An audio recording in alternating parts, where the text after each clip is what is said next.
Alright, good afternoon, everyone. Ugh. After a day off, we're back for some more Last Defense Academy. Picking up where we left off on the killing game route today. So, we're gonna go from an ending where we killed off basically everyone except for Nozomi, straight into killing off someone once again. Oh, I'm sorry, Moko. So that's the one where we left off. Actually, I should open up my little guide here.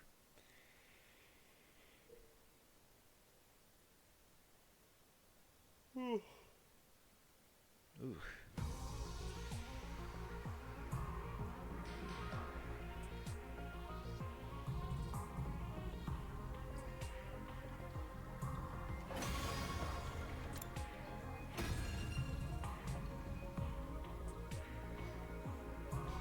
Alright. Load from here. All the way back down to what day were we on that route?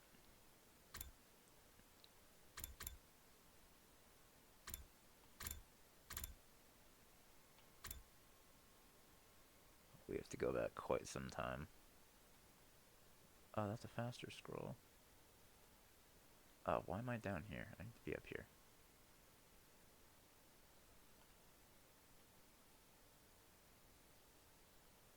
What the hell? Oh, here we are.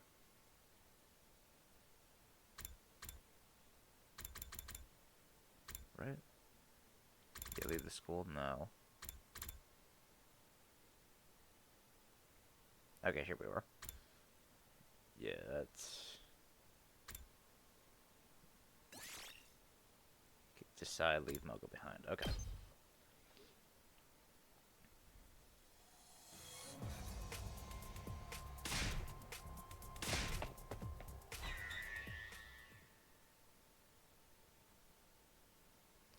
Right, and that's going to give us the battle again, which we'll just skip this time.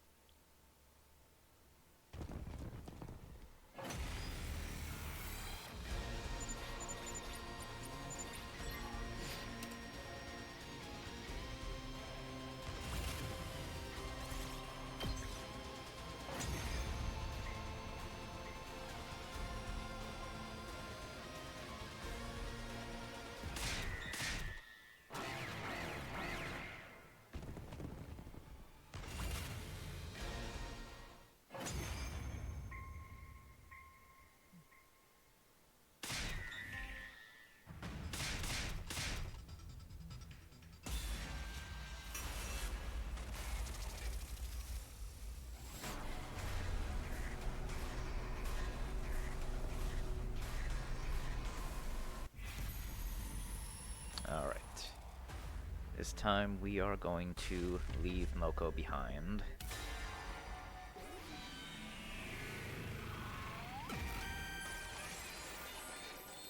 Hey Dorcas, how's it going? Moko, please cover us while we bring Nozomi back.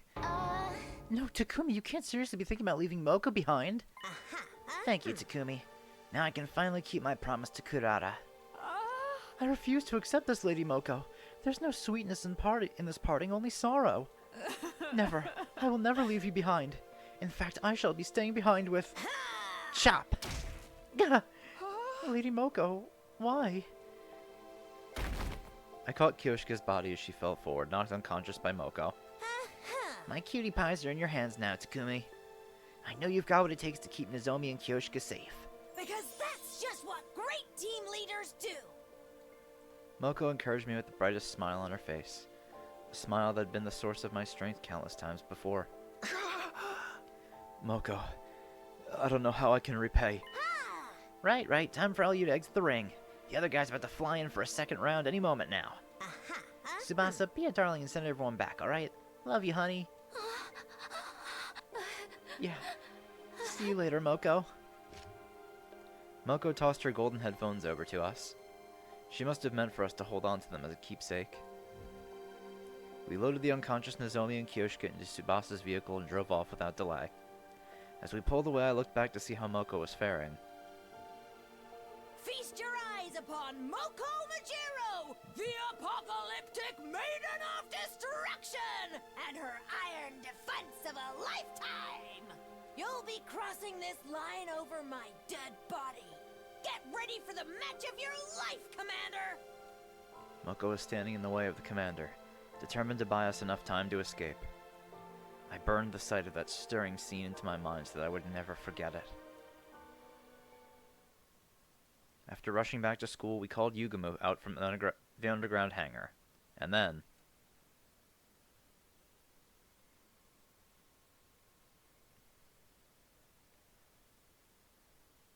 Yugumu quickly took the lead and directed us on how to save Nozomi's life. Tsubasa, grab as many packs of saline and antibiotics as you can from the infirmary. Now. Right. Takumi, use an antiseptic to sterilize the room, and cover everything in sterile sheets. Alright. I'll start suturing the wounds. Man, this would have been much easier if we could just toss her into the Revive-O-Matic. He began treating Nozomi's wounds with practiced ease, using his assassination skills to heal instead of kill. Relax, the wounds are not as deep as they seem. Her internal organs are fine. None of her injuries are fatal. Huh? So she's gonna live? The thing is, she's lost a lot of blood. A transfusion would undoubtedly save her life, but we don't have any packs of blood on hand. Not that transfusing ordinary blood has any curative effect on us. Just as I was processing what Yugumu told me. Oh boy. Intruder alert! Intruder alert! Unauthorized personnel detected on school grounds. Defense mode initiated. All available troops prepare for battle immediately. Invaders at a time like this? Those sadistic cretins are clearly out to torture us. No, wait. On the other hand, they've just shown a ray of light onto this deadly hellscape we're in. What ray of light? We need to focus on treating Nozomi. We don't have time to take on invaders, too. Because we now have a chance to get our hands on what we need to help her. By spilling some commander blood. What we need. Oh, you mean... After defeating a commander, the top 3 hunters on the leaderboard will receive a Cryptoglobin-filled syringe as a reward. Yugumu and I were in 2nd and 3rd place respectively, so we would have 2 syringes. We'd be able to use those syringes on Nozomi to replenish her lost Cryptoglobin. With that in mind, we stopped treating Nozomi, shook Kyoshiko awake, and headed to the war room to prepare for battle.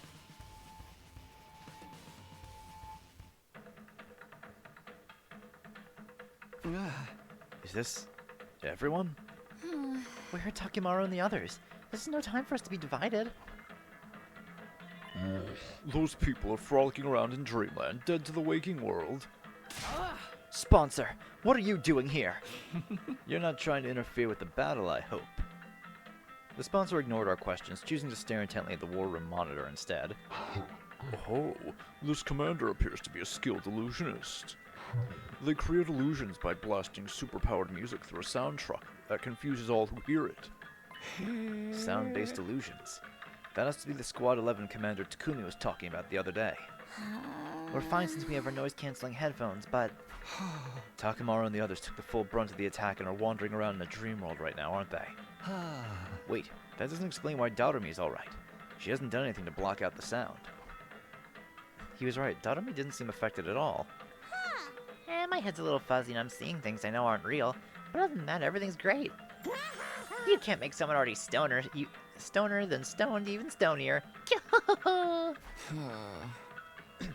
As crazy as always, that's Darumi for you. Albeit her brand of insanity was strangely comforting for the situation we are facing at the moment.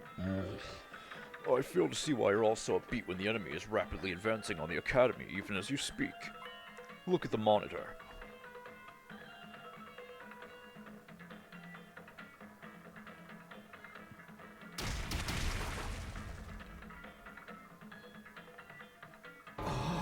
Cripes, the academy's under attack! Oh no. We have to get out there and fight now.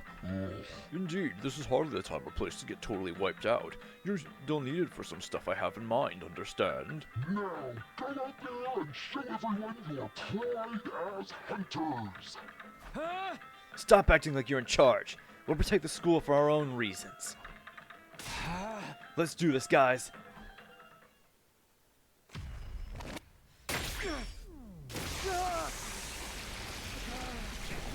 Yeah. That's Darume, all right.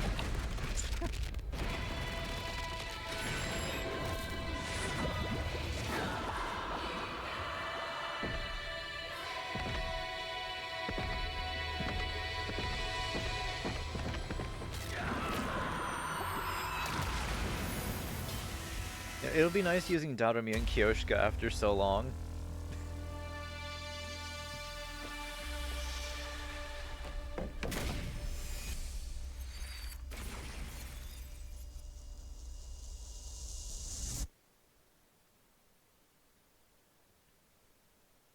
I did too. She died way too early on that last route. Oh, fantastic. I think we just have to take out these guys, though.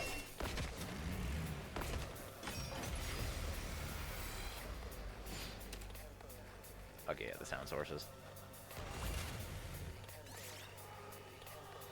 Ooh, you know what? I'll do that. Ooh, hey, is this a perk of me going through that other route completely? All the sound trucks have been destroyed. Aw, the illusions are gone! I'm already starting to miss them. Thanks, Darume. Maybe miss them after we take out the commander headed this way?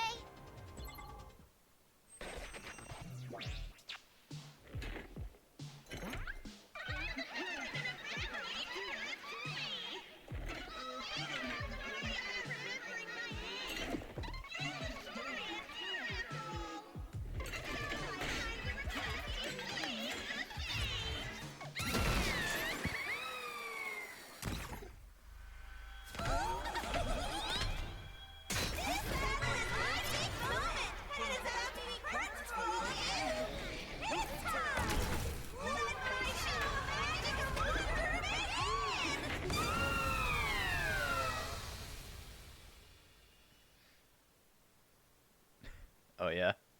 But just something about her you don't like?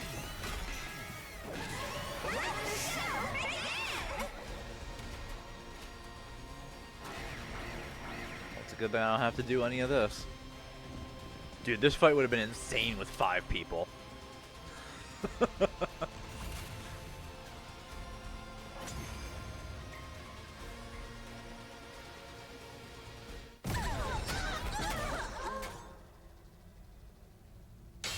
Yeah, it's the same fight. Yeah, New Gang is here too. I was too late. You must have suffered so. God, I am so glad I had not finished this route first, huh? I would have hated to do this fight with only 5 people. This would have been horrible.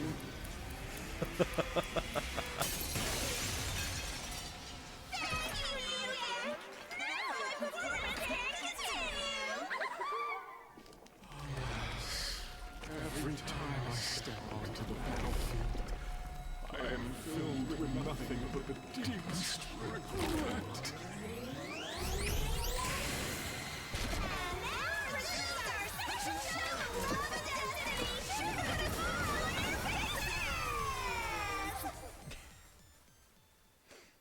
Yeah, that sounds like fun. Oh, especially since in this fight I can't use my spam Takumi's special strategy. It's the commander who can reverse time.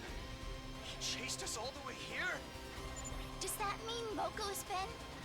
The commander who wounded Nozomi and killed Moko. Let us slay this accursed commander to avenge our fallen Lady Moko and appease our spirit. Wow! Hate is in the air today, and I am all for it! Darume's just hanging. This is my specialty! A show especially for you! Here I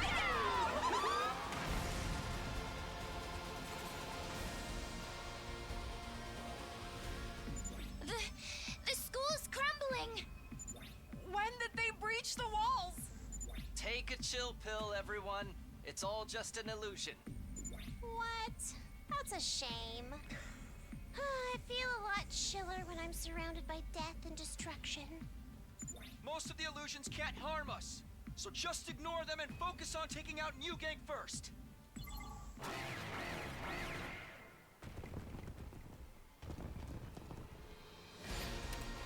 there's a lot of, like, strong enemies here. Wow.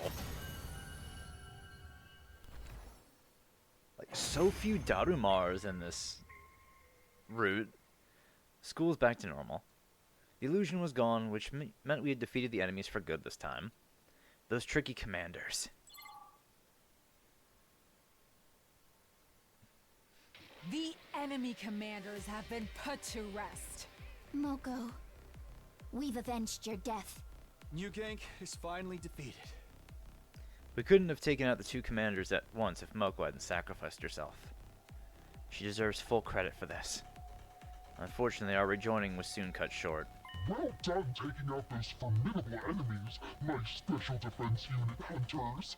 I praise you for distinguishing yourselves in battle. Fuck you. The sponsor's sudden appearance out of thin air dampened our celebratory mood. Allow me to process the commanders that you've defeated. Every last drop of cryptoglobin shall be drained and concentrated. They signaled toward the sky, and at the very next moment, the swarm of bees that had been hovering above us made a beeline for the fallen commanders. They sucked them completely dry of cryptoglobin. As usual, the top 3 hunters on the leaderboard will receive a cryptoglobin-filled syringe as reward. That means Darumi, Takumi, and Ugamu. Be thankful. The sponsor gave out cryptoglobin vials to the top hunters like we had anticipated. Now we could save Nozomi.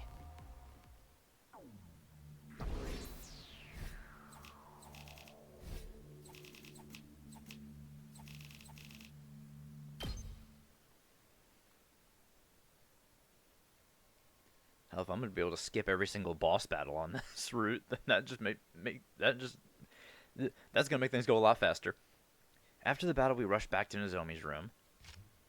Once there, we injected her with the commander's cryptoglobin without delay. The concentrated blood of 2 commanders took effect immediately. Look, everyone, Nozomi's regaining color in her face. Her wounds are starting to scab over. I had no idea we could use concentrated cryptoglobin as an analeptic, too. The deathly pale Nozomi slowly but surely became healthier right in front of our eyes.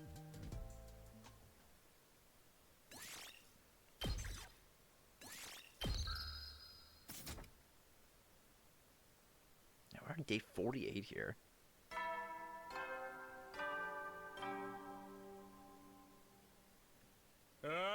Get ready for your prepare to spend. Be ready to give your lot.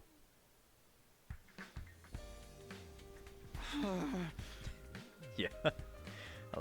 Let's not worry about that too much right now. They kind of have other things on their plate. It's morning. My body still felt heavy and unrested because of yesterday's tumultuous activities. Nozomi was severely injured by a commander, and Moko sacrificed herself to save her. One of the worst days of my life. The day the fate of the anti-sponsor alliance took a turn for the worse. Moko. There was no time for me to grieve her death yesterday, so all of that sadness that I pushed down came bubbling to the surface this morning.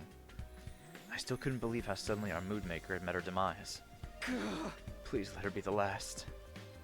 I've had to endure an irrational amount of distressing situations for the last 48 days. I just really hoped nothing bad would happen in the next 50. But the moment I made that wish, I could somehow feel in my bones that this call was going to lead to trouble. But I also knew I couldn't ignore the bell no matter how much I wanted to. That's just what great team leaders do. Right, Moko? Reluctantly, I got up and opened the door. Takumi, I regret to be the bearer of bad news, but... What now? Nozomi's condition suddenly deteriorated this morning. What? I thought she was doing better yesterday! Her physical wounds have almost completely healed since we injected her with concentrated cryptoglobin. However, other symptoms started showing up this morning. High fever, difficulty breathing, pale and clammy skin. All symptoms of an active viral infection, but I couldn't find any virus in her blood.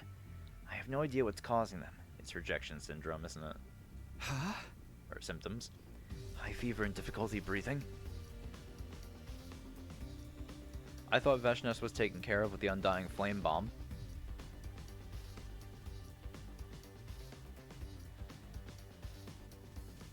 End of this route's gonna be something. Pieces immediately clicked into place in my head. It must be rejection symptoms. Rejection? What are you talking about? Well, Nozomi's different from us. I was left with no choice but to tell Yugumu Nozomi's secret. I get it now. Something like graft versus host disease, then. That commander's blood we injected yesterday is starting to attack the host body. Yeah, her body isn't compatible with cryptoglobin. I should have thought of that before we injected her with it yesterday. No need to be so hard on yourself. It was the best choice out of the dearth of options. So, how do we suppress these rejection symptoms? What's needed to suppress cryptoglobin rejection symptoms is more cryptoglobin. In the experiments, we were looking for a way to reduce rejection symptoms, so we tried getting the blood to consume itself. My mom transfused additional cryptoglobin, and then the rejection symptoms stopped. We'll have to kill another commander and get her to absorb their cryptoglobin if we want to save Nozomi. But there are only 2 commanders left. Where will we even find them? There's no time. We have to go out and look for them right now. I grabbed my infuser and was about to fly out of the room when... Wait, Takumi. Yugumu pulled me back by the collar of my shirt and almost knocked the wind out of me. There's no need to go out and send yourself to an untimely death when we already have a commander right here with us. We do? Yes, someone extremely pliant and well-behaved, unlike the other commanders. I have a feeling she may even offer her blood without a fight, sparing us the need to kill her. A commander like that doesn't exist. I suddenly realized who he was talking about. He was right, we did have a commander right here with us. In a courtyard prison cell. Eva may be willing to share some of her blood with us.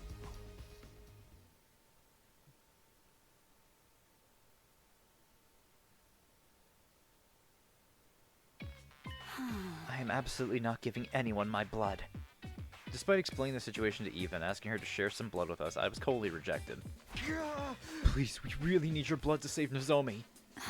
Have you not been listening to a word I said? The god we worship prohibits the consumption of divine blood. I would no longer be a servant of God if I violated this commandment. I did, in fact, vaguely recall her saying something like that. The absorption of divine blood is strictly prohibited in our commandments. It's just this once. Surely your god wouldn't get that angry. Don't be stupid. Once is all that's needed. There are no second chances. That is what faith means. It seemed like it would be impossible to convince the devout Eva to break her faith. Unless... Eva, if you agree to give us some of your blood, I'll give you the key to your prison cell. You said you have a daughter, right? Her name's Commune or something? Think about it. You can free yourself and go see your beloved Commune again. I can't believe you're trying to exploit my love for my daughter to your own benefit. You disappoint me. I'm in no position to be picky about my methods. I need your blood to save Nozomi. So please, Eva, please save my friend. Eva lowered her eyes as an agonized look spread over her face, like she was trying to process a difficult thought. Very well. You can have some of my blood. Eva. But I can't be the one to hand it over. You'll have to take it from me yourself. I was pinned down and forced to give up some of my blood after putting up a valiant fight. Can that be the official story?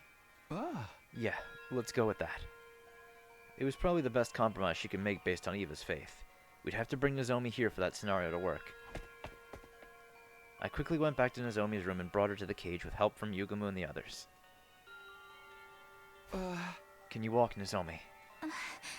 Where's Moko? I must save her. Nozomi was delirious from her fever. She was still living through that battle, through the battle of that day, still trying to save her friend. Thanks for agreeing to help, Eva. Now Nozomi will have a fighting chance thanks to you. Dispense with the formalities and move her inside the cage quickly. When we went into the cage, Eva took off the suit she was usually clad in. She exposed her neck, probably to make it easier for Nozomi to suck her blood. Does anyone have a blade to cut my neck with? At that, Yugumu took out his knife and made a thin cut on Eva's neck with it. Blood started trickling from the wound. Nozomi, here. Bite on Eva's neck. You'll feel better after drinking her blood. We pushed Nozomi closer to Eva and positioned her lips near Eva's neck. And then...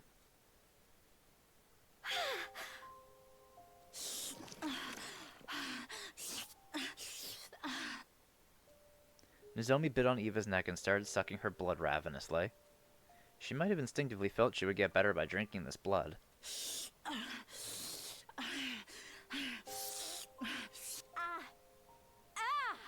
She's drinking too much. Nozomi was so focused on drinking up the blood she had literally latched herself onto Eva's neck. As soon as she said that, Mom, I'm sorry. She blurted out something completely unexpected. I'm sorry for falling sick so easily. Don't worry though. I can still go on. I'll help you and make sure your experiment goes well. So, it's okay. I can handle the injections. Even if I'm not feeling well. Let me help, Mom. I'll be useful. So, please, don't die! Nozomi? Absorbing Eva's blood might have overstimulated her, and she was clearly confused. She seemed to have mistaken Eva for her mother and kept crying and pleading for her not to die. She was likely remembering how her mother had killed herself after her cryptoglobin project was shut down. You're being experimented on by your own mother? No! Do not agree to it! You'll just end up hurting yourself! Eva was making desperate attempts to warn the tearful Nozomi, frantically telling her not to go along with the experiments. It almost seemed like she was talking directly to Nozomi in the past. Could it be that Eva was seeing into her memories? No! Mom! Don't go! Don't leave me!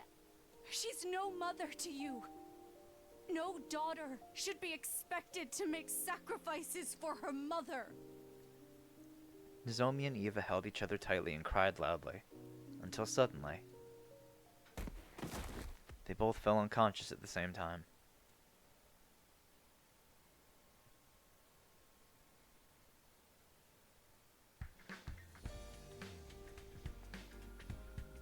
The next morning, I immediately headed to the courtyard as soon as I woke up. Nozomi was resting in her room, and while I was concerned about her, she was being well tended to by Tsubasa and Kyoshika. Eva, on the other hand, was alone in her cage. As her caretaker, it was my duty to look after her. Morning, Eva. How are you feeling? Like absolute crap, that's how. How much blood do you think I lost yesterday? One glance, I could tell that Eva was borderline anemic. Maybe I should bring her some iron supplements later. My dear Nozomi drank me like I was a pack of fruit juice. I'll have to lecture her about her table manners later. Eva's affectionate tone of voice is throwing me a little off kilter. Eva, did you just call her my dear Nozomi? I did. What's wrong with that? I'm not trying to say it's wrong. Don't you give pet names to your relatives? That's how we do things around here, at least. What? When did Nozomi become your relative? What do you mean? She consumed my blood. We're literally blood relatives now. Well, some people would see things that way, I suppose. This had to be some sort of cultural gap. Wait, school invaders have culture? Takumi, I relived Nozomi's life yesterday. I saw every scene of Nozomi's past in vivid detail as if I was there. I thought it might have been something like that. Directly consuming Eva's blood briefly connected Nozomi's mind with hers. I could not believe what I saw in her memories. She was experimented on by her very own mother. Nozomi did tell me about that herself. Her mother had been researching cryptoglobin and she experimented on Nozomi. There was so much fear, pain, and agony. Why wouldn't there be? They were basically injecting divine blood into the body of a still growing child. It was cruel. Downright cruel. What mother in her right mind would do such a thing to her own flesh and blood? Eva punched the floor of the cage in genuine anger. But Nozomi didn't hate her mother despite what had been done to her. In fact, she blamed herself for not being useful enough. Even though she did nothing wrong at all. Such a meek and obedient girl she was. She loved her mother so much, and what did that ungrateful woman do? Instead of reciprocating Nozomi's love, she went and hanged herself. Her mother hanged herself, huh? The person who discovered her dead body was probably... Foolish woman. So what if your project failed? You had a daughter who loved you so much. What else did you need? Yes, she was a fool. Children are innocent creatures full of unconditional love for their parents. And Nozomi still loves her mother, even if that love will never be reciprocated. If she were my dear daughter, I would protect her with my life. Just then. Good morning, Eva and Takumi. Nozomi, you're feeling better already? Yeah, I've made a complete recovery thanks to Eva's blood. Eva, I'm here to thank you for saving my life. I don't remember the details, but I heard I drank a lot of your blood. Sorry about all the stress I put you through. You're looking kind of pale. Is it because of what I did? I didn't give you my blood because I wanted to save you. I did it for myself. Still, I'm thankful, and I'll definitely repay you. You protected me, and now it's my turn to protect you. This time.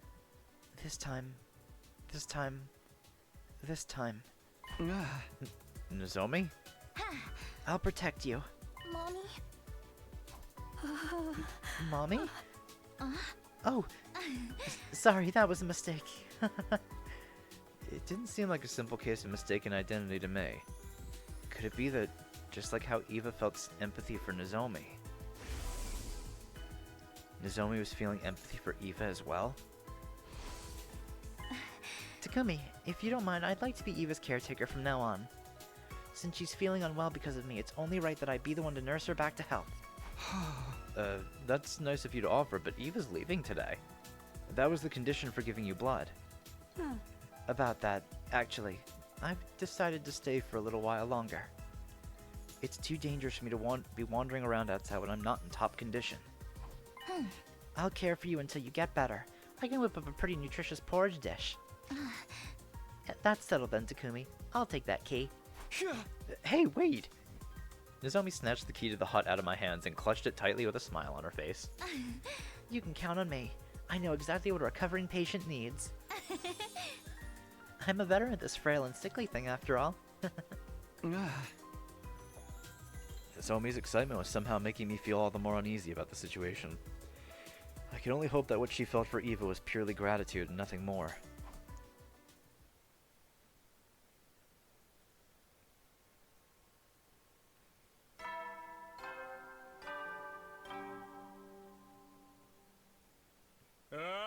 Get ready for your stepped in honor of the occasion. I'll give them to you in And thus began our 50th day of the Academy, and the 8th day of round 2 of the Invader Hunt. I had called for the members of the Alliance to gather in my room for a meeting first thing in the morning, in order to discuss the future of the Anti-Sponsor Alliance. Losing Moko was a painful blow. We'll never stop grieving her. But we can't lose ourselves to despair. Moko didn't sacrifice herself for us to do that. She desperately wanted us to keep living. Lady Moko was a woman of integrity.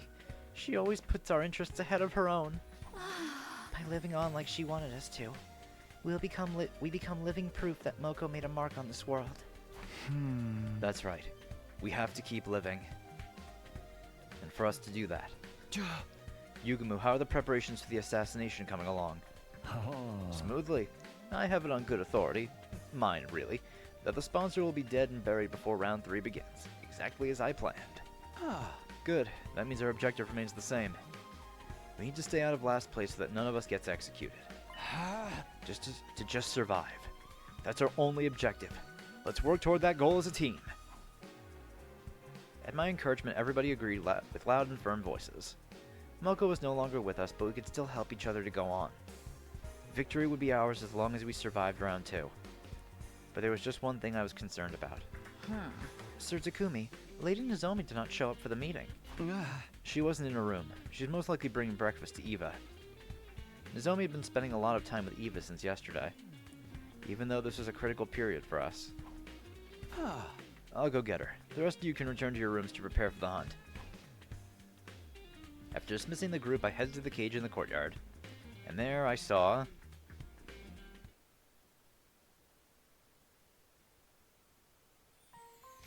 Say ah! Nozomi, I can feed myself. Sure you can. But there's no need to act tough around me. Come on, say ah! Oh. What's going on here, Nozomi? Oh, morning, Takumi. Can't you tell? I'm nursing Eva back to health. I made a special convalescent omelet porridge. It's super effective. Nozomi's home cooking. I wish I could have some too. No, wait. Why is she making special food for a captured prisoner? Do you like it, Eva? It could do with less salt, and just less seasoning in general. Your cooking skills need some work, Nozomi. Oh, come on. You're being too harsh on me. I spent a lot of time on this, you know? Flattery benefits no one. Start working on those cooking skills now or you'll never be able to get married. Who cares about getting married? There you go, being stubborn again. Never mind. Give me my second mouthful now before the food cools. You see, it's edible after all. What was I looking at? Some wholesome scene from a slice of life soap opera? Eva was treating Nozomi like her child, but that was because she had given Nozomi some of her blood. As for Nozomi, she seemed to have developed a sort of kinship with Eva all of a sudden. Actually, this wasn't just kinship. More like... Ah! Nozomi, we're all going outside to earn some points after this. You should come along. Huh? Sorry, Takumi. I'm not going outside today. I don't feel completely well yet. Oh, okay. Yeah, you did just recover from your sickness. You should rest today. Yeah, please let the others know as well. Well, we had 7 more days until the end of round 2. 1 day shouldn't hurt. After that, we went outside without Nozomi to earn some more points.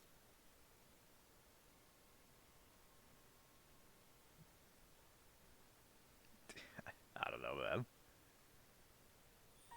Any itchy spots I can help you with today, madam? The top of my head, maybe. Yes, that's the spot. Nozomi, you sure know how to make a woman feel pampered. Your scalp feels really stiff, madam. Shall I give you a head massage?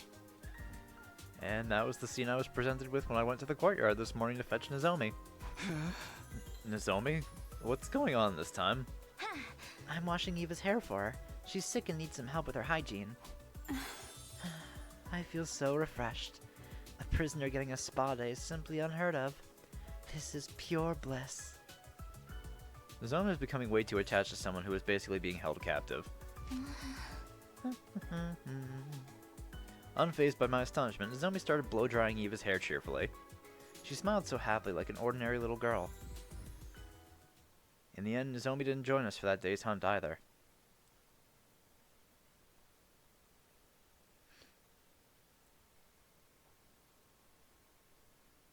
And that's why I think Nozomi's becoming way too attached to Eva.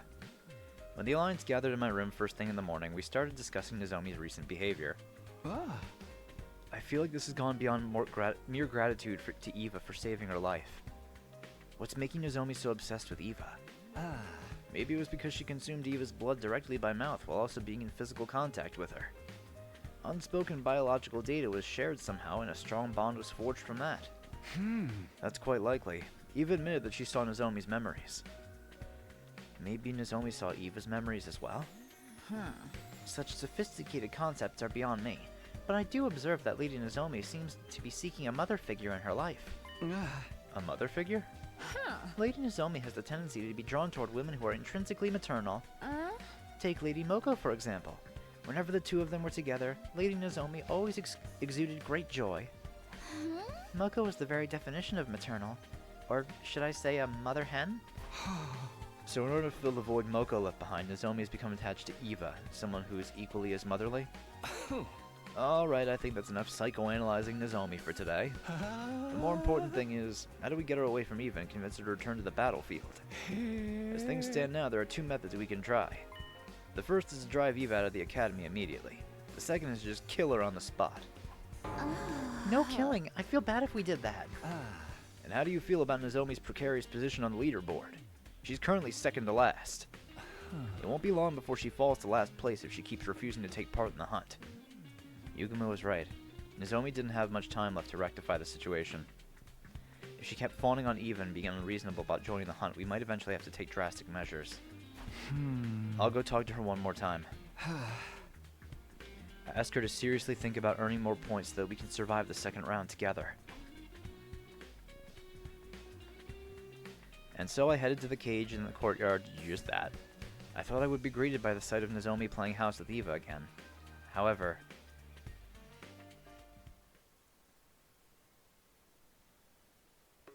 I hate you, Ava! You're just trying to be mean now! I am not!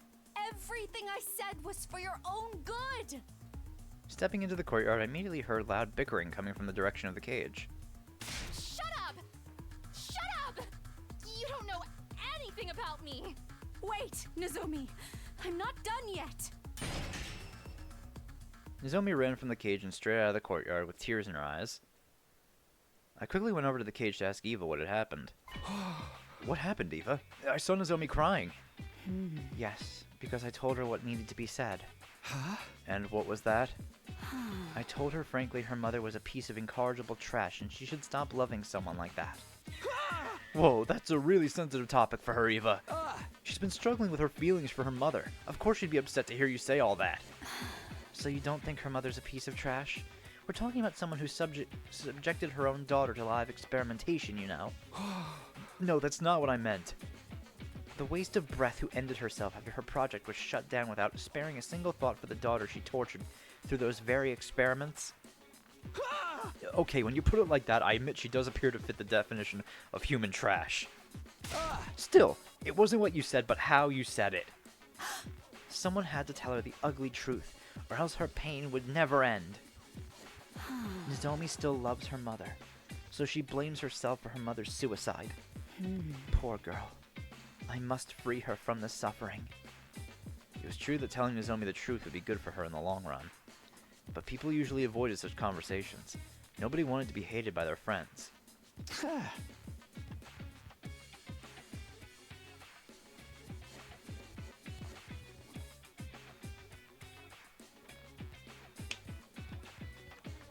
You're so strong. Aren't you afraid she might hate you? Eva? Does she hate me now? I don't know. She probably hates me now. I made her cry. I'm always like this, even with Commune. I'd get agitated, say things I shouldn't, and then we get into a big fight. Someone like me is just not cut out to be a parent. Takumi, do you happen to have some alcohol lying around? Drown my sorrows with me tonight, and teach me the right way to raise Nozomi. Why would there be alcohol lying around? Telling the truth as it was and then bursting into tears afterwards. Talk about mood swings. How did she ever become a commander? I'll go check on Nozomi. I headed for Nozomi's room with the intention of using this chance to drive a wedge between her and Eva. We were in the middle of a war and killing game. This was no time for anyone to be playing happy families with a prisoner.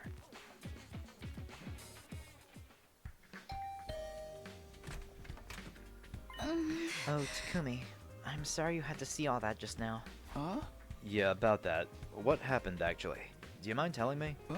I need to keep tabs on everyone because I'm technically team leader, so... No, I don't mind. This might take a while, so come in. I need someone to vent to... right now, anyway. Nozomi gestured for me to step inside her room, and then...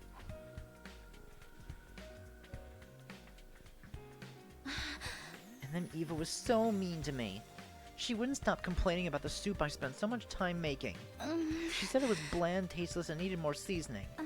And to top it all off, she said nobody would ever marry me if I kept cooking like this. She's so old-fashioned. Things like that don't matter these days. I listened to Nozomi vent for much longer than I'd expected. I was honestly surprised to see this side of her. I'd always pegged her as the grounded, long-suffering type who never complained. I could deal with her grumbling about me, but this time she went after my mother. She called her a trashy researcher who experimented on her own daughter. Wasn't that mean of her? She doesn't even know the whole story. Yeah, that was mean of her. She went too far. I decided to use this as an opportunity to drive a wedge between the two of them. I'm not surprised she's so heartless. She's a true blue school invader. She's only acting human-like to lull us into a false sense of security before she... Don't you dare talk about Eva like that! She raised her voice so suddenly I thought my eardrums might burst. What's gotten into you? You started talking bad about her first. I have the right, but I won't stand for hearing anyone else speak ill of her. Complaining about her and then turning around to desperately defend her? It's almost like Nozomi thought she was... You're being weird, Nozomi. Eva's not related to you or anything. I know you're emotionally attached to her because she saved your life, but there have to be boundaries.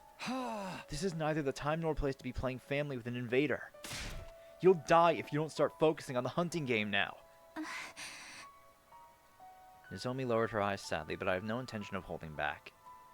I will keep urging her to stop this charade until she comes to her senses. Yeah, I know. The night I received Eva's blood, I had a dream. What dream? A dream where I relived Eva's life. So I was right. Nozomi saw Eva's memories too. Eva never wanted to become a soldier, but she had to live up to the expectations of those around her because she was born with the power of cryptoglobin. Elevated to the status of a hero, she fought battle after battle while thinking in her heart, if only I could just hurry up and die. I was surprised to learn that Eva felt that way. However, she stopped trying to seek death after one fateful day. The day she adopted her daughter. Commune. Yes, Commune. She's the daughter of Eva's dead older brother, so she is technically her niece. Eva's life changed completely after she adopted Commune. Nozomi grabbed a pen and started drawing what looked like a face in a notebook. Was this the Commune we were talking about? Commune was a bright young prodigy and refused to listen to Eva at first. She would mock Eva disrespectfully and caused her a lot of headaches. Eva was about to give up. She had no idea how to handle Commune. Until one night, Eva found Commune secretly crying by herself. She wailed and cried for her mommy and daddy, just like a normal child. No, Commune had always been a normal child. Once Eva realized that, she held Commune in a tight embrace and made a promise. She promised to put aside Commune's status as a child prodigy and treat her the same way a real parent would. She promised to love her to the end, like she was her own flesh and blood. That must be why Eva was so desperate to keep living, even if it meant being taken prisoner. She didn't want to leave Commune alone in the world. Eva's feelings for her daughter are genuine. That's why I felt comfortable enough speaking my mind to her. I should have been that way with Mom. If I'd just been honest with her about my feelings, she wouldn't have... I know you feel guilty about what happened to your mother, and I won't deny that the affection you feel for Eva is real. But can't you do all that after surviving the second round? You're in second to last place at the moment.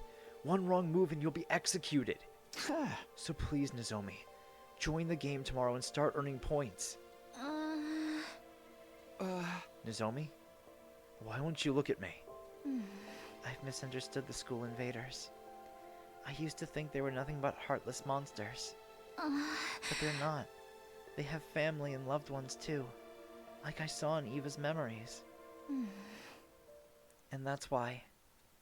She looked at me with determination and said, That's why I won't fight the invaders anymore. I will be the one to die in the second round. oh boy.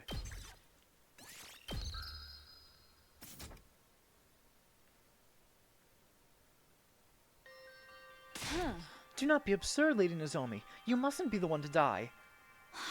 You have to reconsider, Nozomi. We'll all be safe as long as we survive the second round. In the morning, I visited Nozomi's room with Tsubasa and Kyoshika in tow. I asked them for help to dissuade Nozomi from her decision, but... I'm sorry, everyone. I'm not changing my mind. Nozomi stood firm in her decision, and eventually... Her name on the leaderboard fell to last place.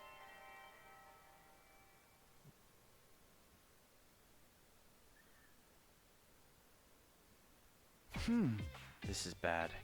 This is really, really bad. Why does it seem like everything that can go wrong is going wrong?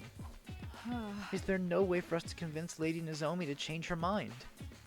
Nozomi was hiding in Eva's cage today with no intention of joining the hunt. She was already in last place and would be executed by the sponsor at this rate. The second round lasts until day 57, right?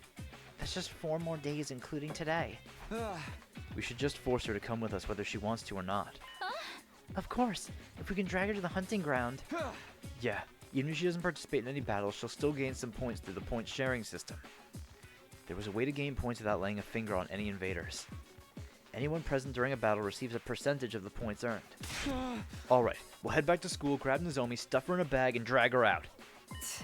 I volunteer to be the one to bind up Lady Nozomi. I'll make her look absolutely perfect in a diamond body harness. TMI about your bondage fetishes. Let's just hurry up.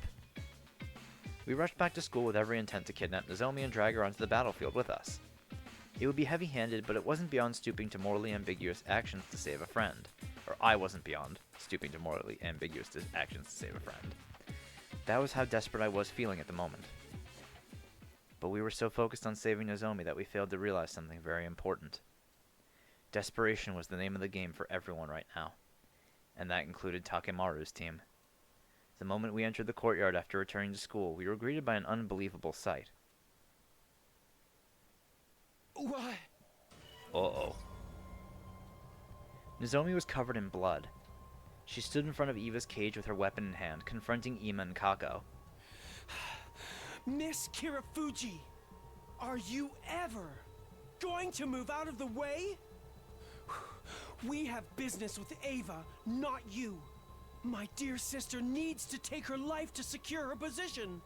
Imagine how many points we can gain by dragging a commander outside and killing her. Won't you spare a thought for my dear sister's life? Please, Nozomi! Give me the key to the cage! I don't want to die! No. I'm not letting you have her. Just run away, Nozomi. You'll die if you lose any more blood. I'll be fine. Get away and heal yourself. I can't. I'm not running away. This time. This time. This time. This time. I'm going to protect Mom. Ah! What do you lily-livered cowards think you're doing to Lady Nozomi? Nozomi, are you okay? Guys, please protect Eva with me. She collapsed on the spot as soon as she had finished her sentence. We ran over to her, then turned around to face Takemaru's team. What? Hey, care to explain what's going on? What happened to your policy against hitting women, huh? What's wrong? Say something! I ain't got no choice.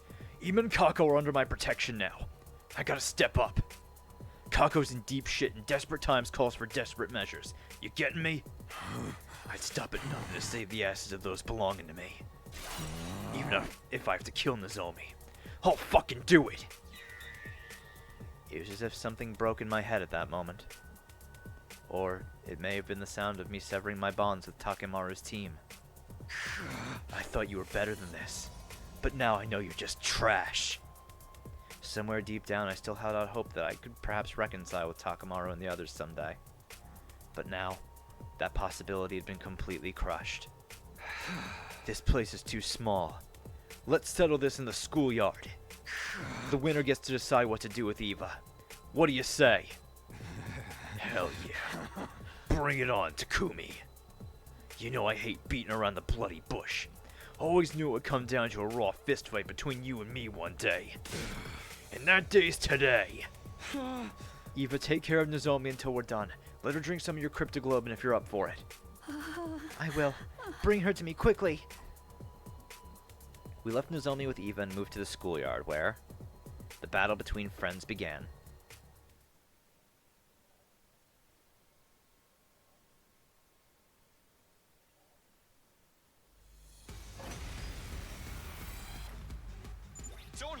just because they're friends.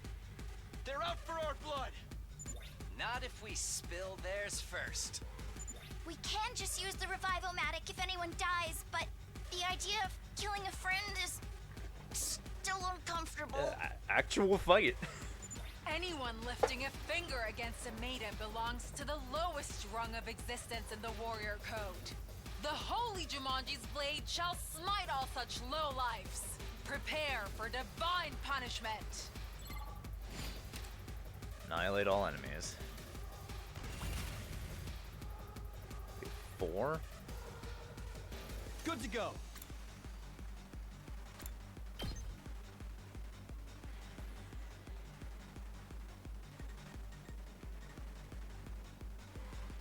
I think I should do this because I could at least take out Ema. Say when. I got sloppy. My turn. I'm sorry, Kako. I can't wait. Onward.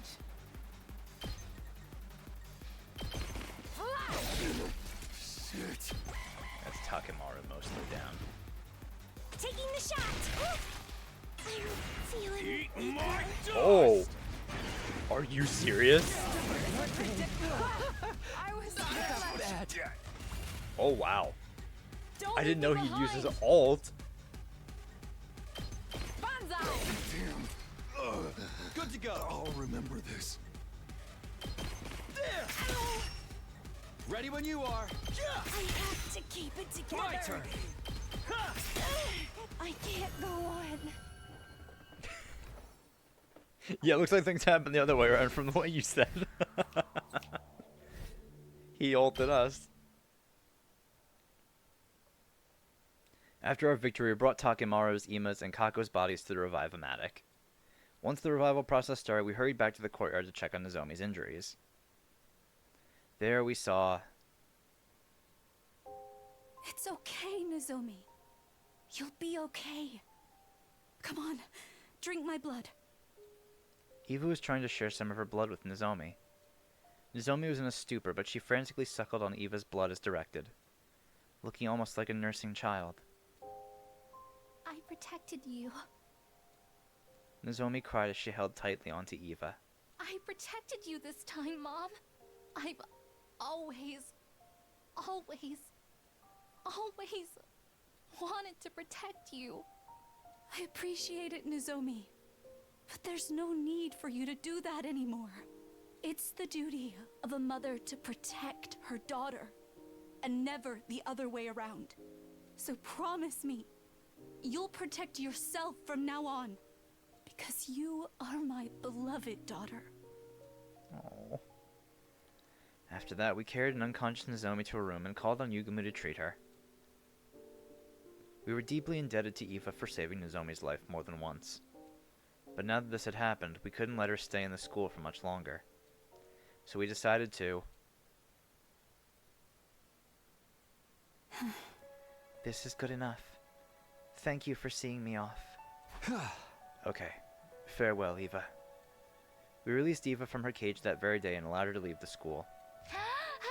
Here's some food and water for your journey ahead. And your mask as well. It was a gift from your daughter, right? I'm so grateful for everything you've done for me. I didn't think I would ever be able to return home alive. What are your plans, Eva? Will you rejoin the invader army? No, I can't go back to being a soldier. I failed to carry out my infiltration mission and even got captured. The army views me as a shameful traitor now. Infiltration mission? You see, there's a bomb inside my body. My mission was to get close to everyone as a captive and then blow myself up, taking all of you with me. All of us? Including yourself? Well, what's the point of that? I had no choice but to agree to it. My daughter's future was at stake. Commune's future. My daughter is a young prodigy. She's already made a name for herself as a scientist despite her tender age. Unfortunately, her bright mind attracted the attention of the army. They forcibly appointed her as a military researcher and made her develop fearsome weapons for them day in and day out. In order to free her from that anguish, I had to help bring an end to this war. And killing us all would have done that. But weren't you afraid? You were going to die as well. I didn't mind. I knew it would grant my daughter the freedom that she deserved. And I was prepared to die for that, wearing the mask she had made for me. But I couldn't do it. I couldn't kill you. Because I gained one more daughter here. Eva chose to abandon her suicide mission after growing close to Nozomi. As a result, she no longer had a place in the army. Eva, do you have anywhere to go? You don't have to worry about that. I've prepared a safe house specifically for situations like this. My daughter and I will be hiding there for a while. I was hoping I could bring my other daughter along with me as well, but I don't suppose you would agree to it? Nope. Sorry, but that won't be happening. Nozomi's a precious friend of ours. That is a shame. Eva looked down with a tearful expression. Parting with Nozomi was clearly painful for her. Nozomi will be sad to see you suddenly gone when she wakes up. Yeah, but it's not like this is goodbye forever. We'll meet again someday. As long as we're all still living. Indeed. I'm sure we will meet again. If the war comes to an end someday, I'll certainly be inviting Nozomi to my house. Tell Nozomi that I'll come back for her. With those parting words, Eva left Last Defense Academy, turning around several times to stare wistfully at the school as she did.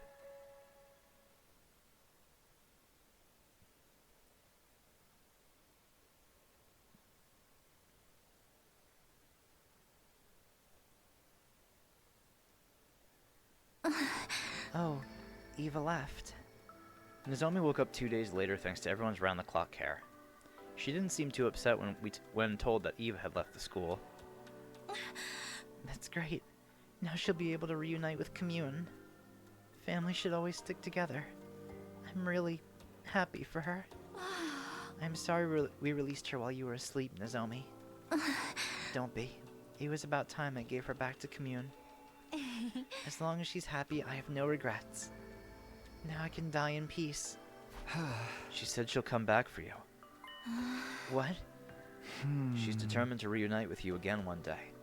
Oh, and to adopt you as her daughter, too. Eva wants to adopt me? She would be so heartbroken, thinking she could reunite with her daughter one day, only to learn that you'd already been killed. Nozomi, are you really going to die and leave her behind? Surely you of all people would understand what it feels like to be left behind by a beloved relative. Are you really going to inflict the same pain onto Eva? Please, Nozomi. Can't you put your feelings aside for now and join the hunt for the 2 remaining days? I'd be sad if you died too, you know? Nozomi was silent. She seemed to be thinking hard about something. She must have been weighing her options in her heart. Would her resistance to killing invaders outweigh her desire to see Eva again? After what seemed like forever, Nozomi finally came to a decision. Alright. I'll do it. I'll rejoin the hunt so that I can see Eva again. Upon hearing her declaration, we immediately sprang into action. The Alliance members gathered in my room for an emergency meeting. The topic of discussion, how to get Nozomi out of last place. The main issue was the point difference between Nozomi and Kako in 8th place. Nozomi stopped hunting for a whole week, so the gap is bound to be significant. And we need to close that gap by tomorrow. But Kako would be frantically trying to gain more points as well. It was unlikely we could close the existing gap using the usual hunting methods. Was there a way for us to earn a large amount of points quickly? Or were our hands tied? If only there was a nest of metal slimes congealing somewhere nearby. Those blobs are perfect for EXP farming. Agreed. That's not the sort of game we're discussing right now, Kyoshika. Wait, that's it! What? Of course. If the enemy won't come to us, we'll just have to go to them. We can attack one of their bases. There should be a commander there, and they'll be worth a lot of points. Sounds like you have a particular base in mind. Yes, we infiltrated and destroyed it in my future. That's why I'm sure we'll find a commander there. If we kill them, the points will come rolling in. Where? Where is that base located? Southwest of the school, if memory serves. I roughly remember how to get there. It's quite a distance away, but it shouldn't take long if we take the school bus. It's too dangerous to just walk onto an enemy base. I'm not worth the risk. You absolutely are. Every warrior aspires to lay down their life for a friend in need. In fact, why are we not leaving now? I'll drive. Help me get it ready, guys. All of us immediately headed to the parking lot and prepared the bus for departure together.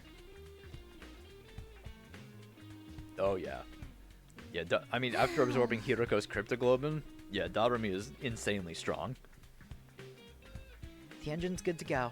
Tires are ready for the road. Hop on board, everyone. As we were climbing onto the bus... Where the hell do you think you're going, Takumi? Takimaru, what are you doing here? Hey! Saw y'all running around like chickens with your heads cut off. Knew you had to be up to something, so I watched you. And here I am. Hey! So where the hell are y'all headed? Where there's a commander, I bet? Take us with you.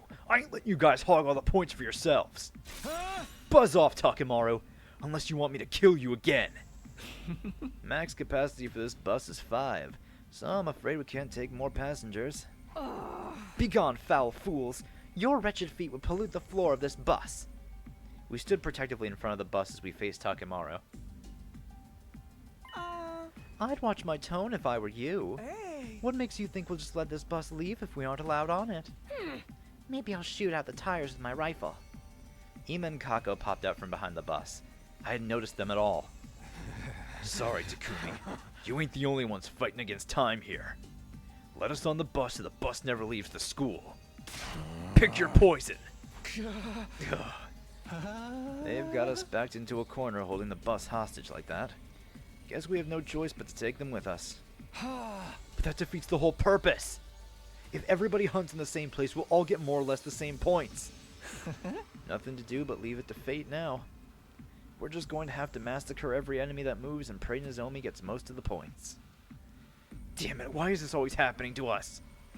Every time it seemed like things were going our way, something would always come along and kick us back to square one. Takimaru, just so you know, our destination is an enemy base where we expect them to throw us a rather fiery unwelcome party. Bring it on. Bring it on, I say. I'll wipe the floor with their asses and rack up more points than y'all can count. Wipe the floor with it, whatever you want, as long as it's not us. Let's call a truce until the base is destroyed. The conditions are simple. Friendly fire is strictly prohibited, and we'll help each other in battle so that no one from our side dies. Do we have a deal? Sounds fair to me. And we're all about fairness here, aren't we? Infighting is a recipe for disaster, especially in enemy territory. Fine. You got yourself a deal. Now make space for us already. Hey! That enemy base will never know what hit him. Ima, Kako, get ready to kick some serious ass! Thus, we boarded the school bus and set out for the enemy base.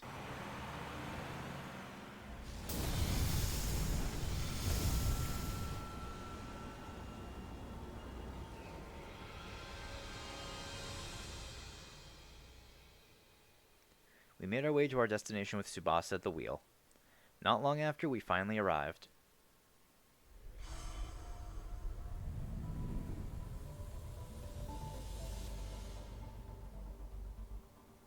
No, it's never worked like that before. Oh my, it's bigger than I expected. All the better to fuck it up. Come on, Ima, Kako, let's beat the shit out of every last one of them. Hey, wait, it's too dangerous to charge in like that. First, let's whittle down their forces as much as we can without being noticed. Then when they get spooked, we strike them all at once. That sounds like a pain in the ass. Listen, this is a stealth mission. Don't make any loud noises. If you really need to talk, lower your voice. Eva? Nozomi, lower your voice. Tsubasa quickly put a hand on the agitated Nozomi to quiet her. My, it's not every day I get to hear Nozomi scream. I just sensed Eva's presence. She's probably somewhere in the base. Eva can't be in this base. She should have gone back to her daughter. But this aura, it definitely belongs to Eva. I just know. What's she doing here? Don't tell me. They captured her? Stay calm, Lady Nozomi. Take slow, deep breaths. Again, in through the nose, out through the mouth. That's the Lamaze technique for labor pains. Lamaze technique. I'm sorry. Was Nozomi right? Was Eva really at this base? No, wait. It didn't matter. Whether she was here or not wouldn't change what we had to do. Nozomi, forget about Eva for now and just focus on hunting down enemies to gain points. But... Press the pause button on your stubborn streak while we're here, Nozomi. You do understand the rest of us are risking our lives for you, right? Don't trample on our sincere desire to keep you alive. Nozomi lowered her head, visibly deflated at Yugamu's chiding. I felt for her, but she needed to hear those words. Right, let's do this. Let the contest begin, and may the best hunter win!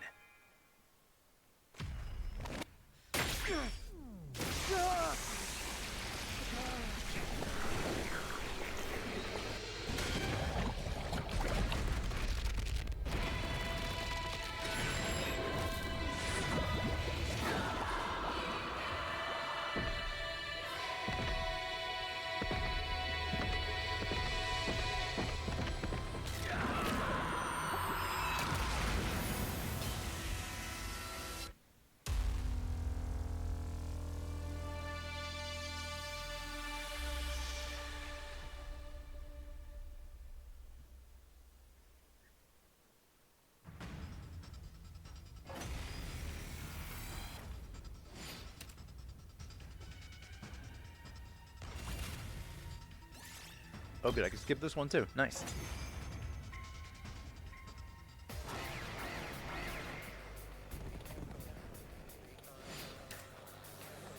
It's weird seeing the bomb devices still there. Wait, did they actually even clear out the enemies? What is this, a newbie map? These small fries ain't moving the needle on our scores at all! Oh, Commander! Where are you? Won't you grace us with your presence? Yoo-hoo, Commander! Don't be such an umbilical cord. What does that even mean, Kako? Your mother was a Tanuki and your father wears tacky eyeshadow. Thanks, Kiyoshika. Sheesh, you don't have better insults than that? Be careful what you wish for, ladies. I sense a powerful presence drawing closer. Damned commander has finally decided to show their face, huh? Ah, this one. I am the paragon of repulsion. That's why I was able to skip it, because it's Quenzel again. Be sure to make it agonizingly painful when I kill you.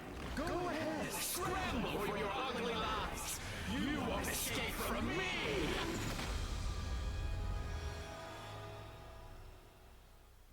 Oh, great. This guy. The bastard is flying around in the goddamn air! I'm gonna knock you off your smug perch, asshole! How obnoxious. We won't be able to hit him if he's up there. You fought him before, right, Takumi? How did you beat him last time? Last time, it was thanks to Karada. Huh? Kurata? Yeah. We attacked surface-to-air artillery Kurata made. But we can't use that approach this time. Then I'll do it. I'll do it in her place. Nozomi, are you sure you know how? I'll just be copying what I saw her do. But I'll try. I'll figure it out. Okay, take it away. Everyone else, cover her!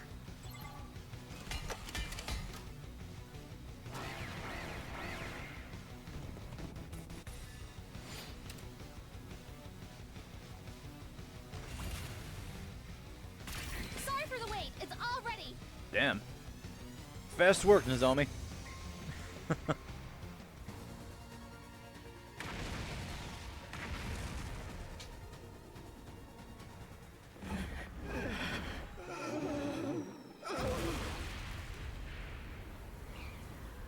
Got it.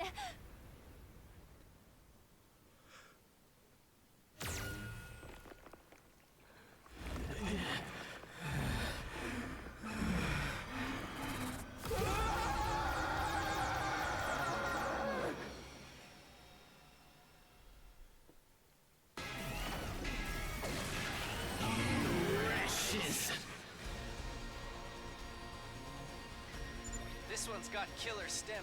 I'll give him that. No. If he had died from that blow just now, Nozomi's score would have gone through the roof. He ain't got nothing on us on the ground. Ima, Kako, get him!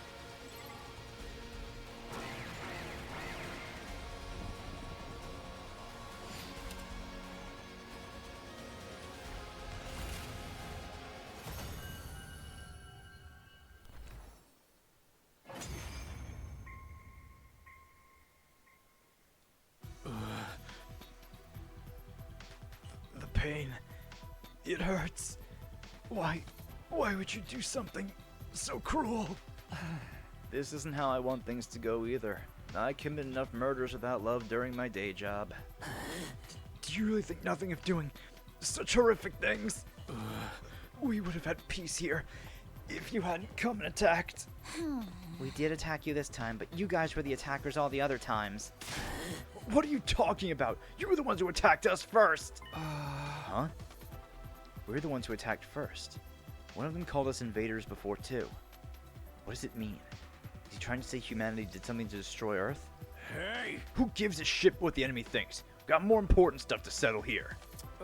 Like deciding who is to kill this guy. Kill? You're going to kill me? No, stop! I'm not ready to die! Crying and wailing, he tried to crawl away from us. Just roll over and give up, bastard. You're dying today whether you're ready or not. But by whom? Takemaru, can't we all just agree to let Nozomi deal the finishing blow this time? She's in last place and will be executed if she doesn't gain more points. Shut the fuck up! Kako's not doing so well on the leaderboard either, so I say we let her have the kill. But if Nozomi hadn't blasted that commander out of the sky, we would have all been dead by now. It's only right that the MVP of the battle has the right to the most valuable part of the spoils. It's nice that all of you are being so concerned about Miss Kirifuji, but she's not even here, you know. Huh? At Ima's prompting, we looked around to find that Nozomi had indeed gone missing. Where could she have gone? Wait, I think I know. Yeah. She went looking for Eva. I'll go find her. Don't you dare finish off that commander before I get back. I ran off at full speed, searching the base for Nozomi.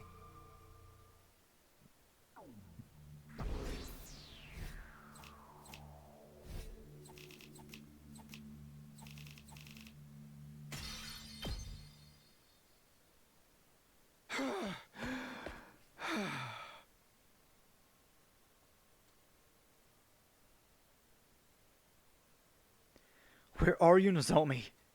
I ran around the base as fast as my legs could take me, trying to find her. I checked each and every area until finally I found...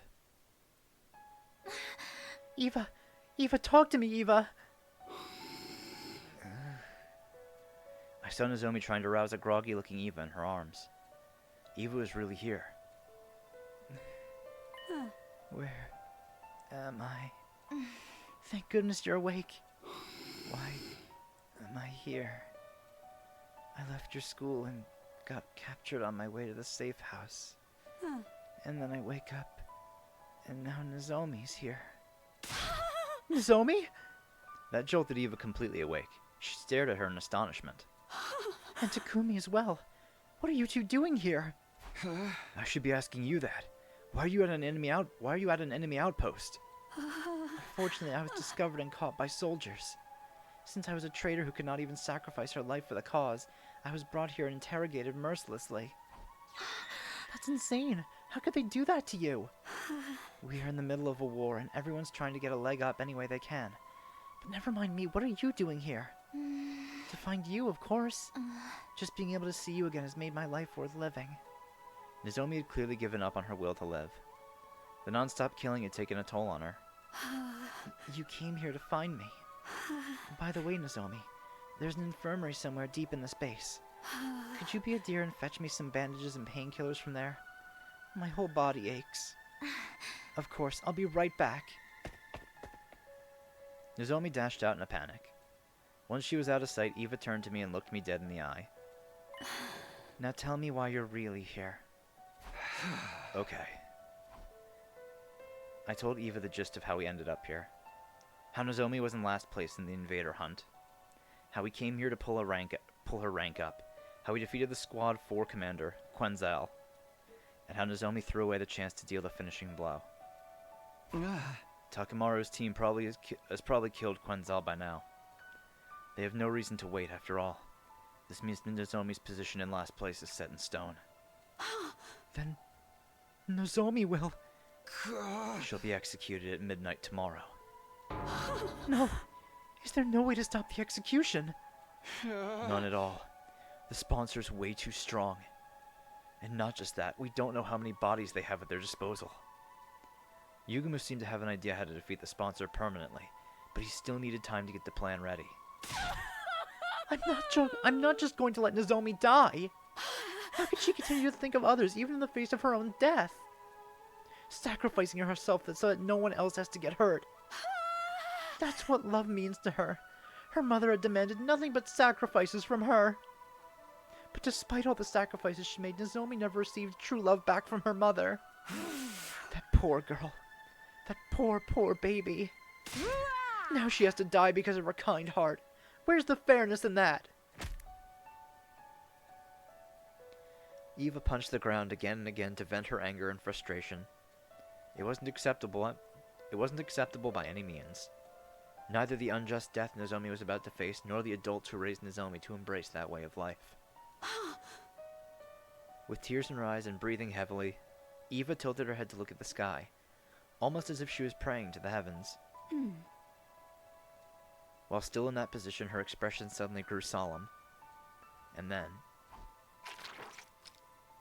she thrust her fingers into her own two eyes. Oh! What are you doing, Eva? Stop it! You'll blind yourself! My cries fell on deaf ears. Eva's fingers fell even deeper into her eye sockets. Until finally,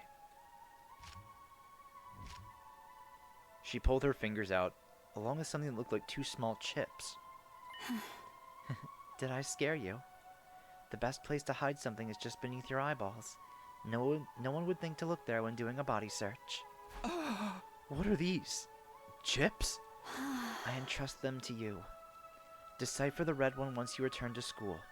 Give the blue one to the one whom it is due. And who would that be? Next up. This time, Eva plunged her fingers into her mouth, reached deep into her throat, and pulled out. What's this now? A bead? This is a remote detonator. Press it to blow up the bomb. Inside my body. Huh? As I mentioned before, there's a bomb in my body, and the detonator is hidden in the little finger in my left hand. But I wouldn't be able to use that detonator if my hands and feet were restrained, right? So they hid another detonator in my stomach. She pushed the bead-side switch into my hand and made me hold it. When Nozomi gets back, make her press the button. Firmly and tightly. I'll minimize the explosion using my power so that you won't be hurt by the blast. What? Huh? I muttered incoherently, unable to understand what she was trying to tell me to do. If the bomb in her body went off, Eva would... But you'll die. Yes, I am asking you to kill me. I am one of the targets in this invader hunt, right? Killing me would surely move Nozomi out of last place. That might save her, yes, but what's the point if you end up dying? You'll never see Commune again if you're dead. I do so dearly wish I could see her again and hold her while we fell asleep just like we used to. But this is my unavoidable fate. How could I call myself a mother if I just sat back and watched my daughter die? It goes against my very being. I refuse to lose this warm and comfortable glow in my heart. Eva was smiling brightly as she said those words. I am Eva, the paragon of nature and champion of the masses. But this title has been too heavy for me to carry, for I have never been the military sort. I am Ava, mother of 2 girls. Now that's a title that sits right with me. Aww. To earn my title as mother, there is something I must do. I must teach Nozomi the meaning of true love and the strength of a real parent who never sacrifices her children to benefit herself. Eva. Just then. Sorry I took so long. Nozomi came back with an armful of bandages and medicine bottles. Sorry, which one of these are painkillers? I couldn't read the label, so I brought everything. Eva glanced at me and gave me a small nod, trying to signal me with her eyes to do it now. Nozomi would gain a ton of points if she killed Eva. But was this really the best choice? Would Nozomi ever be able to handle killing with her own hands someone she considered a mother figure?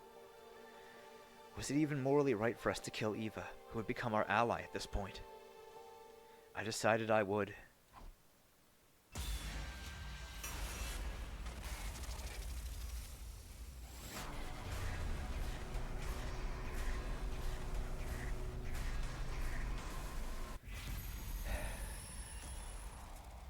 This is something that Eva's resolved herself to do after all. She wants to save Nozomi.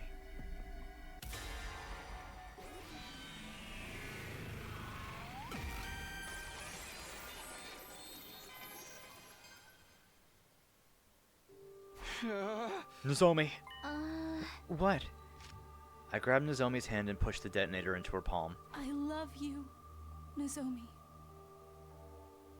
Try to get along with Commune. Then I folded Nozomi's fingers closed, crushing the detonator in her hand. And then... Huh? Everything was enveloped in a dazzling light. I heard a sound like a water balloon popping. After the light came utter darkness. Blinded by the powerful light, I was unable to see. Time passed and gradually my vision returned. I opened my eyes, but there was no trace of Eva to be found. What just happened? Is there some issue with the lighting? Is everyone okay? Wait, where's Eva? Nozomi didn't seem to understand what had happened yet. Her eyes darted around the room in search of Eva. She's hurt. She shouldn't be moving around. Nozomi eagerly looked around for Eva, concerned about her injured mother, without ever realizing that she had become the pool of blood on the ground. Where did you go, Ava?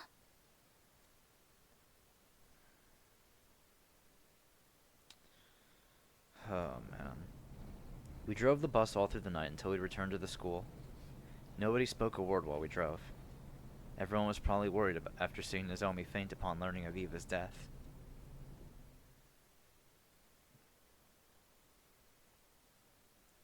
We gently laid the unconscious Nozomi down in her bed. Then, just as we were about to head to the leisure lounge to check the leaderboard... Intruder alert! Fucking... Intruder alert!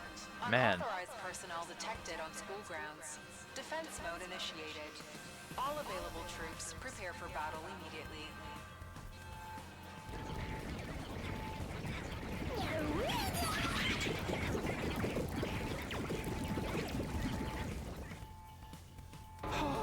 An invader attack! Give us a break already. Of course they'd attack us now. We left the school undefended. So they dispatched an army to storm our empty castle. That was quick. We need to get to the war room. We rushed out of Nozomi's room.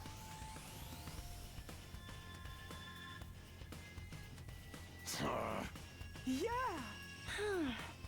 When we got to the war room, Takemaru awkwardly averted his eyes. Well, it makes sense that he wasn't keen on working together, given that we haven't been getting along. I love how tense this is. It's getting me so excited. Everybody's been at each other's throats lately. Won't be long until everyone starts killing one another. Don't say stuff like that. Nobody's in the mood for your jokes right now.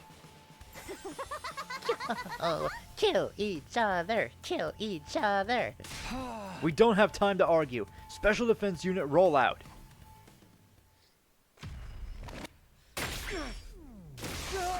Oh, I wonder if this is Valagorzo and his wife. I don't think we fought them yet on this route.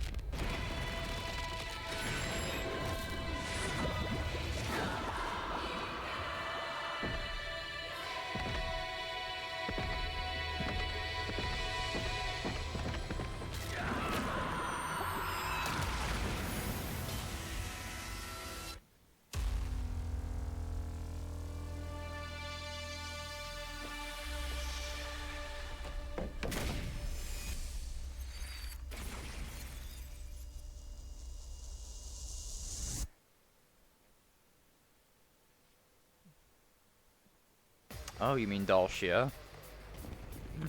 That'd be interesting.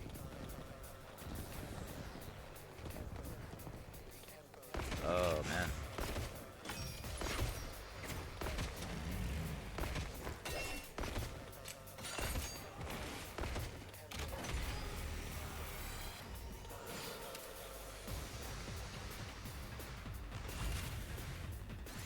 Yes. Really glad I did the battles on the other route first, so that we could just skip all these. The commander should show up any moment now. But we won't get points if we defeat her on school grounds, right? Boring. Stop running your mouths and focus. Here they come.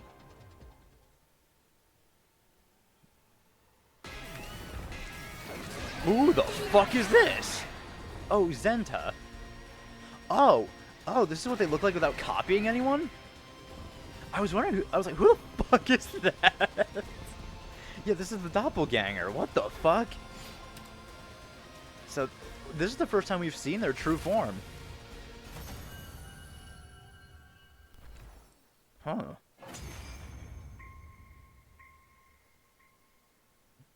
I am Zenta, the paragon of harmony. Even if my flesh is destroyed here, my soul shall live on eternally, and it will destroy you all. With those final words, something strange happened to Zenta's body. Oh. It splintered all over and burst into tiny pieces, disappearing in a plume of smoke. Can't say I expected she would self-destruct. I felt dizzy as I recalled what Eva did to herself last night. Seems like the commanders would rather die than be held prisoner. Man, now we can't get her cryptoglobin. What a waste! But who cares? I'm already crazy strong! Thanks, Darumi. Darumi's cackling signaled the end of the battle. We all de-transformed.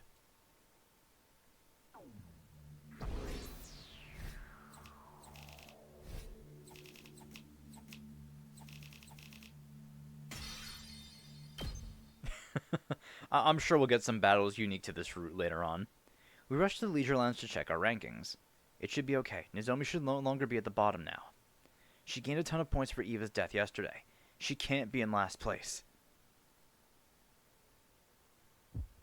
Feeling a mix of hope and unease roiling in my chest, I looked up at the leaderboard. I was in for a surprise. Kyoshika. No! We lose her again? Nozomi had risen from the bottom of the ranks, but in her place. Why is Kyoshika in last place? I had a feeling this might happen. What? How did you know that?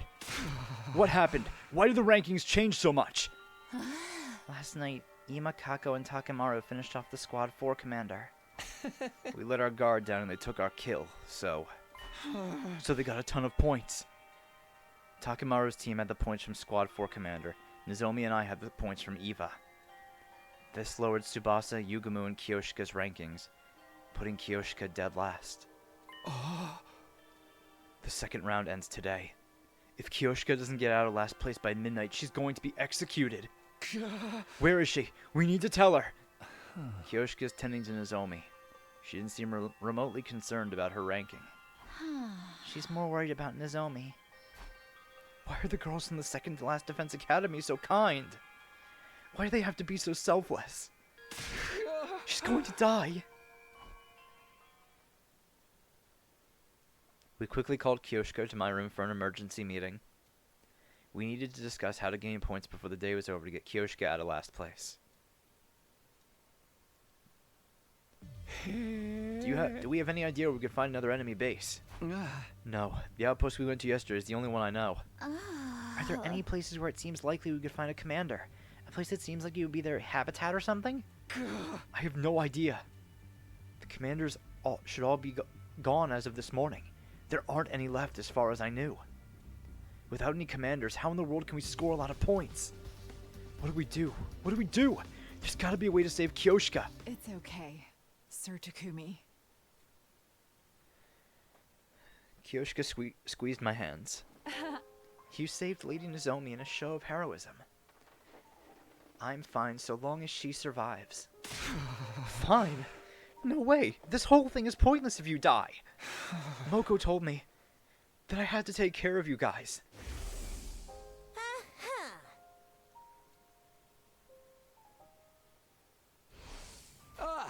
I can't break my promise. But if I move up in the ranking, someone else in our alliance might end up dead instead. Am I mistaken? She was right. Most of the alliance is already at the bottom of the rankings. Lifting Kyoshka out of last place would likely condemn another of our allies to death instead.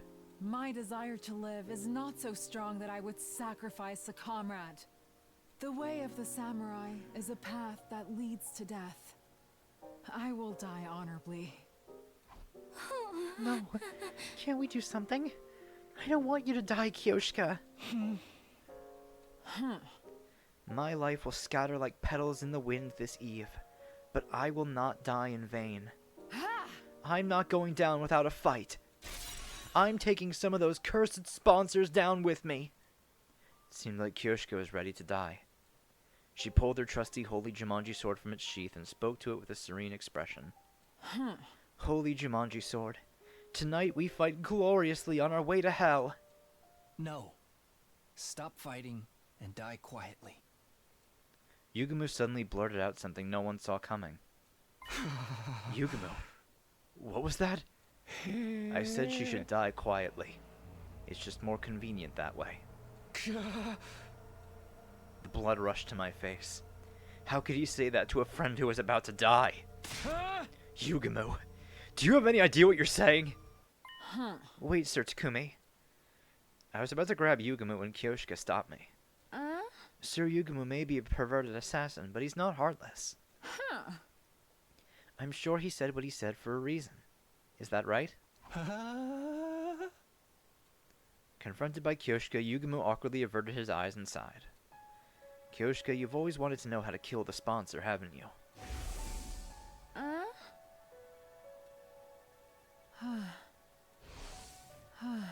Right, because I myself can't even imagine how it's possible.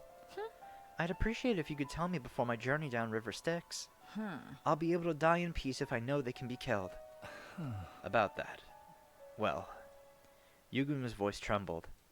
We need to use the life of the person in last place. Oh. Wait. Does that mean the poison? A new day began as the clock struck midnight, which meant... Hunters of the Special Defense Unit, gather in the schoolyard immediately. The closing ceremony for the second round is upon us. We were called to the schoolyard by the announcement. There we were all forced to watch Kyoshka's execution. Kyoshka, I'm sorry.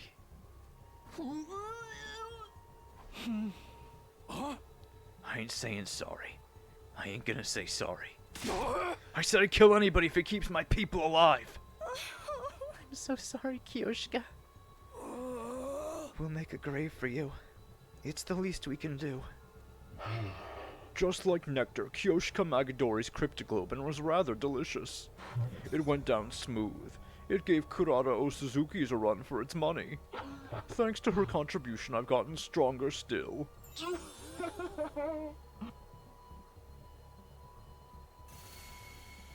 Light coursed along the sponsors' bodies. The magnitude of their presence is growing instantly. They'd grown all the more powerful. This round was quite the thrill. It was particularly entertaining watching you all race to throw each other to the wolves. You were so ugly when you were fighting over the commander at the enemy base. The sponsor gave a hearty belly laugh, amused to see us at odds with each other. I will grant you some respite as a reward for surviving the second round. Once you're recharged, you'll be in fine shape for the third round. No, there won't be a third round. Yugumu had chosen that moment to speak up. I couldn't hear you. Can you say that again, Yugumu Omokage? Are you deaf? Then let me repeat myself. I said that your game is done here and now. Oh, and why is that? Why? Because you're going to die, obviously. The very next moment... The sponsor suddenly began to twist and writhe in agony.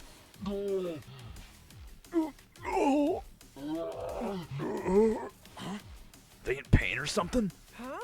They're holding their stomachs. Was it something they ate? Something they ate. I couldn't have described it better myself, honestly.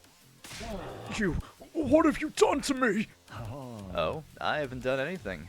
The one to blame here is... our dear Kyoshika. No? The secret to the sponsor's strength is their inscrutability. We know nothing of what they look like or their biology. When everything is unknown, it becomes impossible to uncover any weakness. It's been a month since they showed up, and we still don't even have so much as a clue as to who they really are. The only thing we knew was their suit's weak point. That's meaningless when there are so many of them. They keep their cards close to their chest. That's what makes them so strong, but they willingly gave up their invincible position due to their own greed. Whenever you, all of you, execute one of our friends, you absorb their cryptoglobin to grow stronger. When the bees absorb the blood, it is immediately distributed throughout all your bodies, and all of you grow stronger simultaneously. I realized that after seeing Shoma's execution.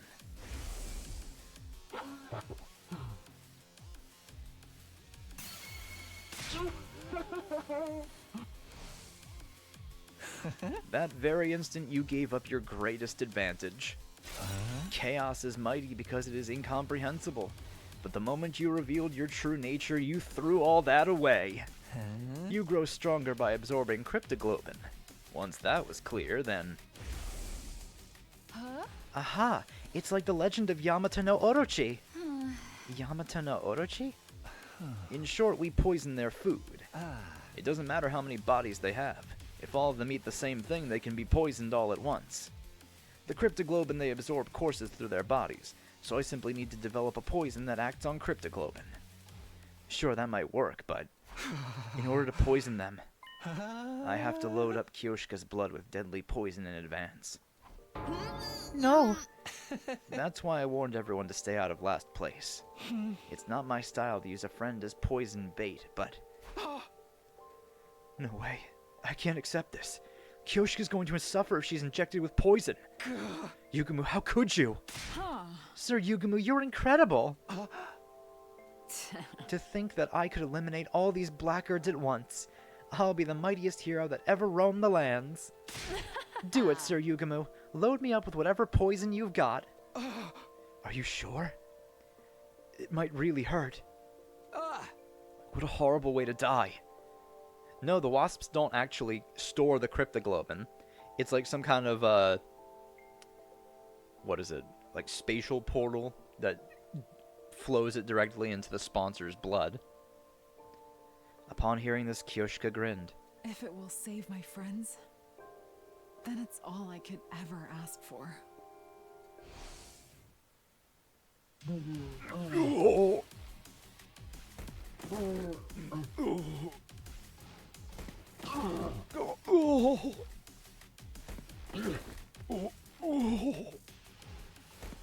The poison seemed to be working. The sponsors fell to the ground one after the other. They dropped like flies, until just one was left. Looks like you're the last. Will this invader hunt be over the moment you're dead? My beast, what are you doing? He's attacked me. This is in flagrant violation of the rules. Punish him! The sponsor called out to the bees hovering above us. However... Why aren't they coming? Because I haven't violated any rules. What? It's true that I had Kyoshika consume poison, but you were the one who made the choice to absorb her blood. You can't punish me for your willful negligence. Your bees appear to be sticklers about your rules. The only uncertain element of our plan was how the bees would react. It looks like we had nothing to worry about. Sponsor, you were defeated by Kyoshika's sincere wish to keep us all safe. Your killing game ends today!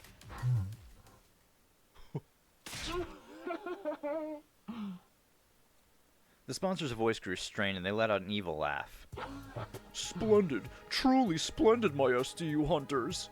Such excellent hunters you are to have defeated me so handily. It seems I have lost. There's no way for me to turn the tables. So it's over? The killing game? Don't be so hasty, sister dearest. Recovering from something like this would be very much in step with the rest of the tricks they've pulled. You're jumping at shadows, Tsukumo twins. My life is most certainly going to end here. I have but a few seconds left in this final body of mine. So this is death. My sight is blurring. Then it's really all over. That's right. We'll be free from this hell once they're dead. The killing game is over.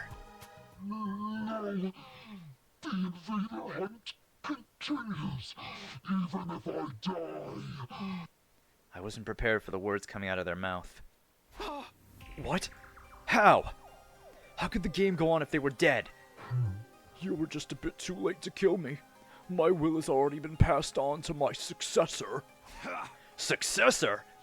Therefore, And unbelievably shrewd. Once they're done preparing for round 3, the game shall resume. Oh, fantastic. I can so clearly picture all of you dying, writhing in utter agony. What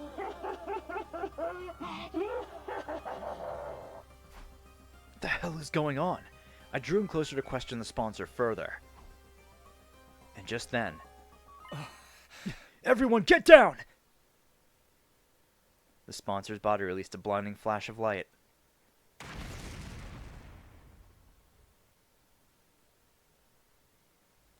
The next time I opened my eyes, there was no sign of any of the sponsors. Ima, Kako, you two alright? We're fine. If you can call this fine, that is. Seems like we died once. Yes, it appears the sponsors blew themselves up and we got caught in the blast.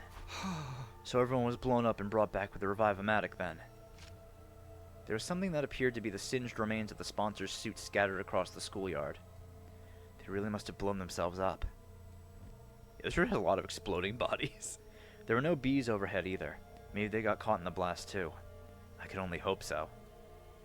But why would they do that? Even if they wanted to take us out with them, the Revive-O-Matic just brings us right back. Perhaps they wanted to destroy their body to hide their true identity. Oh, for the love of murder. It's all but impossible to figure out who they really were, now that they've blown themselves to smithereens. So, who were they anyway? Why were they trying to manipulate us through a killing game? What was their end goal? There was no doubt some solid purpose behind everything, but now it was entirely unclear. You're using past tense, but are we sure the game is over? They mentioned something about a successor. Takumi, you ain't bullshitting us again, are ya? Suddenly, Takemura went to grab me. He's got some nerve accusing me when his team was completely useless in helping us take down the sponsor. But I just kept a lid on my anger. I couldn't engage in this kind of behavior with Kyoshika's body right there. After we all calmed down, we made a grave and buried Kyoshika's body. Thank you, Kyoshika. Thank you for everything. We prayed until morning that the heroine who sacrificed her body to save our lives would find happiness in her next life.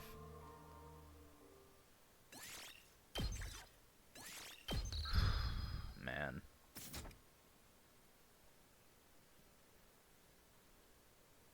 Exhausted and unable to do so much as get out of bed, I slept for the entire day.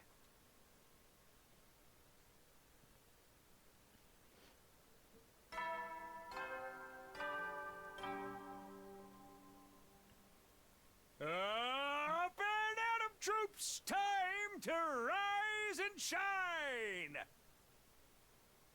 Get ready for your 60th day of active service here at Last Defense Academy. Prepare to be ready to give your lot. I see. So Nozomi's still asleep. Yeah, she woke up a few times, but she just goes right back to sleep again. Like her mind is elsewhere. Her heart may be rejecting the idea that Eva's really gone. Fair enough. Makes sense that she would shut down after how horribly Eva died. Especially since Nozomi loved her like a mother. Not to mention everything else. It's all my fault. Even if we needed the points, I still made Nozomi kill Eva. This is why everyone calls me the Grim Reaper. Takumi, you didn't do anything wrong. Sometimes people have to get their hands dirty in order to save their friends. You only did what was necessary. You and Yugumu, too. Right. how's he holding up? I tried to talk to him earlier, but he said he doesn't want to talk to anyone right now. He seems very upset about making Kyoshka ingest that poison. Even if it was necessary to defeat the sponsor, I suppose it's not the kind of thing he could so easily forgive himself for. Even though we finally beat them, nobody's in much of a celebratory mood. This room, which had once been such a lively place, was now stale and quiet. I miss seeing them around. I looked at Moko and Kyoshka's headphones on the desk. Devices left behind, gazing longingly upward in mourning of their owners. Right. Speaking of devices left behind by their owners, suddenly I remembered the strange items she'd given me. Hey, Tsubasa, do you know what these are? These? They look like computer chips to me. Eva gave them to me before she died and told me this. Decipher the red one once you return to school. Give the blue one to the one whom it is due. Maybe her will is in here. Maybe it's an invader recording device? Then I might be able to extract the data from the PC in the war room. Let me borrow these. I'm gonna try to analyze it ASAP. Are you sure? I mean, you must be tired too. I think having something to do will be good for me. You can just sit back and wait. Tsubasa took the chips Eva gave me and headed for the war room. She finished analyzing them the next day.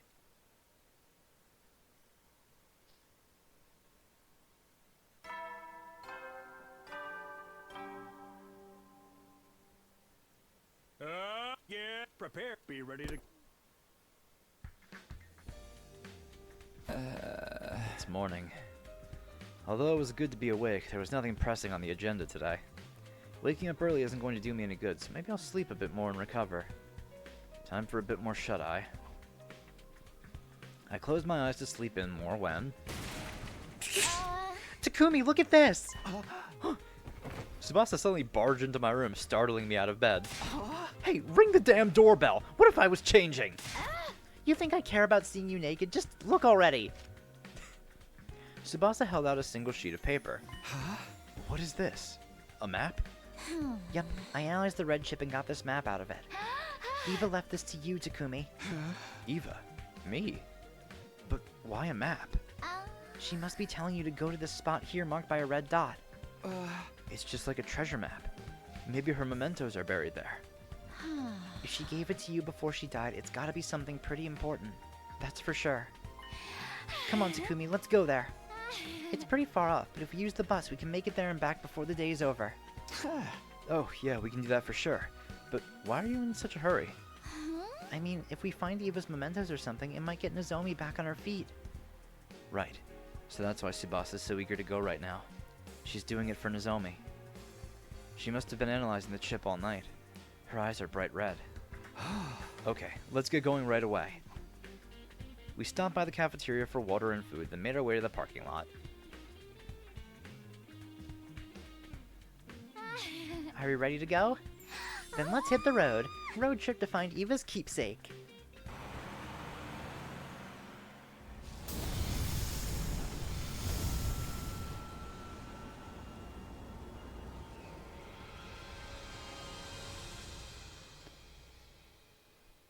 We made our way to our destination with Tsubasa at the wheel.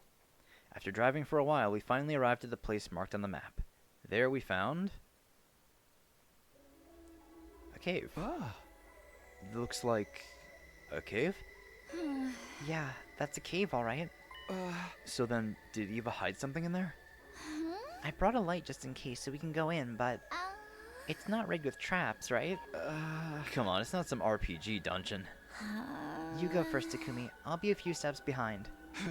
Are you using me to see if it's safe? So what? You're a boy.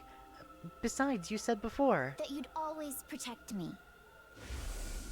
That includes you too, Tsubasa. I'll protect you. For all the rest of our lives. Yeah, you did say that, Takumi. That's true, but we should exercise caution in times like these and... Don't care, didn't ask. Get a move on. Go, go, go. Hey, don't push. We jockeyed for position a bit as we stepped into the cavern. Thankfully, there weren't any traps inside, but... Takumi, look! What? Something far more surprising than any trap awaited us. We hurriedly transported it out of the cave. A child? Commune! What's a kid doing here? She's still warm. She's alive! Hey, are you okay? Are you hurt?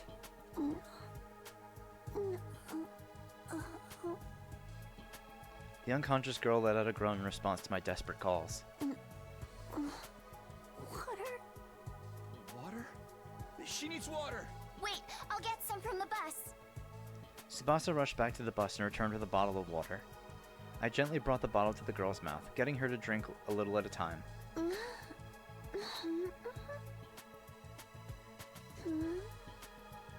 The girl opened her eyes and we examined each other's faces. Thank God. She's awake. Are you alright? Are you hurt? Nope. Oh! The girl slapped me in the face and jumped to the ground. What are you doing? Takumi was just making sure you're okay. Keep your hands off me, you dunce! Such disrespect touching a shrine attendant without purifying yourself. Who do you think I am? And don't you dare say you don't know. But we really don't know. Enough of your lies. Everyone knows who I am. You do know who I am, right? You're just pretending, right? The girl suddenly seemed anxious. Sorry, we really have no idea.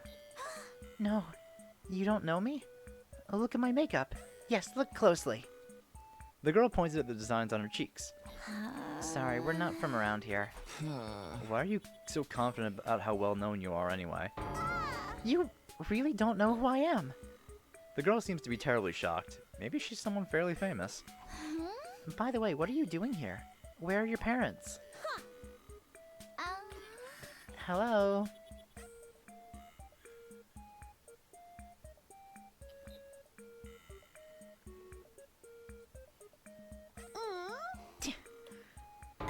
She sucked your teeth at me. I heard it. Oh, this little pipsqueak is real cheeky. You're the one prying into my business. There's nothing more suspicious than some strange people asking about others' identities. Be gone. You were just trying to act like a big shot a few seconds ago. This girl was apparently famous, but she didn't seem like she was about to reveal her identity. So who is she exactly? We came here because Eva asked us to. Do you know her? The girl raised her beautiful brows in shock at the mention of Eva's name. Don't you lie to me. Mother would never give away this location. Mother? She may have been a hero in name only, but she wasn't the type of coward who would sell out her own daughter. Mother would never do that to me. Never. She was calling Eva Mother, which meant... Commune. You must be Commune. How do you know my name? I thought you said you didn't know me. Eva mentioned you. You must be her adopted child. Biologically speaking, you're her niece, right? Who are you? Why do you know of my family's secrets? You claim to know nothing, yet you know plenty. There is no trusting someone who changes their story constantly. If you truly know my mother, show me some kind of proof. Proof? How? I can't pull proof out of my connection to Eva, out of my... Wait a minute. Eva gave us this. The location of this place was on the map in the red chip. Mother's memory chip. Commune ripped the blue chip out of my hand. I'm going to analyze this. You wait here. Commune rushed back into the cave with the blue chip in hand. Wait, should we? We have no other choice, do we? But even after we waited several hours, Commune didn't return. We decided to go back to the bus for a while. Commune's not back yet. Yeah. We continued to wait on the bus, but Commune never came out of the cave. It grew later and later into the night, and the inside of the bus turned chilly. The heating in this bus doesn't work so well. Maybe we have blankets or something. I'll check the back. I looked around the bus for something to protect us from the evening chill, but all I could find was a single blanket. Here, Tsubasa, you take it. But what about you? I'm fine. I can sleep on the seat with my jacket. That's not going to keep you warm. We have to turn off the heater soon, too. What if we freeze to death? We bandied ideas back and forth until... Aw, we ended up like this.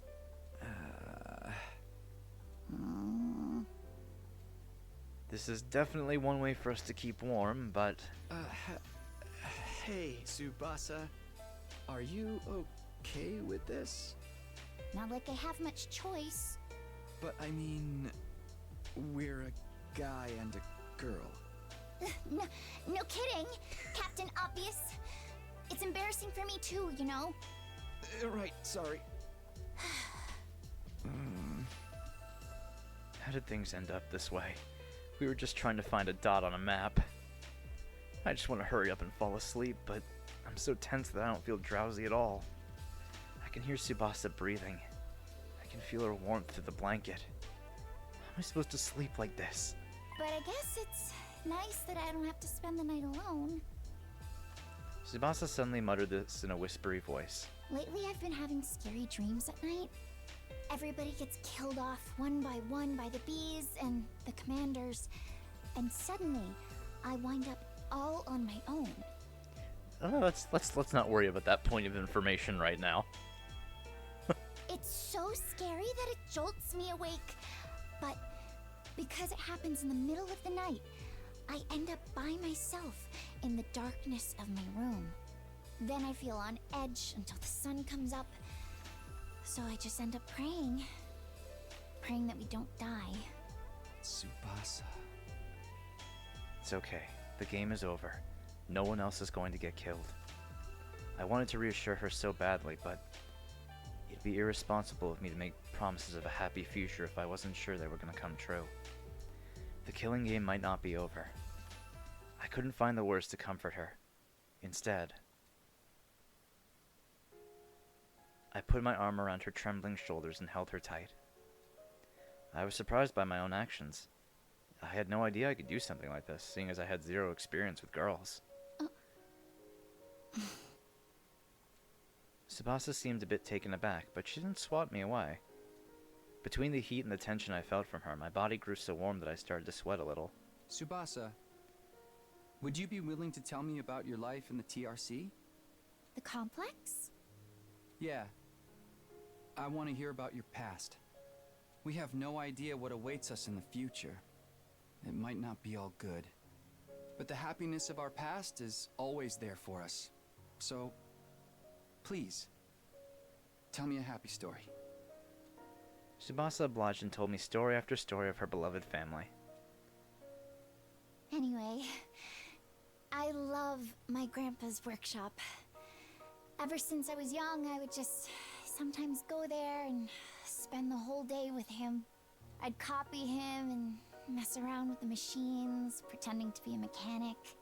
Lathing was my favorite. I'd hog the lathe for the whole day to perfect my projects. Tsubasa's face looked so innocent and joyful as she told me about her grandpa. As I closed my eyes and listened closely, I could practically feel the happiness as if it were my own. Okay, that's enough about me. Now tell me some stories from your past. Now that Tsubasa was done speaking, it was my turn. I recounted my memories of the residential complex. Memories of my mom, my dad, and Karuha, who I spent so much time with that she was basically my family anyway. At some point while we were trading stories, we ended up with huge smiles on our faces. Hey, when we get to the artificial satellite, you have to introduce me to your family. I want us to have dinner together. Yeah, of course. My mom would be thrilled if I brought a girl home. She'd fry up more chicken than you could eat. And you'd have to watch your nervous stomach. Right. I'll take some antiemetics before I arrive. You should come visit Grandpa too. He'd be so happy if you asked him how to use a 3D printer. We were feeling hopeful as we talked about our pasts. Our yearning to relive happier times had transformed into motivation to survive. Let's go back, okay? Back to our families. Yeah. Together. Aww. Tsubasa and I exchanged promises and fell asleep. Aw, that was really cute.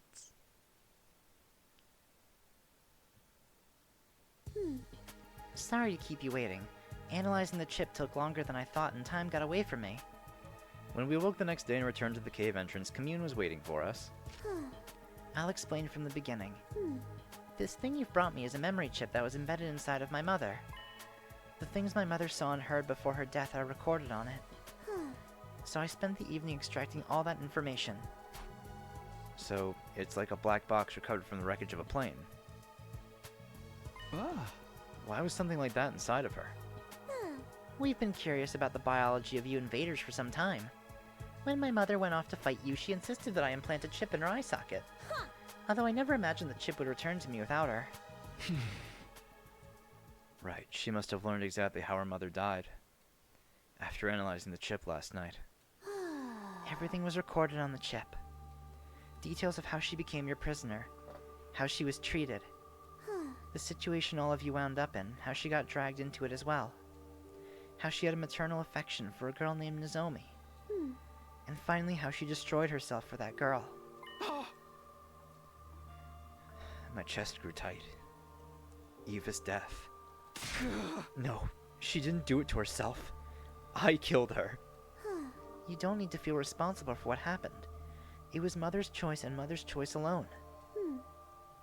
She was the one who attacked your base, and she was the one who decided to become your prisoner. It was her choice to sacrifice herself to keep this Nozomi alive as well. Which means that I, as her daughter, will respect her wishes. I shall not blame you. The tone of Commune's voice was dignified beyond her years. I'm sure she must be in a position of some status. But it must have been hard to watch. No, I don't feel sad in the slightest. To start with, she was my aunt, not my mother. I hated her from the start. An empty-headed soldier is my mother? Spare me. I'm almost relieved she's gone. Now I don't have to hear her nag anymore. She didn't have what it took to be a hero. She was an utter nobody who just happened to be born with divine blood. I mean, she charged right into enemy lines without a proper strategy and ended up your prisoner. Such utter stupidity. That's what she gets. Even I could tell she didn't really mean what she was saying. And in the end, she was so obsessed with our enemies, she killed herself for one of them. It's beyond foolishness.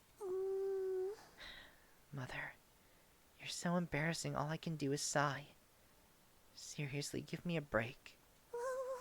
So, I don't feel sad in the slightest. That my stupid mother is...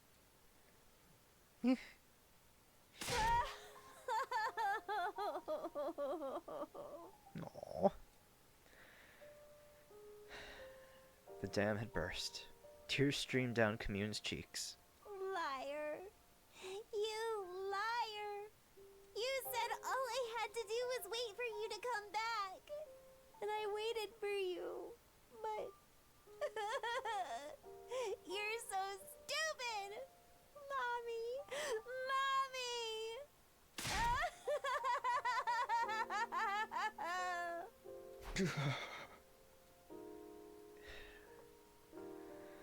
It hurt so much to look at Commune weeping that I found myself averting my eyes.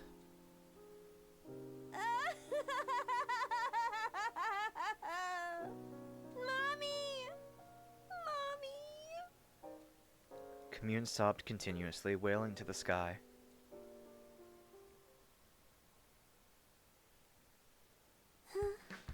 I guess that's enough crocodile tears for now. Commune was back to her impertinent self after crying herself hoarse. Did you like my little performance? I even shed tears as a show of good manners to my dead mother. Don't go telling anyone I cried. You will be summarily executed if you speak of this. Yeah, don't worry, we're not going to tell anyone. Commune nodded, relieved by my promise. Now, we're done mourning, so let us get going. Going... where? That much is obvious. Your school. I must meet her. The girl who shares blood with my mother. Nozomi Kirufuji. Right, I guess that kind of makes Nozomi an older sister to you. Then I must find out if she is worthy of being my sister or not. Show me the way at once. Of course, I wanted Commune and Nozomi to meet as soon as possible. But I wonder if we can really take you to the school. You might set off the alarm. Fear not, your school's alarm is horribly imprecise. For example, if I enter while touching you, then me alone will not be enough to be detected. Are you fucking serious? Is that all it takes to fucking bypass the alarm? Oh! Is that why that burrowing invader didn't set off the alarm? Because it was touching Ima? Ooh. That's something to think about. That actually answers the question.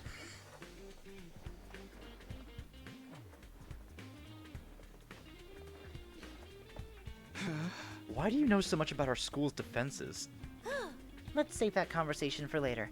Take me to your school at once. Seriously, can you take me? And maybe bring me some food and water too? I'm so hungry, I'm getting dizzy. Right, she was so hungry she was out cold in that cave when we found her. We helped Commune onto the bus and headed for the school.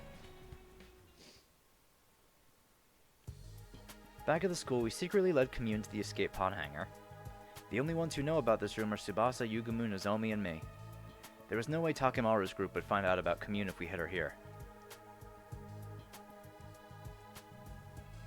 Once we had Commune, it was time to get Nozomi.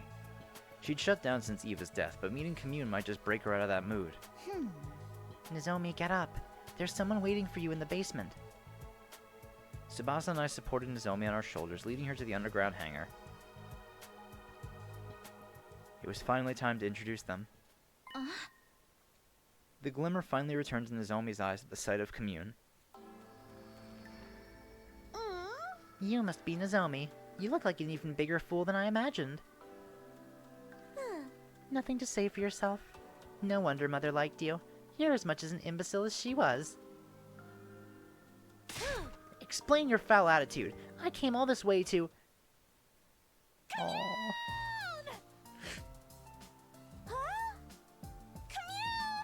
It's really you! How?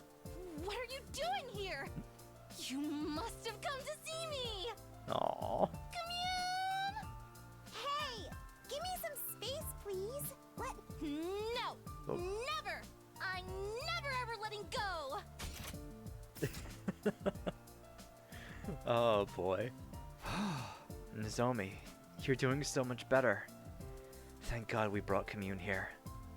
After living Eva's life, Commune felt more like Nozomi's little sister than someone she just met. Nozomi instantly went from being a lifeless doll to enthusiastically squeezing her little sister. Back off! Keep your distance! Who do you think I am? Hey, don't be mean. Come on, let me hug you just a little longer. All that matters is that Nozomi is better. Even if she's weak or unable to fight. So long as she's happy and healthy, then. My thoughts were interrupted. Tsubasa? Tsubasa was silently squeezing my hand. Tsubasa? What's up? It just seemed like you were really looking Nozomi up and down. What?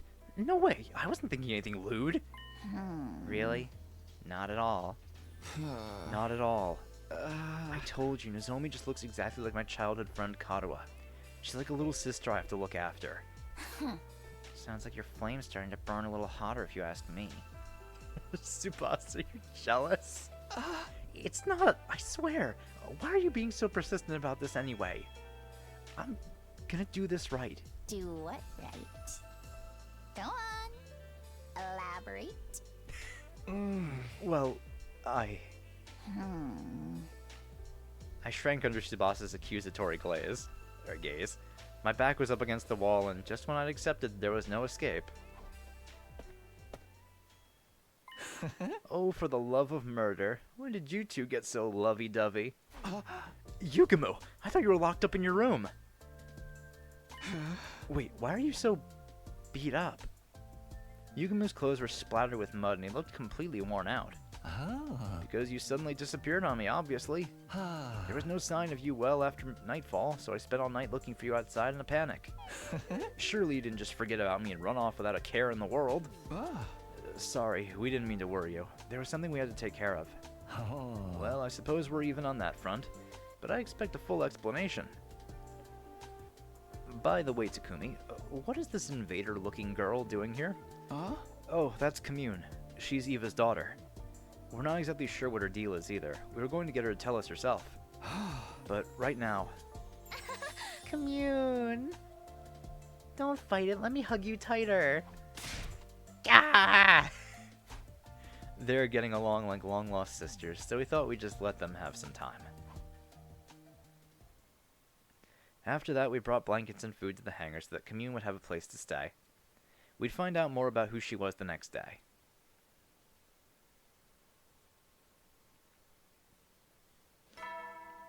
And didn't think this would be the route where we learned more about Commune. Get ready for... Prepare to be ready to give your... It's morning. Hope Commune got some good rest. I decided I'd go straight to the hangar to see how Commune was doing after spending the night there. But then... Cool. Intruder alert. Intruder alert. Unauthorized personnel detected on school grounds. Who the fuck is this? There's no commanders! Is it just... I'm guessing it's just mooks at this point. For battle immediately.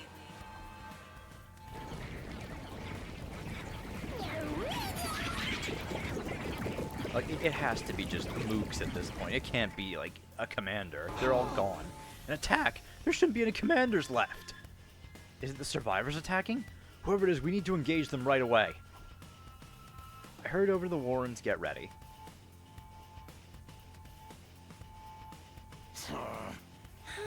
Yeah! Takemaru's group awkwardly averted their eyes the moment they saw us. Well, I'm just happy they're willing to fight with us. I don't see Darumi. Yeah, she hasn't been around recently. Maybe she's feeling down. Her beloved killing game ended so suddenly, after all. Fighting without Darumi is going to be rough, but there shouldn't be a commander this time, so we should be fine. Huh? Are you alright, Nozomi? You're still recovering. You can rest. No. Let me fight with you. I need to protect her. So she's decided to fight to protect Commune. The little sister is a powerful motivator. Okay, guys, let's do this. Special Defense Unit, move out. God, there's so few of us left now.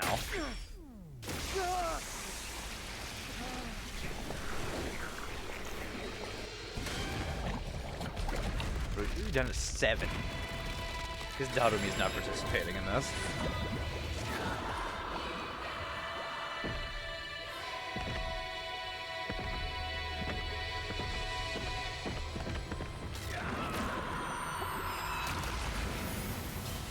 Yeah, no, she's not here.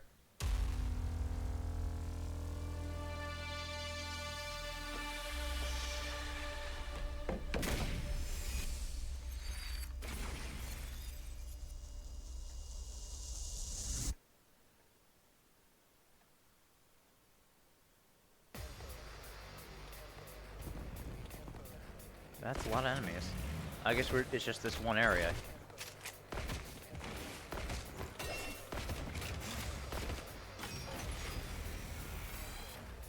I don't want to fight! How is this? Not like this!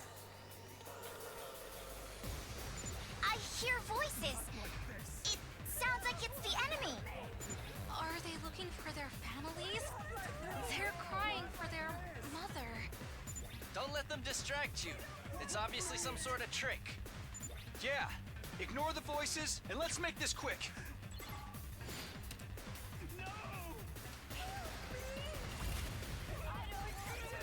Oh, I can skip this one too.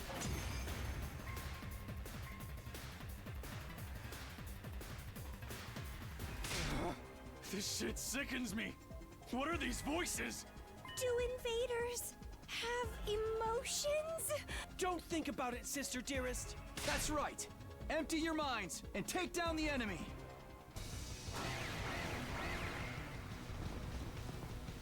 No! I don't want to fight!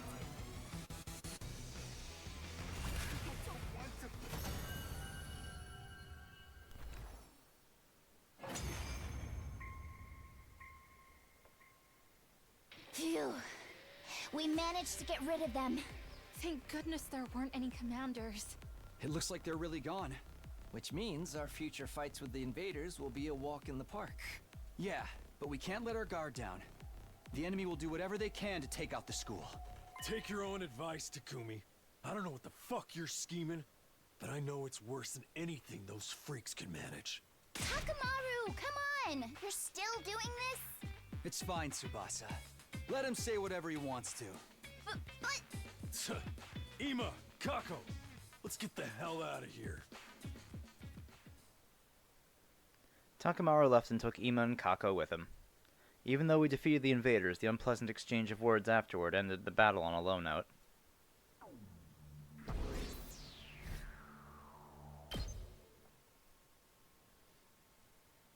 Let's say we started with,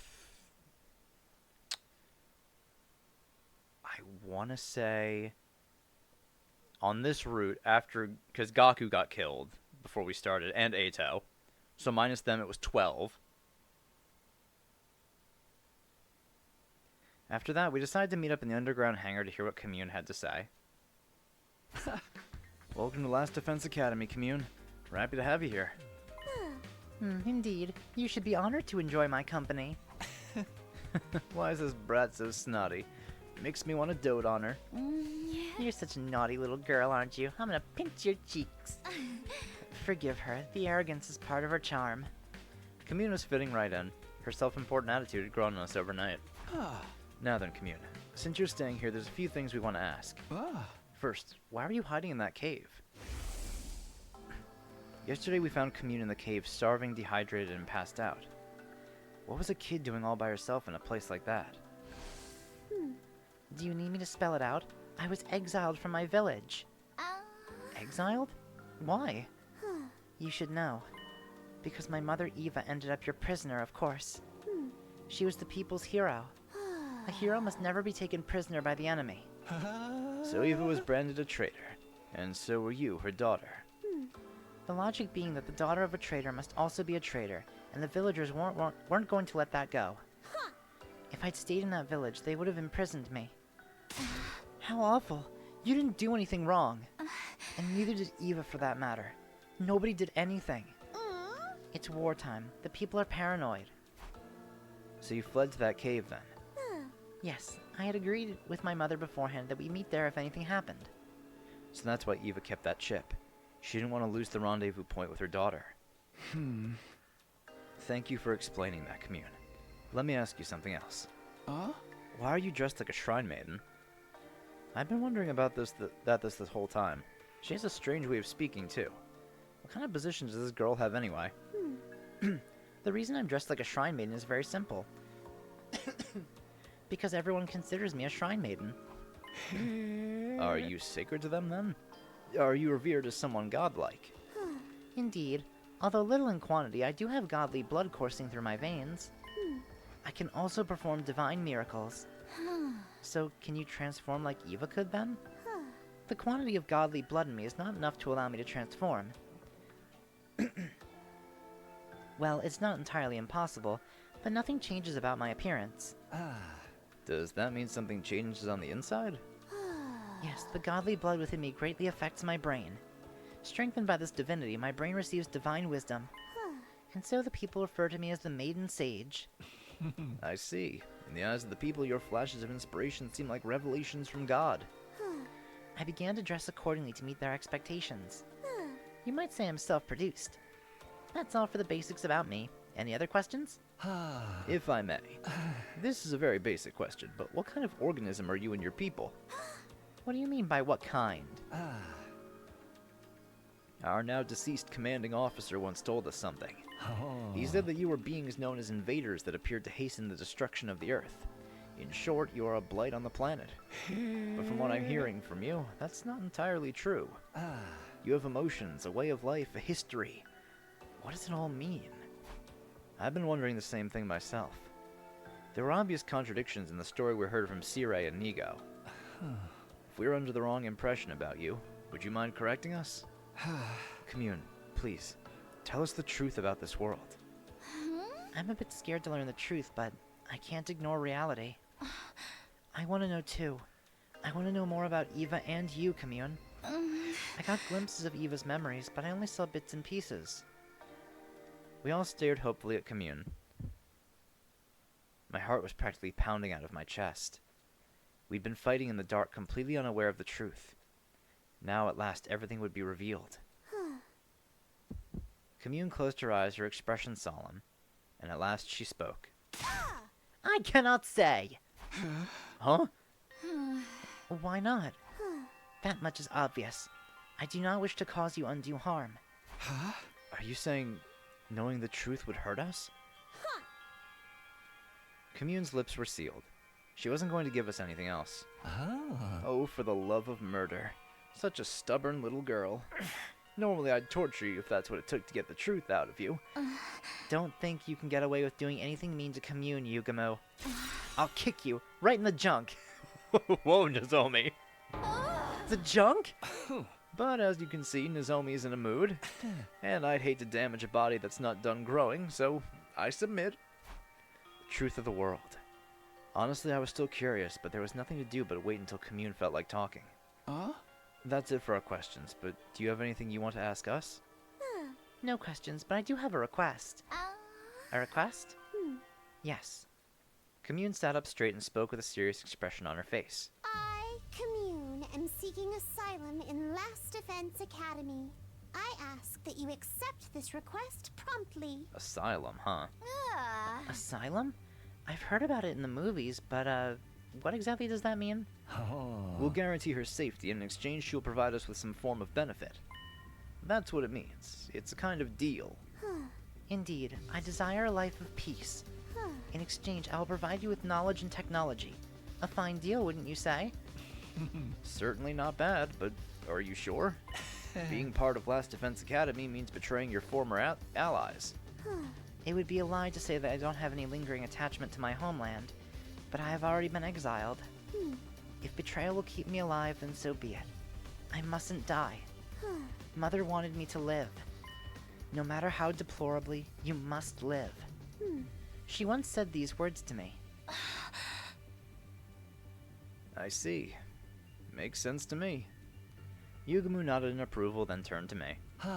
Well then, team leader, make your decision. Do we accept her request? There's nothing to decide. Commune's already one of us. That's why I brought her here in the first place. Takumi. No way, you're deciding just like that? Even I'm shocked. This is how I can pay Eva back. I can't just throw away our last connection to the woman who gave her life to save Nozomi. Glad to have you on board, Commune. So delightful to have yet another adorable member on our team. I hope you might someday share the secrets of the world with us. Right. Pleasure doing business. You should be honored to live alongside Commune, the maiden say. Yeah. Nozomi squeezed Commune with a terrifying enthusiasm. Unhand me, it hurts. Seriously, Nozomi? No! I'm never, ever letting go! Ever! Nozomi tightened her arms around Commune, holding her even more tightly. This time, this time, this time, this time, I'll protect my family. You see, Ava? I'm protecting her. And I will protect her, no matter what. Aww. Even if it costs me my life. But then... Simpleton, how can you be such a fool as to not understand why you can't do that? Commune suddenly shoved Nozomi away. Commune?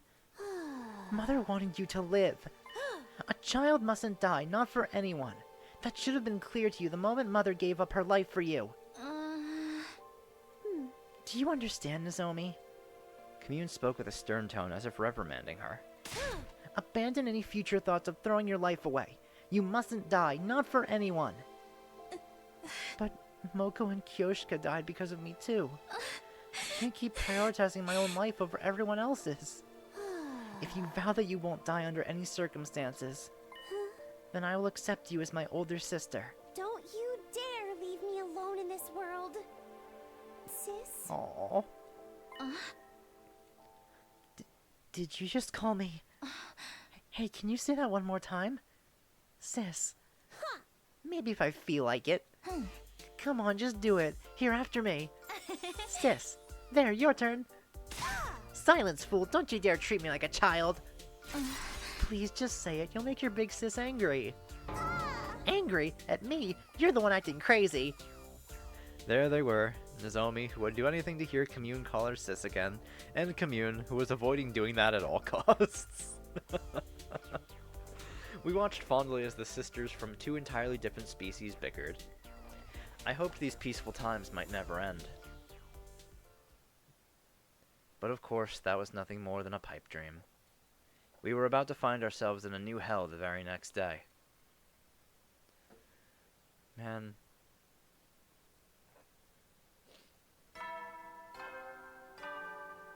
Well, I mean, they're two entirely different species. Nozomi's human. Get ready! Prepare to be ready to give your lot. Morning already. I gotta go check on Commune. Plan today was to bring a full set of furniture into the underground hangar. Commune would be staying there for a while. We needed to set up a good environment to keep her healthy.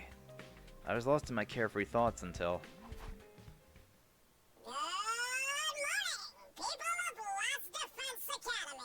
Oh boy.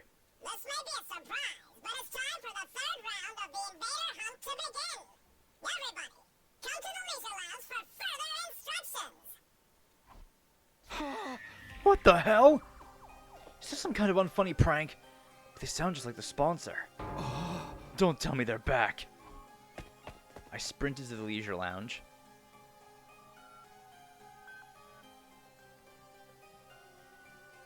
When I arrived, there was the sponsor clad in their suit. You had to be kidding me. How? Oh, for the love of murder. I had my suspicions, but... No, but then what did Kyoshka die for? Why? All the sponsors are supposed to be all dead. Killed by Kyoshka's poison. So, how? You're still alive? Oh no, the last sponsor is as dead as a doornail. I'm an entirely different person, and don't you forget it. They had the same voice as the sponsor, but their way of speaking was completely different. What the hell is happening? Good morning again, ladies and gentlemen. I'm the sponsor's successor, but you can just call me Sponsor too. You're a freak is what you are. Why do you sound so damn excited? Their personality is totally different. Is this really a different person? Their successor. Does that mean they were telling the truth?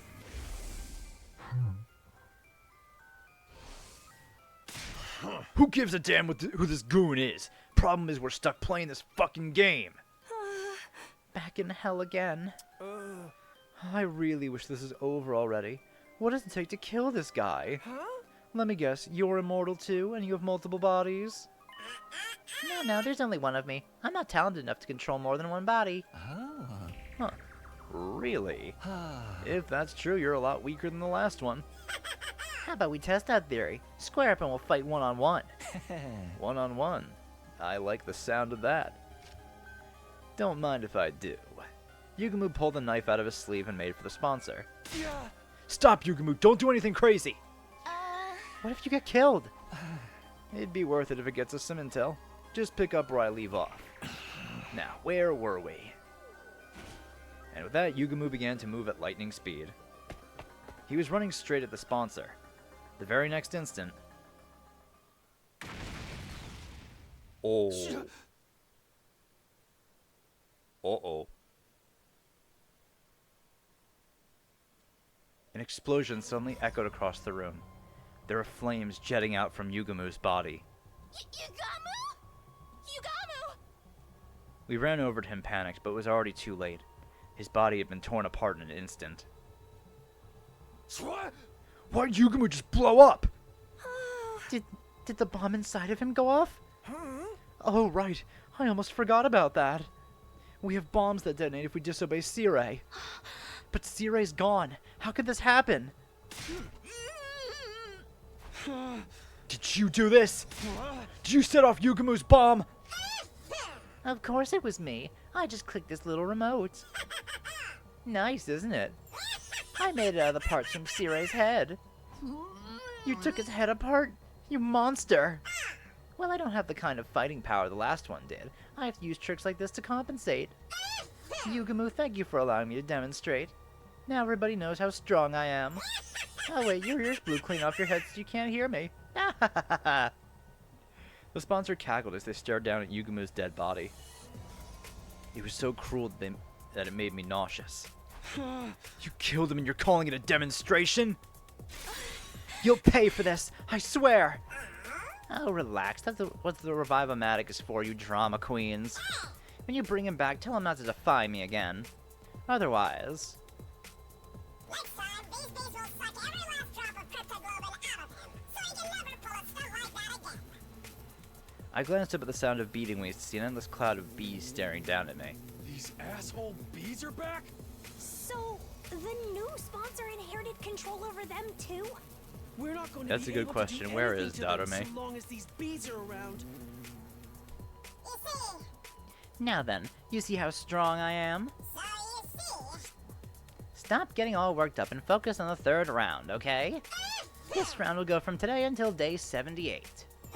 Whoever's in last place at midnight is going to be executed, so get ready.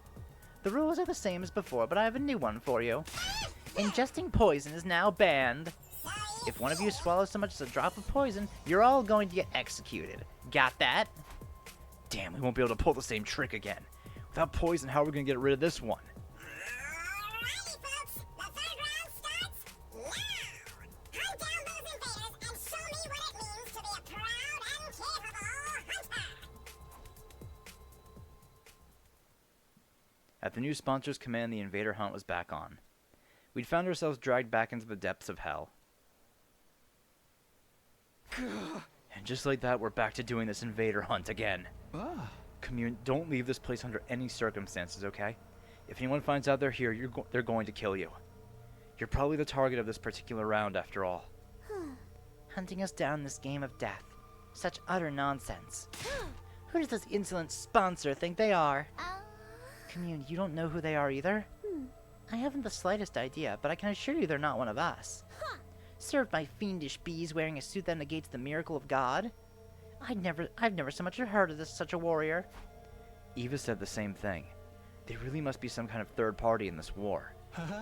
Well, now that this game's back on again, we're going to have to review our objective. Do we participate in the third round of the hunt, or do we try to kill off the sponsor? You tell us, team leader. We'll follow your lead. I couldn't answer immediately. Honestly, I wasn't sure what to do. Continuing this deranged killing game was out of the question, but apparently killing the sponsor isn't enough to end it. My heart was gripped with despair. What do we do? What more is it going to take for me to be able to protect everybody? Why do you look so troubled? Commune suddenly questioned me. If the game displeases you, then why not run away rather than join in like a fool? We can't. The bees are monitoring what we do outside. Then simply run to a place where they cannot follow. Commune pointed at the escape pod. Is this rocket just for decoration? If you flee to space, the sponsor person won't be able to pursue you.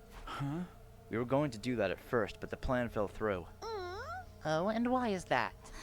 The escape pod is broken. It'll take a long time to repair it. I'm repairing the motherboard right now, but with my skills, it'll be another month. I can do it in 5 days. Oh. Huh? Commune, what did you just say? I said I can repair it in 5 days. Repairing a rocket as simple as this is child's play. You're not joking with us, are you? Did you forget who I am? I'm the Maiden Sage. With my divine wisdom, I will draw your path out of hell and toward paradise. Our salvation had come from a totally unexpected source. If we could escape into space in 5 days, we wouldn't have to play the third round at all. Well, do you understand now just how mighty I truly am? I, Commune, should command more respect and reverence.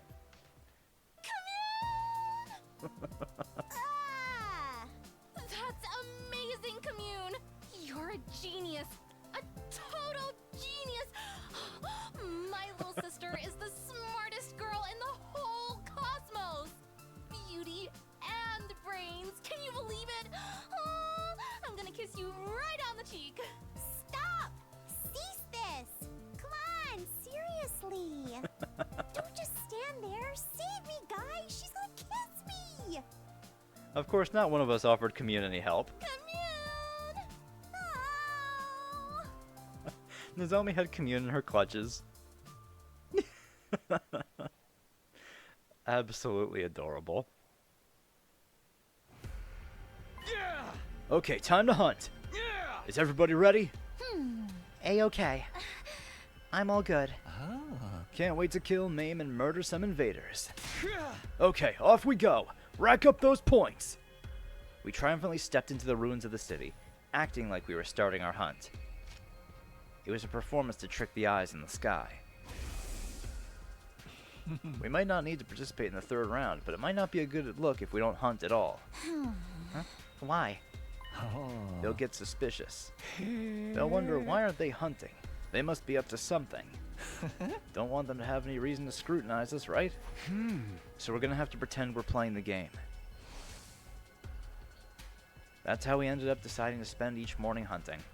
In the mornings, we marched through the streets looking for invaders, but in the afternoons, we dedicated every ounce of energy to repairing the escape pod. Commune designed a new motherboard from scratch with a state-of-the-art computer, while Tsubasa made and assembled the parts using electric tools. Yugumo and I ran errands. We transported tools and machinery in and out of the hangar as directed by Tsubasa. And Nozomi, Everybody, I brought some onigiri for snacks. Okay, Commune, say ah! Ah! I can eat by myself. Leave him there. I said ah!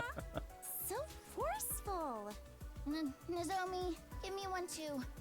I've been using my brain so much, I need some calories. Okay, you too, Tsubasa. Nozomi.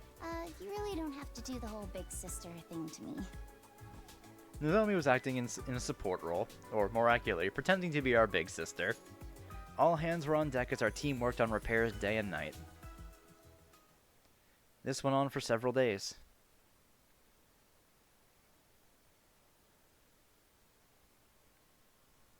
In the morning, we spent time pretending to hunt.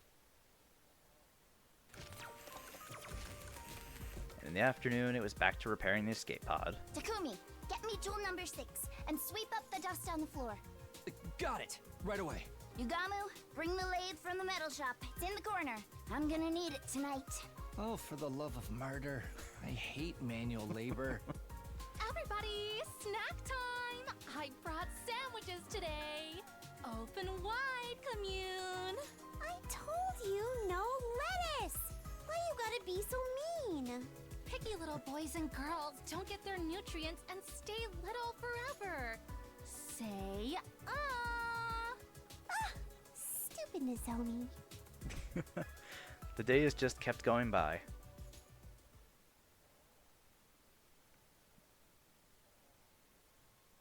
Our task was the same that day too. We dedicated the morning to hunting, and in the afternoon, we all pitched in to repair the escape pod. Takumi, come here and massage my shoulders. Oh, they're so stiff. Okay, but are you sure? What are you worried about? Just hurry up. Oh, Yugamu, take the lathe back to the metal shop. It's in my way. I need it gone ASAP. Oh, for the love of murder. You're not even trying to hide your favoritism.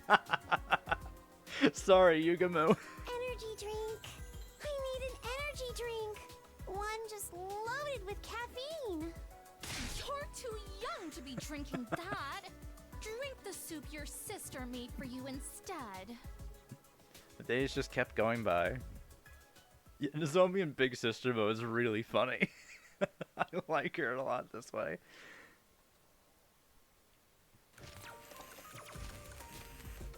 And in the afternoon, we worked on the escape pod. Takumi, compliment me so I feel motivated again. Treat me like a princess.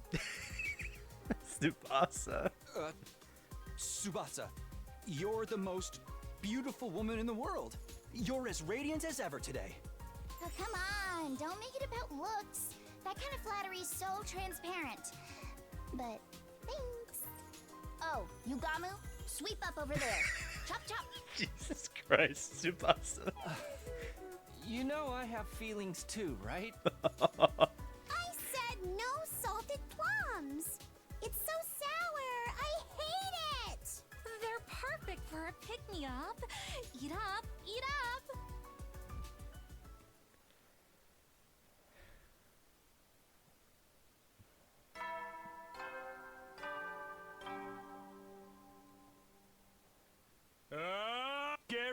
for your in celebration of a yeah! Let's kill the shit out of these. Right, the rock music day. Why is it the freaky music first thing in the morning?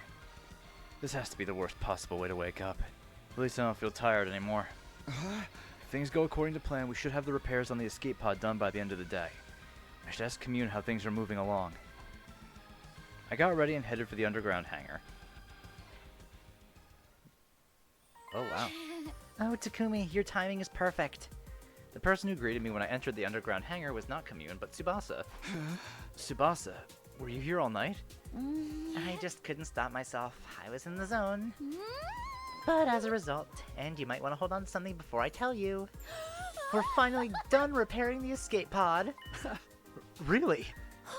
We worked ourselves to the bone to finish that circuit board in 5 days. I'm completely burnt out. That's amazing, Tsubasa. You did it. I can't believe it really only took 5 days. We gotta tell everybody. I'll get Yugumu and... Wait, Takumi. I was about to rush out of the room when Tsubasa grabbed me by the hand and stopped me. Before you get everyone, I was hoping you might reward me for my hard work. Oh. Reward? Takumi, you said before that you're going to do things right. He certainly did. I guess I did, didn't I? If you want to do things right, then do this right. Right. You said you would. With a vulnerable expression on her face, Tsubasa closed her eyes and tilted her head up. I might be slow, but even I know what she wants. But is this really okay? We're in the middle of a war. Staring at Tsubasa, she waited nervously. I couldn't help but feel a swell of affection. I quietly made a decision. I'm going to do it. I'm going to do things right with Tsubasa, here and now. I leaned in close to Tsubasa's lips and... Blast! I've really done it this time. Son of a bitch! We heard Commune grumbling and quickly backed away from each other. Confound it, how can I make such a careless mistake? Dang it! Commune came out of the escape pod holding her head in her hands, complaining about something. What is it, Commune? Did something go wrong with your repairs? Fools, the repair work is impeccable. Who do you think you're speaking to? What's with all the yelling then? What did you do? No matter how perfect the pod itself is, a machine can't do anything without fuel. You have to be kidding. Not at all, I'm afraid. There's a hole at the bottom of the tank. It's completely drained. I hurriedly called Yugumu and Nozomi over and explained the situation to them. Well, this sucks. None. Really? How could it be completely out of fuel? The particle bacteria must have penetrated deep inside. Every last drop of fuel drained out of a tiny hole. But the tank gauge didn't say anything. It should have been full. That meter is only for the aviation fuel. I'm talking about the propellant tank. Of all the things to run out of. Propellant?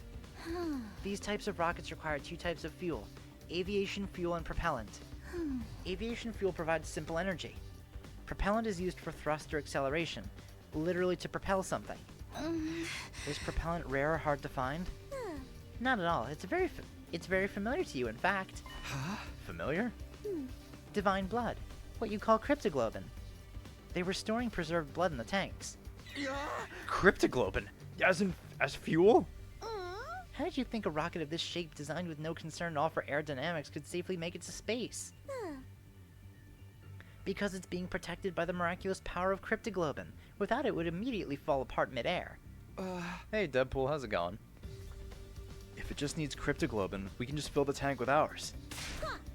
You fool, you don't have enough. You would need every last drop of cryptoglobin from the body of the strongest class of our heroes to launch this rocket.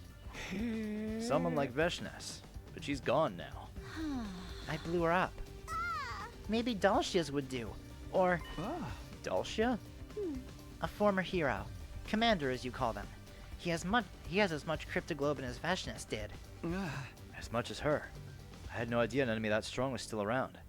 But I've never seen or even heard about him. Of course. He fought Veshnes and wound up imprisoned. He should still be locked up somewhere, although I don't know where. In short, the escape pod didn't have enough fuel to fly just yet, which means that our early escape from the school is postponed yet again. And that also meant we'll have to go back to hunting. If we can't escape, that's the way it has to be. We need to play the third round until day 78. Are we destined to be trapped in this game forever? If that's the plan, let's check the rankings first. None of us can end up in last place. We headed to the Leisure Lounge to check everyone's current ranking. So who's in last place? Oh, Tsubasa. I knew it. I'm last. I'm right down there with you. At this rate, one of us is going to die. Yugumu and Tsubasa had fallen to the bottom of the ranks.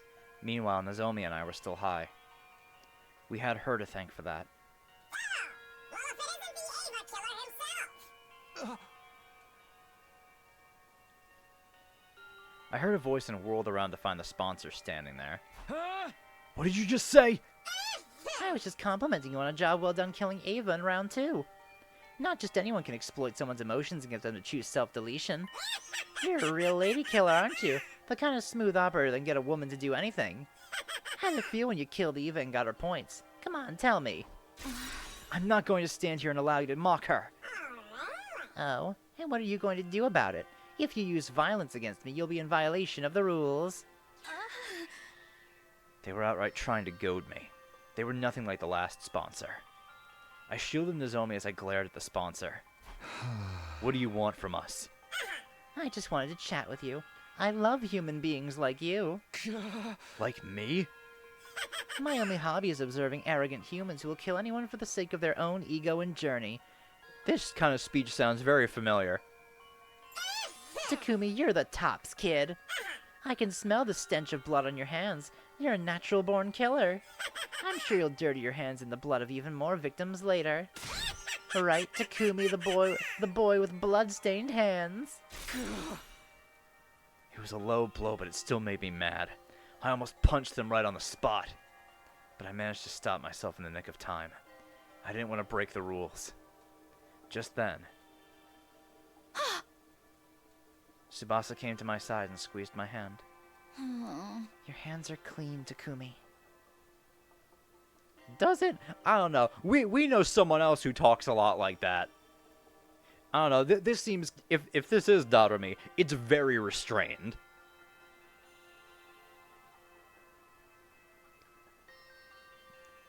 Your hands are clean, Takumi. And they always keep me warm when I need it most. Tsubasa. Tsubasa clasped my hand tightly and sent a withering glare the sponsor's way. Oh, showing off your girl? You were head over heels for Nozomi not that long ago. When did you trade her in for Tsubasa? You have no morals at all. Shut up!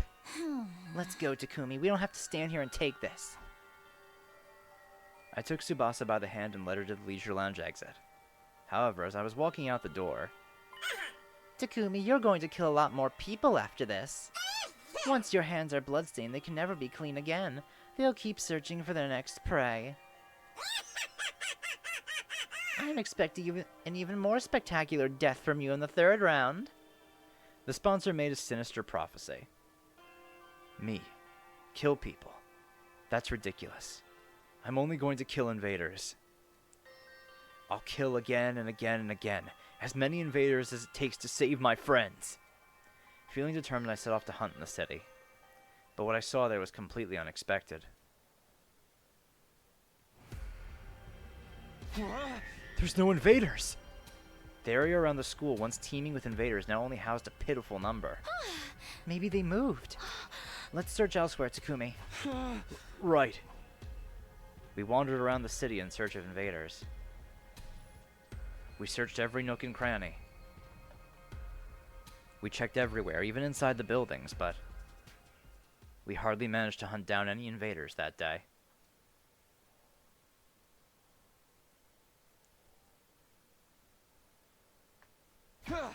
Okay, let's go. We're bound to find more invaders here. We had been desperately searching for invaders since early this morning, but they're gone. All gone. Where did they go? It's gotten a bit colder recently. Maybe they're hibernating? Is that something they do? I'm getting more and more anxious.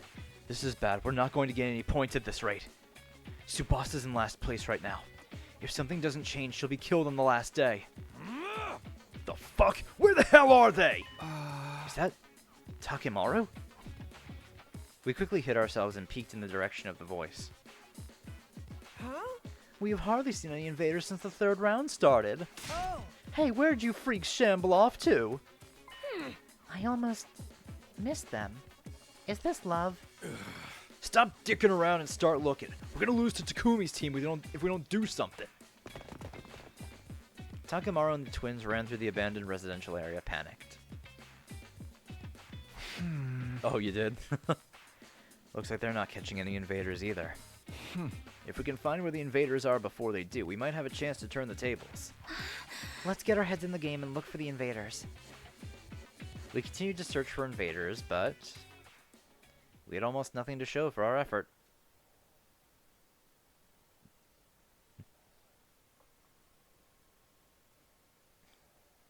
Once again, we looked around in search of invaders, but there weren't any invaders in sight. What the fuck is going on? We only have, like, a week left.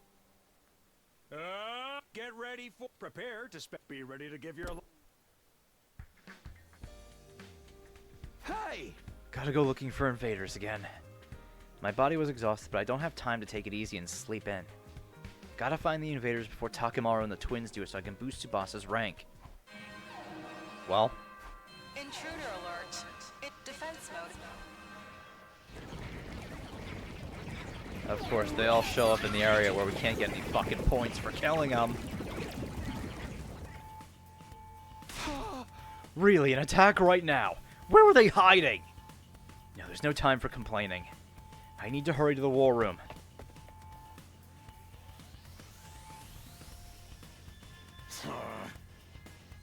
Yeah! Takemaru and his team wouldn't even look at us. Well, as long as they're willing to fight with us, that was good enough.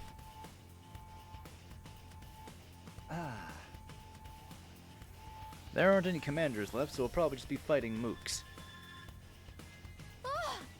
There's so many of them.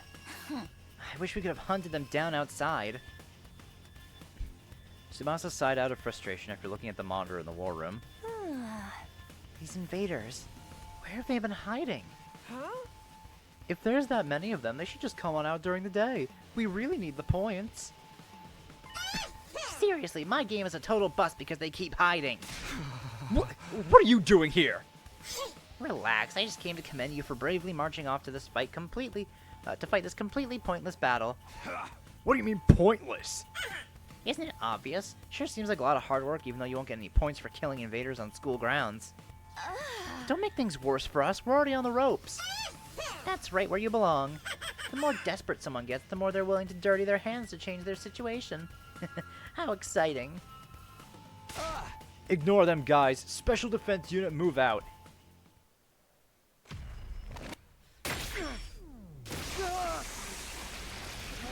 Oh, who knows, it might be possible.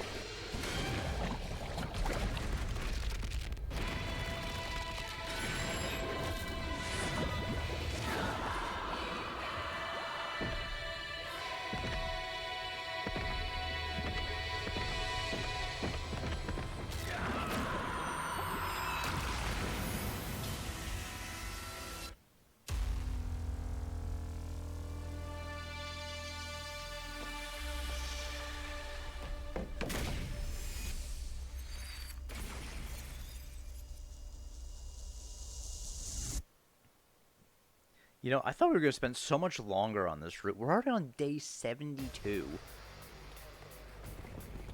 I mean, skipping the battles definitely helps.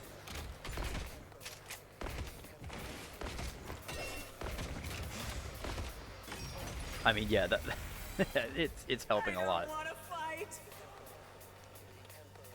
Not like this.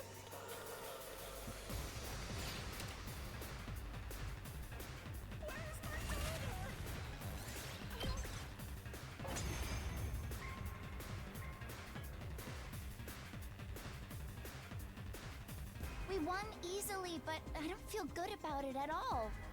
I really wish we could have hunted them on the outside. Seriously, we would have gotten so many points out there. For once, I agree. This shit's demotivating me. Don't let your guard down or we'll be in trouble. Everybody focus. Oh yeah, you still get stuff for winning the battle. I still get BP for it. I mean, I get a little less BP than I would by actually fighting the battle, because I don't get any of the bonus stuff, but I mean, I still get BP for it.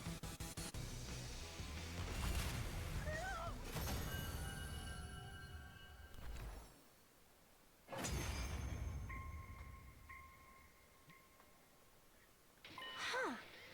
It's over? Not surprising. We're a little too strong now. We have fewer numbers now, but the hunt is making everyone strong enough to compensate for it. Now we just need to figure out how to survive it. We're gonna win this shit! Watch your ass, Takumi! You want to do all this right after the defensive battle? Well, whatever. I'm used to it.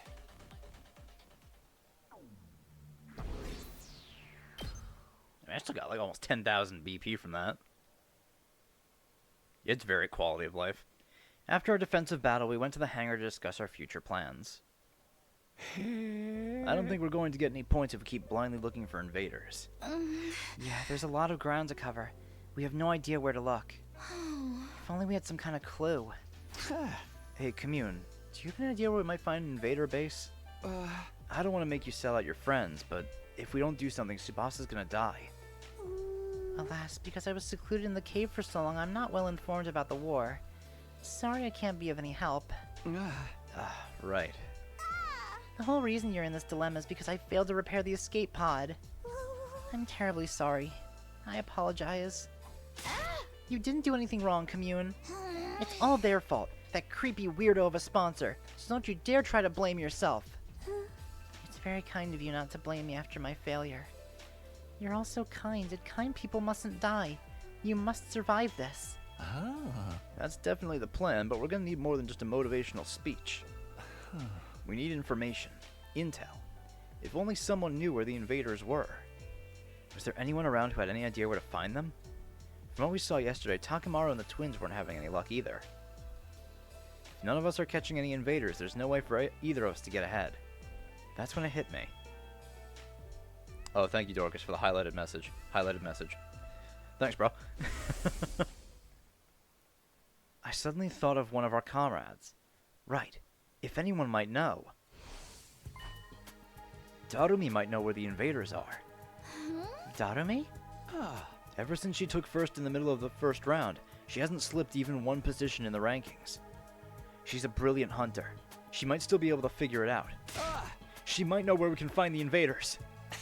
Takumi, surely you're not planning to add her to our alliance? You haven't forgotten what a horrible mistake that was before, right? It was true that we lost Hiruka because Darumi couldn't control herself. Normally we'd be better off keeping our distance from her, but... we can't make an omelet without breaking a few eggs. Let's accept the risk and invite Darumi to join us. She really loved Hiruko. She might not even need much convincing. Oh, for the love of murder. Well, who am I to object to our dear leader's decision? But I haven't seen her around lately. She hasn't been joining the defensive battles either. She wasn't at the closing ceremony for the second round, nor the opening ceremony for the third. I wonder where she is and what she's doing. I saw her not that long ago. I went to the cafeteria for a late-night snack and ran into Darumi just after she returned from outside. I was so freaked out. She was totally covered in blood. In blood? I was worried she was really hurt or something, so I called out to her, but it was all invader blood. Which means she was fighting a large enough group of invaders to end up covered in their blood. Our team needs Darumi's strength. We need to make sure we get her to join us no matter what. She's probably a night owl. I'll stop by her room at night. After that, I went to rest in my room. And then, once night fell... That'd be something. I rang her doorbell and waited for a bit, but Darumi never answered. I was sure she'd be back in her room by this time, but... Is she sleeping? I couldn't let that stop me. I started furiously ringing the doorbell over and over. Huh? No sign of her. It's come to this. I reached out for Darumi's doorknob and tried to turn it. It was my last hope. And sure enough, it was unlocked. She must be inside. I'm coming in, okay, Darumi? Without waiting for her permission, I barged into her room.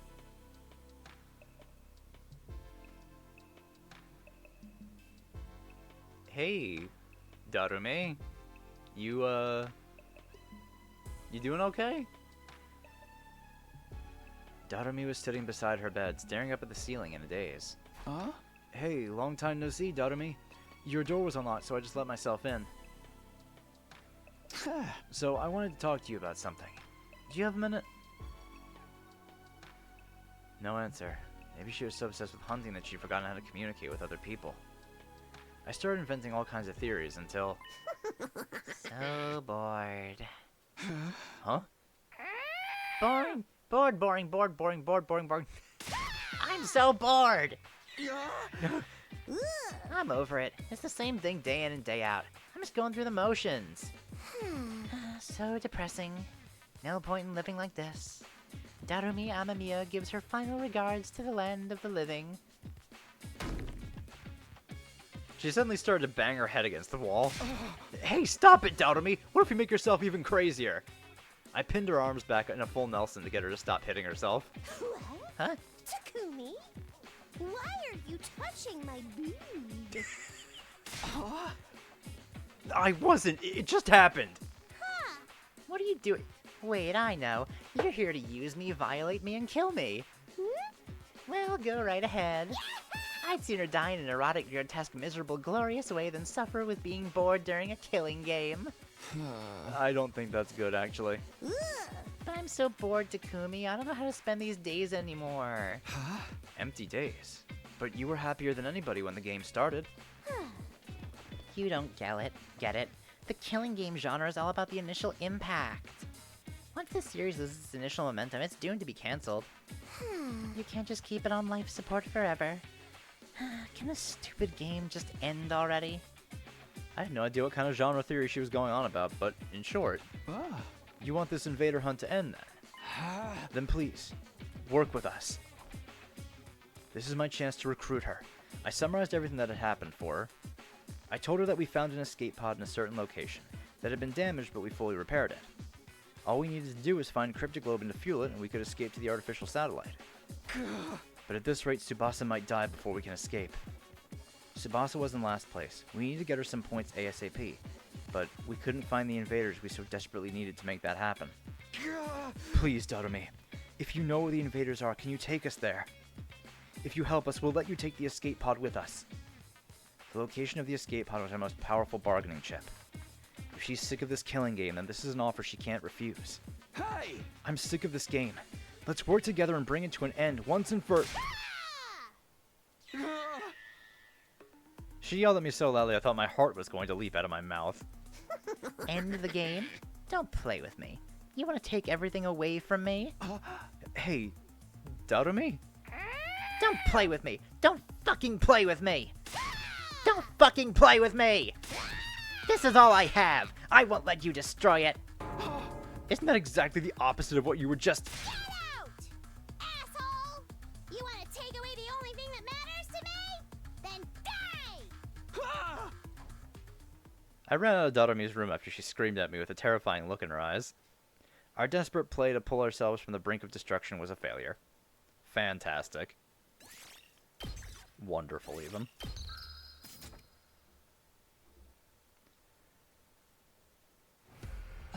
So you're unsuccessful in recruiting Darumi.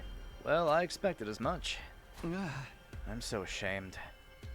I lowered my head in a show of contrition and apologized for failing to convince Darumi to join us. I felt like I almost had her halfway through. But she completely changes her story every 5 minutes. Darumi is mentally unsound. There is no consistency to her emotions or lines of reasoning. That's part of her charm, but honestly I'd rather die than be stuck on a team with her. But if she won't help us, what are we gonna do? We might just have to earn points the hard way. It's not like there's no invaders out there at all. We can do this if we work together. I guess there is still a chance we could upset the rankings the old-fashioned way. Okay then, let's find these invaders one by one.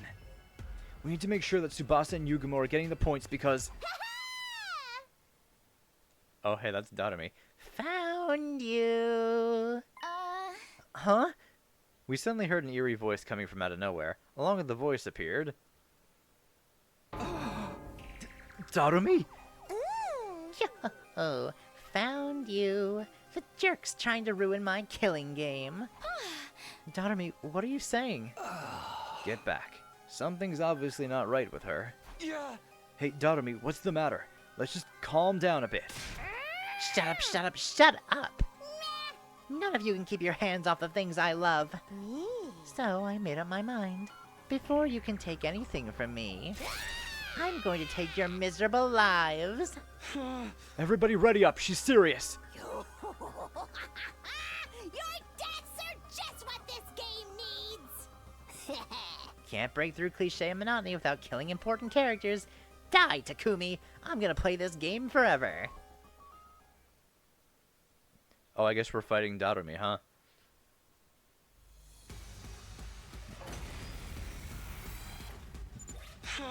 Whatever you do, don't hit her with anything lethal. Just go easy enough on her to keep her alive. We can't revive her if we kill her out here. Man can't even bask in the simple pleasure of using the sharp side of his blade. How sad. Okay, defeat Darumi Amamiya. 15 HP, I've got this. Time for me to move. How about this? I can't wait. How's that feel? I'm out of mana!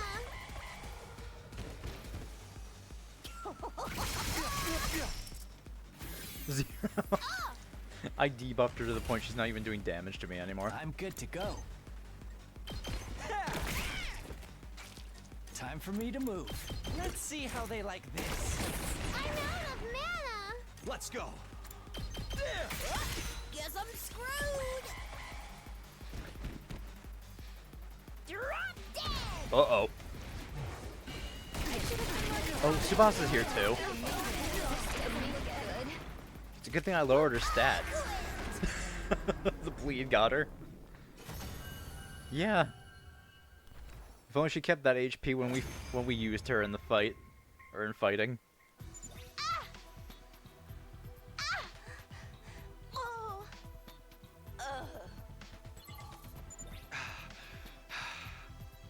She's finally settling down. What was she even trying to do? It's not worth trying to think about. She's basically an animal right now. Hey, Takumi, what should we do with her? We can't just leave her here like this. We're just gonna have to bring her back to the school. Yugamu, do you have any rope? She might wake up on the way, so we should tie her up for now. Good idea. Kinda feels like we're transporting wild game. We hauled the unconscious Darumi back to the school and laid her down in her bed.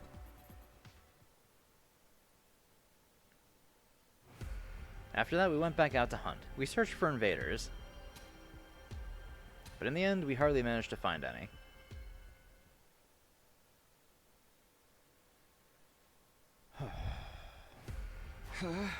Yesterday we had a pretty wild setback, but today we'll get those points. Determined, we set out on our search. We couldn't afford to waste a single second. We were going to hunt those invaders, get those points, and save Tsubasa no matter... Found you! Again? Darumi, are you here to slow us down again? This is so dumb. How'd you even find us? No one was following us. Loser! Don't think you can run from me. All you do is follow your scent a little and I know exactly where you are. She really is like an animal. This life of cruelty must have sharpened her wild instincts. Darumi, please calm down. We need to go find invaders. I told you, right? If we don't, Tsubasa's gonna die. And I told you, let her die. All of you should die. Then your escape plan will be ruined and the game will be good again. And I will have everything I ever wanted. So let's do this, Takumi. We began our fight with Darumi just as we did yesterday. Oh, here we go again.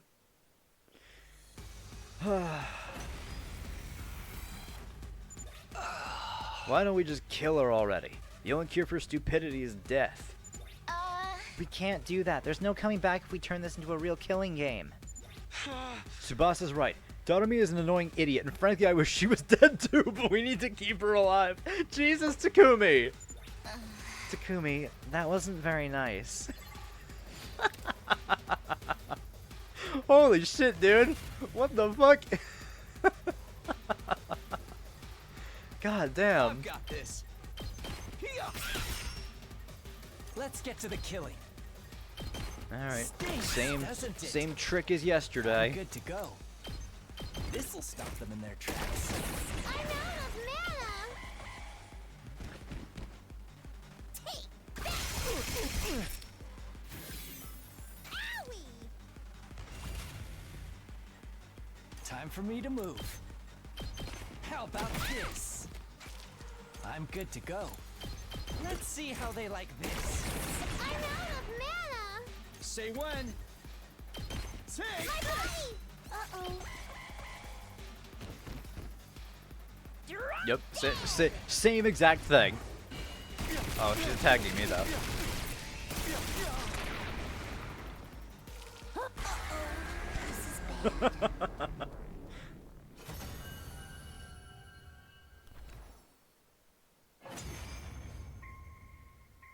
No, he's threatening Tsubasa, that's why Takumi is mad.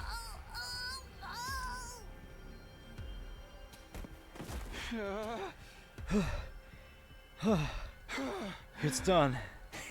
The only thing done here is Darumi's humanity. What happened to her? Hey guys, she's foaming at the mouth. We need to get her back to the school. Damn it, you're a real pain in the ass sometimes, Darumi. We hauled the unconscious Darumi back to the school and laid her down in bed. Then we went to my room.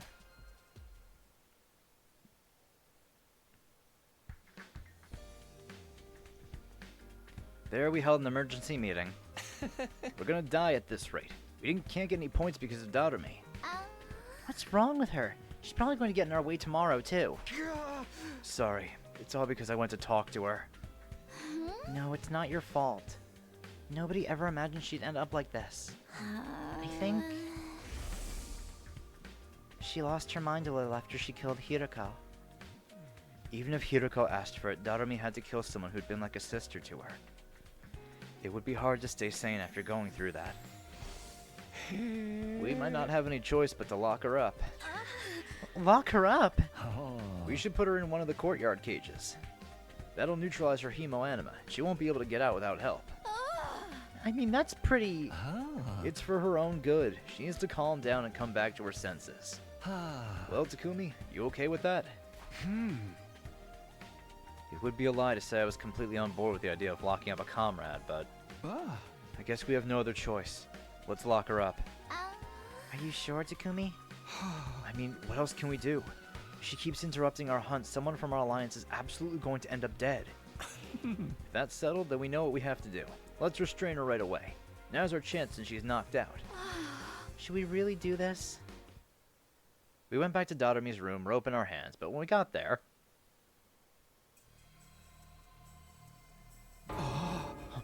Darumi's... gone? The place was completely empty.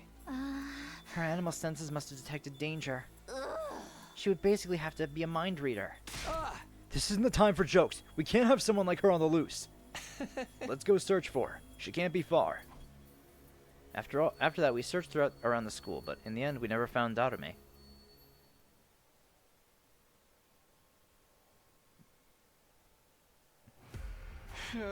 Well, no sign of Darumi. Back to the hunt, guys. Let's get those points today. Early in the morning, we used the school bus to go hunting grounds further out. There was no way Darumi would attack us out here, so we could concentrate on hunting. There! Invaders! Tsubasa, Yugumu, take them out one at a time. Right. My pleasure. The dying cries of invaders echoed across the desert ruins. Thank you for letting us have them, Takumi. I'll pay you back for your kindness. No worries. Nozomi and I are fine. Nozomi and I didn't need to worry about falling into last place. It was Yugumu and Tsubasa we needed to worry about. If something didn't change, it would be one of them who... Likely Tsubasa. On to the next one! We need more! I'm not going to let Tsubasa die. She's the most important girl in the world to me. More. More! Everybody, we need to get our heads in the game and look for these invade. You gotta be fucking kidding me with this shit. Found you. I couldn't so much as squeak in surprise or panic. No way. All the way out here. How did Doremi get here? How did you follow us? We used the bus. Yo, sucks for you that I'm so fast on my feet. These yams could carry me halfway across the world. Not even a roided up cheetah could outrace me. Knock this off already, Doremi. We're in a really tight spot right now. If you keep getting in our way, we might have to stop going easy on you. Oh, please, please. All I've ever wanted is for us to kill each other. Let's just do it, plain and simple. Forget everything that's not death and killing. If you don't kill me now, your precious little friend will end up dead. The blood rushed to my head. I couldn't take this anymore. If it would save Tsubasa, then. Let's do this, Doremi!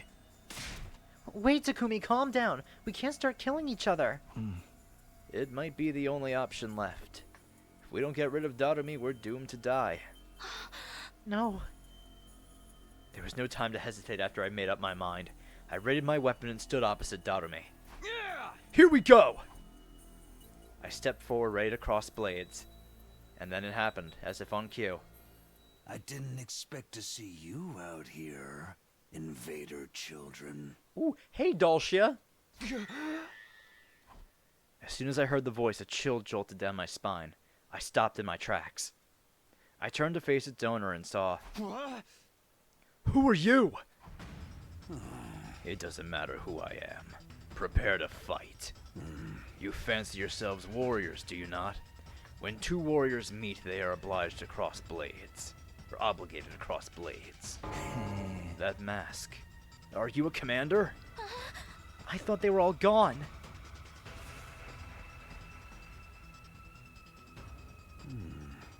A commander.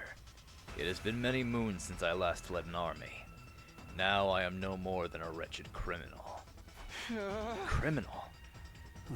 Long ago, I was stripped of my title as hero after challenging Veshnes, and imprisoned for quite some time. But all of the other heroes were killed by you, so the military, in utter panic, quickly released me. A hero who didn't get along with Veshnes. I feel like Commune mentioned something similar earlier. Something about a hero with the same level of cryptoglobin as Veshnes. If I recall, his name was... Are you... Dulcia? Indeed, that is my name. I understand why Automod got that one. Perhaps be... Okay, I don't like seeing that in the chat. Thankfully that's not showing up on stream. Alright. Indeed, that is my name. Yeah, let's just be a little bit more careful with the wording now. I suppose I have not yet been completely cast aside if youths like yourself know it. I remember. Commune told us. Dulcia is nigh invincible, like Veshnes.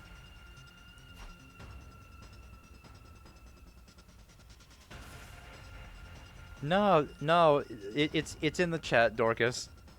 It's just something that popped up in chat after I allowed it in auto mod that I don't like seeing. This is the worst possible timing.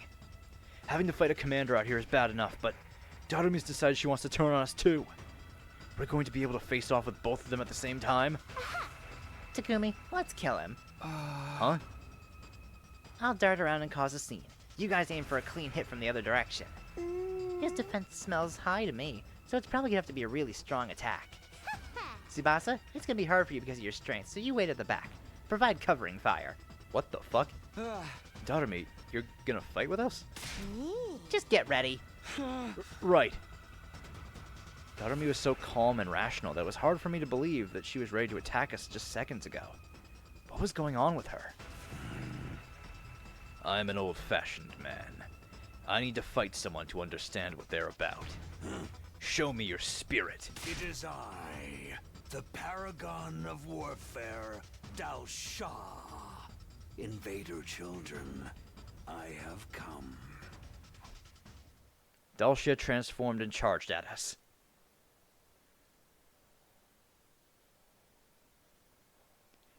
She is one hell of a enigma. We have a temporary truce with Dotomi. Let's work together and take this commander down. Is Dotomi going to fight with us? Honestly, I feel quite uneasy fighting with her. I worry she might stab me in the back. Then I'll fight from the front. You can come from behind. Keep that support coming. Well, what should I do? Stay back. If you make a wrong move here, you'll die.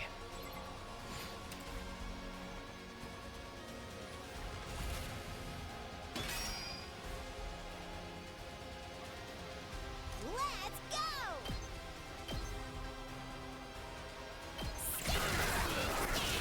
Right, all of our attacks just do one anyway, so. Time for me to move.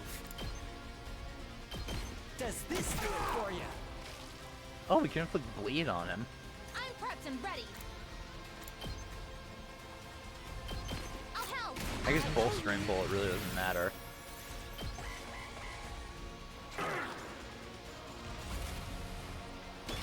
Oh, I think he's just gonna stay still. Let's get to the killing.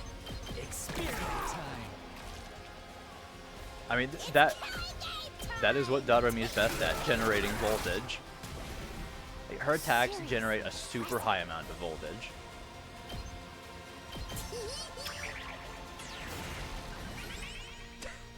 Let's do this. Take that.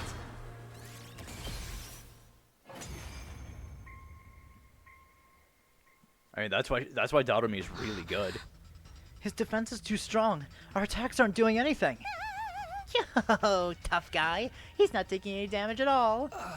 You can't lay a finger on him. He's toying with us. Don't give up, guys. We'll find a way to defeat him. Exile or not, he was a powerful commander. Bringing him down would probably net us a colossal number of points. This is a golden opportunity. I need his points to save Tsubasa. But then... I understand. Dulcia suddenly detransformed and returned to human form. Why'd you detransform? Your blades have told me everything. You are true warriors. I dare not kill you here with a surprise attack. We will start anew. Next time it will be at your school. You're letting us go. I will let the warriors live, but I cannot say the same for anyone else. Girl, you there! Me? Dulcia suddenly bellowed at Tsubasa. Why the cowardice? Why don't you join the battle? Are you making a mockery of this war? Yeah. No, I can explain. No need for your excuses. I will purge all those who bring cowardice onto the sacred battlefield. The seeds of fear must be excised from the soil, lest they prevent other warriors from blossoming. Dulcia pulled out a single short sword from inside his clothes. That's a throwing dagger. What? Stop, Dulcia! I desperately tried to stop the commander, but he paid me no attention at all. Huh? The blade moved towards Tsubasa at a ferocious speed. Tsubasa, get out of the way!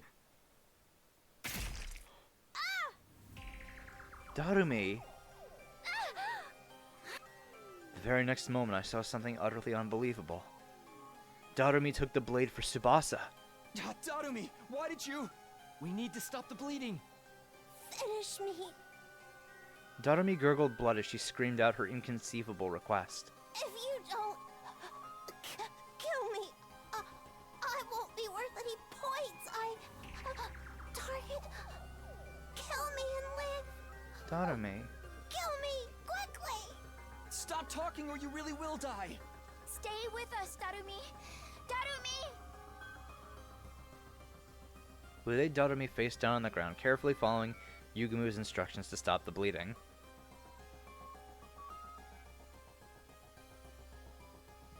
Eventually, I noticed.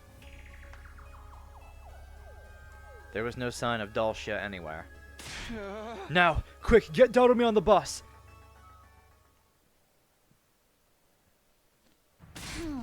I'm gonna floor it. Hold on tight, guys. Darumi, just hold on a bit longer. Kill me. Kill me. Kill. Save everybody. Darumi, target. Even after we had her on the bus, Darumi was still demanding we kill her in her delirious rambling. I was utterly confused. What was she trying to do? I thought she was there to kill us out of pure spite. But she worked with us to fight Dulcia and even risked her life to protect Tsubasa. Do you want to kill us or help us? Despite Yugamu's best efforts, Darumi passed away on the bus. We just barely made it to the school in time to revive her, saving her from true death.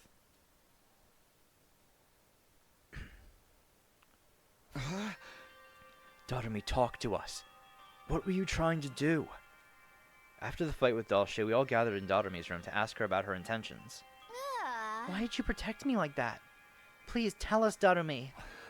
Use your words and tell us what you really meant to accomplish. Huh? What I really meant to accomplish? All I want is for us to kill each other. You think I let that commander take my prize? As if. So I decided to help you out just this once. Anyway, we're enemies again. I'm gonna come kill you all, so be ready. Yo!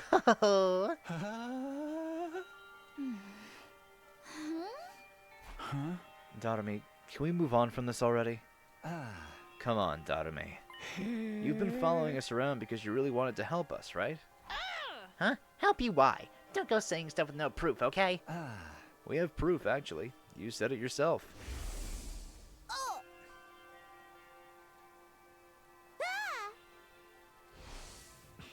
Something about you being a target. About how killing you would help us. What exactly was that all about, dear Darumi? Oh, for the love of murder. The silent treatment. I suppose I'll share our theory then. And so Yugamu began. He elaborated on the theory we came up with during an earlier discussion about Darumi's true motivations. You've held on to first place since the invader hunt started. Ever since you took first place in the middle of the first round, you haven't slipped even once. But if we think about that rationally, that's a little odd, isn't it? Not at all. Not odd at all, actually. I'm just amazing. No, it's very odd. I mean, you blacked out in the middle of the first round and spent 4 days out of commission, right? After absorbing Hiruko's cryptoglobe, Darumi fell unconscious and didn't wake up for quite some time. That's the reason. So the reason she stayed in first place is because she killed Hiruko. That must be an unwritten rule. Killing another participant nets you a huge amount of points. Normally that would result in a drastic fall in the rankings. And even at the end of the second round, you were the only one who didn't join the raid on the enemy base. You were the only one who threw away the opportunity to gain a large number of points, and yet you still remained in first place. Are you an incredibly skilled hunter? Perhaps. But that alone doesn't explain things. So it's only natural to make some assumptions. In the early stages of the game, you hunted down a target worth an incredibly large number of points. And you've maintained the edge it gave you ever since. A target worth an incredible amount of points. Which meant Hiruko Shizuhara was a target of the invader hunt. And not just her either. It's likely we're all targets in this game. Darumi must have realized this after she had to kill Hiruko during the first round. She must have realized that all of us are targets of the hunt as well. Darumi, you were the first to notice the hidden rule of this game. That's why you attacked us outside and constantly tried to provoke us, right? You were trying to get us to kill you so we could get a ton of points. Darumi hadn't lost her mind. She was saner than anyone here. And more compassionate, too. Darumi, why are you trying so hard to help us? Please tell us. After we pleaded with her, Darumi remained silent for a while longer. But eventually... I wanted to be like Mistress Hiroko. Aww. Speaking in a tiny voice, she finally told us her reason. Like Hiruko. Mistress Hiroko was a true martyr. She was okay with dying if it would save everyone. And in her last moments, she sacrificed herself so that we could survive. She's so freaking cool. I have to be like her. I've wanted it all this time. A chance to die like Mistress Hiroko. So that's why you tried to die for us. If my life could save all four of you, I'd be just as amazing as she was, right? She wanted to die like Hiroko. Such simple but incredibly powerful motivating force. I'm sure the reason she wants to recreate Hiroko's death so badly is because... Enough about me. We're done here, so kill me, okay? Outside the school grounds, of course. I'll make sure Tsubasa deals the killing blow. You're dead last, so you really gotta get those points. I can't kill the girl who saved my life. I want you to live, Darumi. I'm really totally over this whole living thing. It's never gonna do me any good. How can you be so sure? Nobody knows what the future holds. It's just logic. Nothing good's ever happened to me yet, so what are the odds of a miracle happening tomorrow? I can't tell you what the exact odds are, but who knows? Tomorrow something incredible could happen that makes you happy. Happy? How? I killed Mistress Hiroko! Mistress Hiroko was the first friend I ever made in my whole life. It didn't even feel real. How could someone so beautiful and refined end up with me? We had fun all day together. She didn't look down on me. She didn't abandon me. She was kind and warm. No one else was like Mistress Hiroko. But she's gone now. I drank her blood and ate her. I don't deserve to live after killing her. I have to die just like she did. Darumi. She must have been looking for a way to atone all this time. That's how deeply she regretted killing Hiroko. Anyway, I'd really like to just die. I can't keep on living without Mistress Hiroko. There's just no way. I would have never made friends with her if I knew things would end up like this. Well? Tsubasa enthusiastically grabbed Darumi by the hand. I'll be your friend. I might not be as dependable as Hiroko was, but I can stand by your side. Huh? You want to be my friend? Don't start making promises you can't keep. Nothing in this world is worse than that. I'm not making stuff up. I really do want to be your friend. Yeah, very funny. Everyone says that at the beginning. Darumi, I want to help you. But when they get tired of pretending to be my savior, they throw me away like the trash. If you aren't ready to be with me till we're both dead, then just leave me alone. Every time I get left behind feels like the end of the world for me. I would never run out on you. I'd never give up on a friend. Seriously, just give it a rest already. A happy girl like you just isn't prepared to step up to the task. What makes you assume that? I'm plenty prepared. I would risk my life to defend you. After all, you risked your life to save mine. Talk is cheap, honey. Stop talking and start killing me. Darumi stubbornly refused to take the hand Tsubasa extended to her. Fine. I get it. I'll show you. I'll show you exactly how prepared I am. Tsubasa reached for Darumi's face with both hands.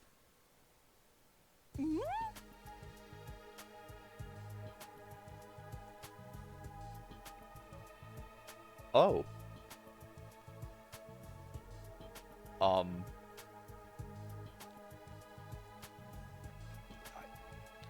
guess that's one way to do it. Tsubasa?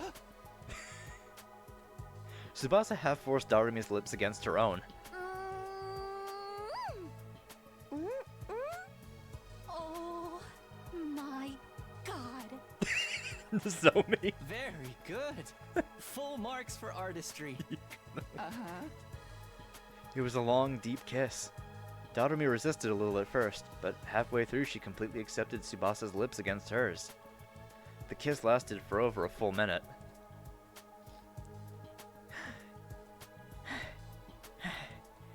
And ended when they reached the ends of their lung capacities. Praise him, Yukibu. Well, how did you like being my first kiss? Did it taste like innocence? Do you believe me now?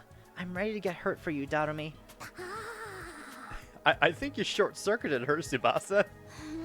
Well, Darumi? Come on, say something. I'm getting embarrassed.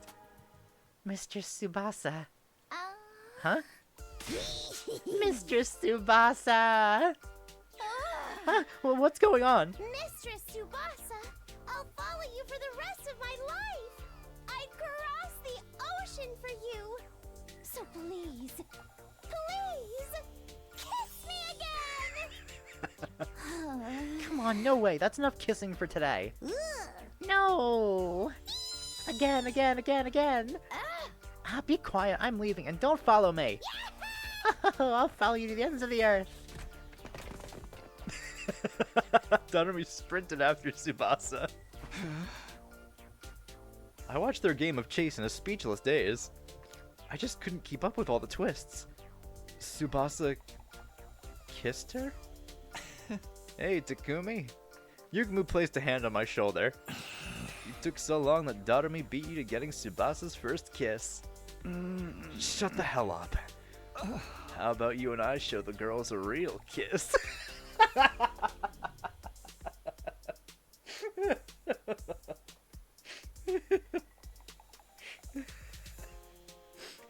Bro's just shooting a shot now. I said shut up! In all honesty, I was utterly shocked by Tsubasa kissing Doremi.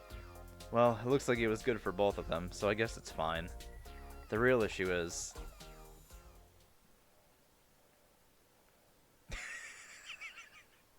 Fuck it. Alright.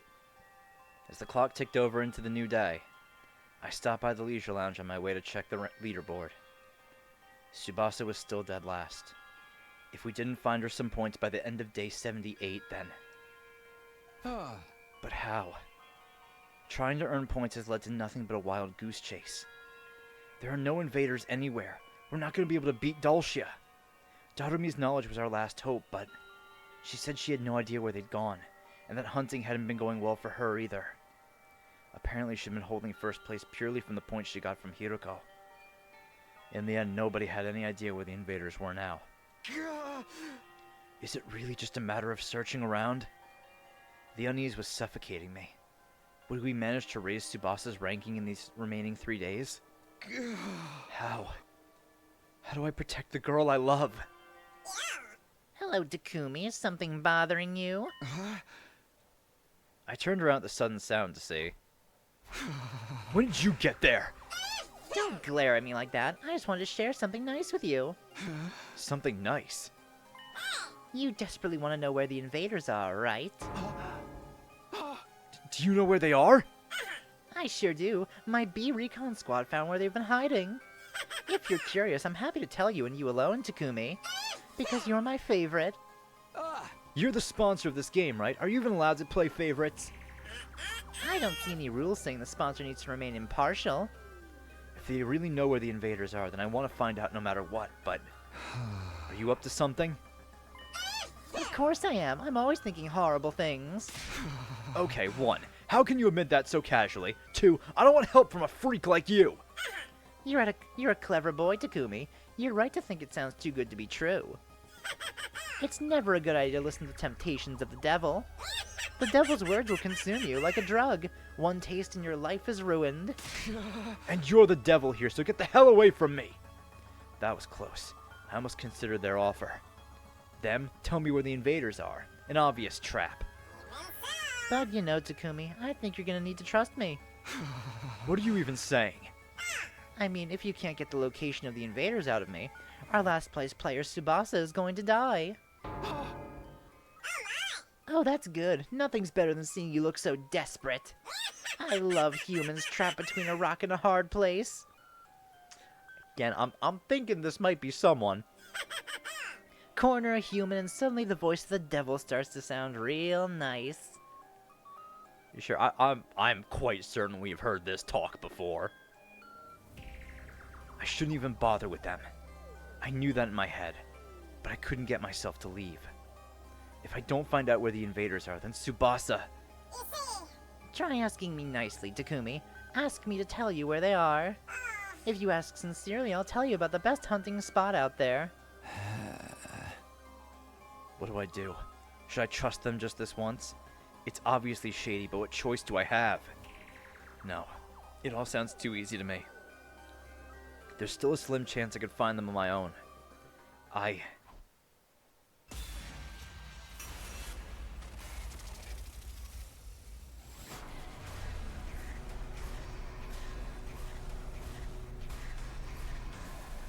don't have much time left. And if we want to save Tsubasa, we're gonna have to make a deal with the devil.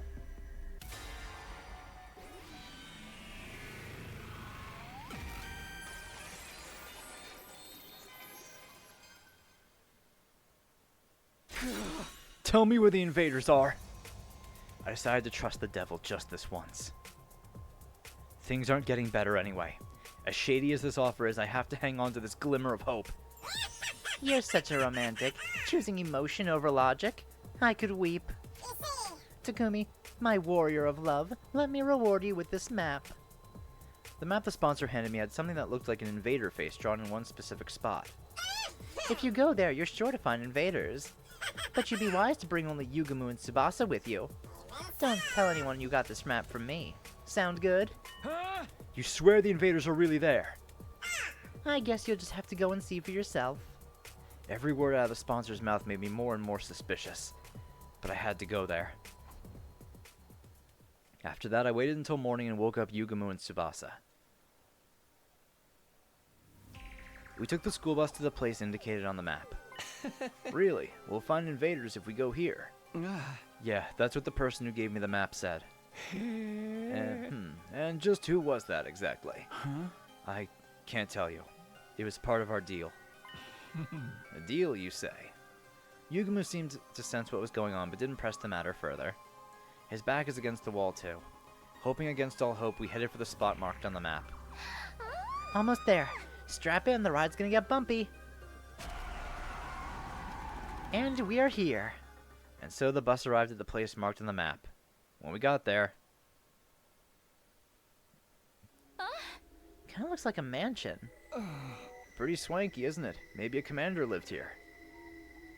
We had arrived at a lavishly decorated estate. There's no sign of any enemies near the entrance, but... Let's go inside. Come with me, guys. We cautiously made our way through the mansion with bated breath. Were there really invaders here? The anxiety and anticipation had made my heart beat so loudly that I could barely focus. Please let there be invaders. If we don't get some points here, Tsubasa is... I gulped, deep inside the estate. We found what we've been looking for. There were so many invaders. Am I dreaming? I wanted to pinch my cheeks to be sure, but I didn't have a minute to waste. We had to seize this golden opportunity. Yeah! Let's go, guys! Hunt with everything you've got! Yeah. Right. We attacked the invaders with all our might. Yugumu was capable of hunting alone and didn't need my help. But Tsubasa wasn't so good at fighting outside the school. I had to help her get those points. I hunted down the invaders just like always.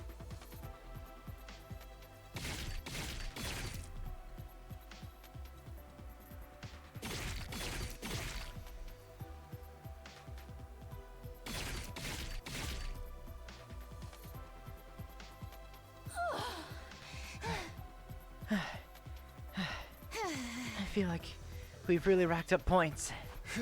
Yeah, but we can't stop yet. Takamaru and the twins had gained a huge amount of points for finishing off the Squad 4 commander at the outpost. We have to keep getting points here if we want to close the gap. I decided to keep hunting without taking any time to rest. I mean, Tsubasa's still getting points for it.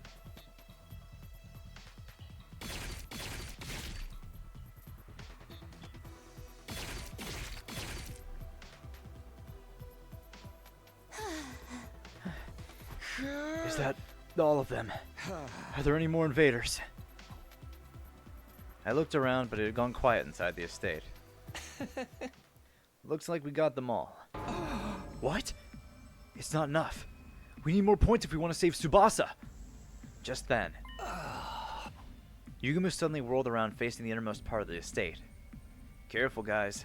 A strange presence is approaching from over there. Invaders? Similar, but something's off. Off how? The sound of their footsteps doesn't jive with what I'm sensing. These steps, they seem... Just as Yugumu tilted his head in confusion, they showed themselves. Huh? I couldn't believe my eyes. What I was seeing shouldn't have been possible. No way. How? How are there humans here? Oh, right. I thought they all escaped to the artificial satellite. Oh boy. Does this mean some of them were left here on Earth? We should ask what happened. We dropped our weapons at our feet and tried to talk to the people. But You invaders will stoop to any low, won't you? How did you even find this place? It's your fault we changed! I'm gonna kill you right here and now! Why are they so mad? I don't think they're in the mood to talk. the air was tense. We weren't going to be able to avoid a fight. Let's run, before they can attack. We turned for the exit so we could leave the estate. But at the very next moment, Are you sure about that? Leave now and Tsubasa will die, you know? we skidded to a halt after hearing a voice that shouldn't have been there. When we turned around, we saw a single bee hovering in the air. It was one of the sponsors, and it somehow seemed larger than the others. Did I startle you? This bee comes equipped with a transceiver. I can speak to you remotely. Anytime, anywhere. The sponsor was speaking to us through the bee. Unfortunately, we don't have time to chat. We need to get going. Going? Why? There's so many invaders here. Don't you want to score some points? We hunted down all the invaders. All that's left are humans. Takumi, what in the world are you talking about? Those things are clearly invaders. What? These people? Invaders. Stop staring and come at me! Stop staring, or we'll come whether you're ready or not! I'm gonna kill you! Gonna kill you! More precisely, they're the armature for invaders. They haven't been processed yet, so they appear more human. What the hell are you talking about? The basement of that building is one of the invader production facilities. Oh. It was gathering dust for ages, but now it's back in commission. That is to say, these armatures were brought here to mass-produce new invaders after their numbers were so thoroughly decimated. Wait. Invaders are made from people? Opinions are split. Nah, those are just kids we saw in Ending 01. But in layman's terms, you're exactly right. What? Invaders are made from people. Then the SDU has been murdering people? Alright, I have one more important thing to share with you. Those armatures are worth a lot of points. These people are... Armatures are highly valuable, much more than full-fledged invaders. So whoever bravely hunts them down will be rewarded extra special bonus points. Don't be ridiculous. I don't care how many points they're worth. I'm not going to kill human beings. Neither am I. The idea of killing people? I may be a filthy assassin, but I don't kill people outside of work. Wow, you still have such righteous moral compasses. But are you sure? If you don't hunt them, Tsubasa's going to die. Tsubasa's going to die. The moment I heard those words, my body lurched with a wave of dizziness. Takumi, don't listen to them. I'm not willing to kill people for my own survival. Let's find another way. We can't stay here. Oh? There aren't any invaders left anywhere else. You really did hunt them to extinction. If you want to save your little friend, you'll have to make a choice here. Isn't that right, Takumi? So this is the real reason why the sponsor pointed me here. They wanted to force me to choose between killing human beings or letting one of my friends get killed. Are you gonna fight or not? To hell with it! Brace yourselves! We'll kamikaze you monsters! Yeah, we're soldiers. We're not scared of dying. I can't kill another person, even if they are a soldier. But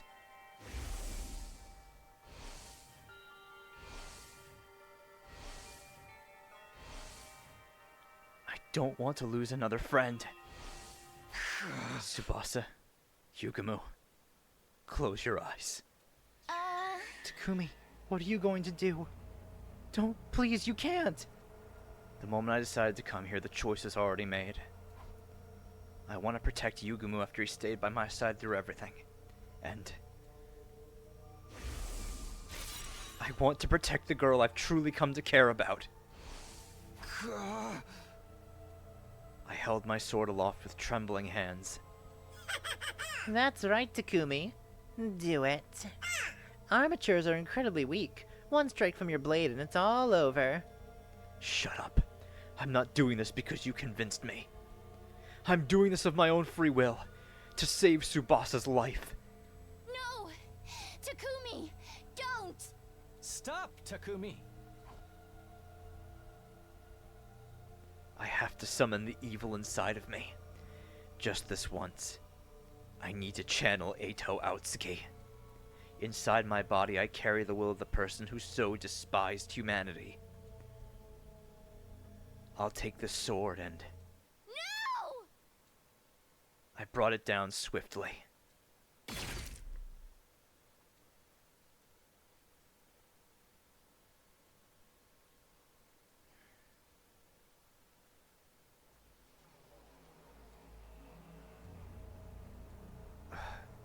I can't. No matter how hard I try, I can't forget. I killed human beings. I've committed an unforgivable crime. Unable to confront what I'd done, I was hiding from reality under the covers in my bed. How could I? Who were those people? What were they doing there? Why were they so hostile towards us even though they were human just like us? Why are there still people on Earth? I thought they all evacuated to the satellite. Nothing made any sense. Nobody who knows the truth even tried to tell us what's going on here. But one thing's for certain. Those people, I killed them. I can still feel the weight of my sin in my palms. That was all that mattered. Enough of this. I don't want to think anymore.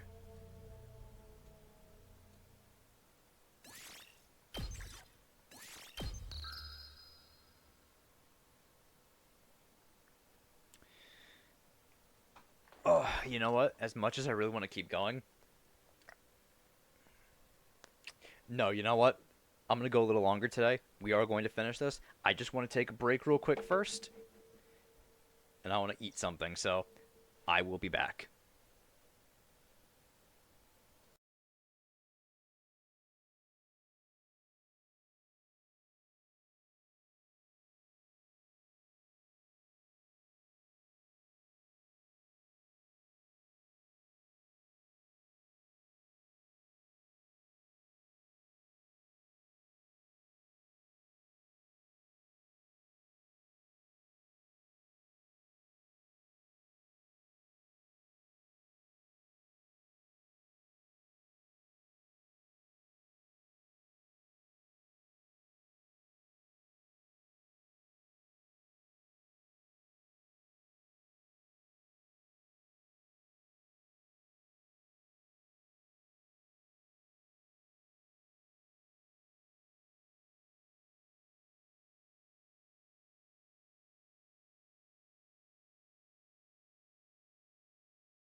Alright, I'm back.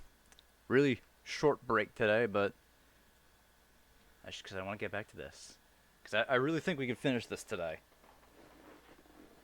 This route ended up being much shorter than the second scenario was. Alright. Let me overwrite that save and let's jump back in. Day 78.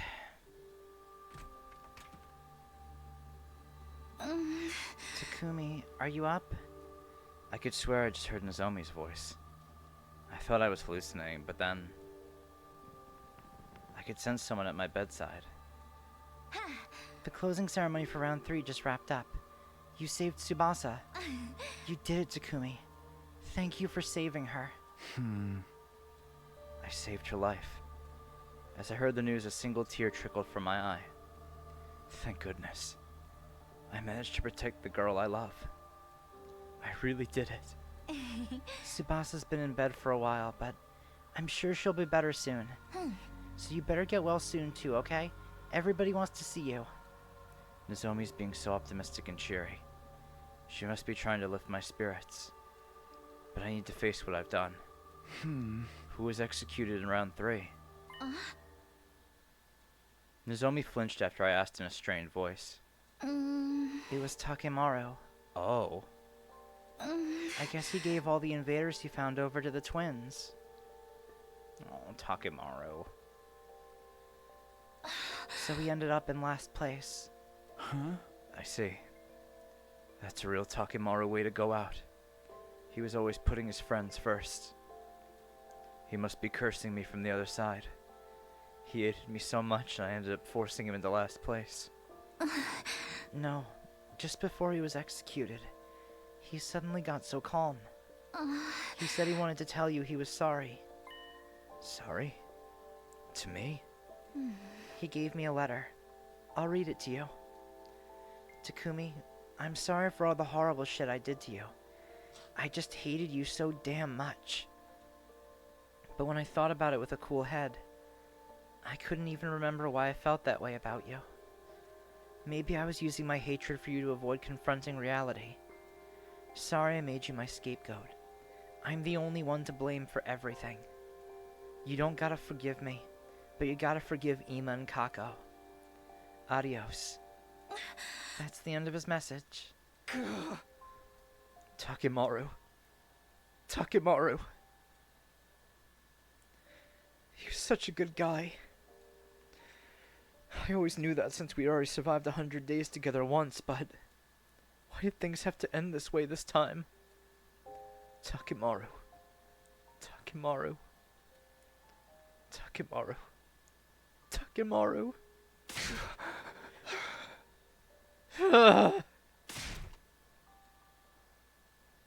Nozomi ran her hand reassuringly over my back as I screamed my throat hoarse.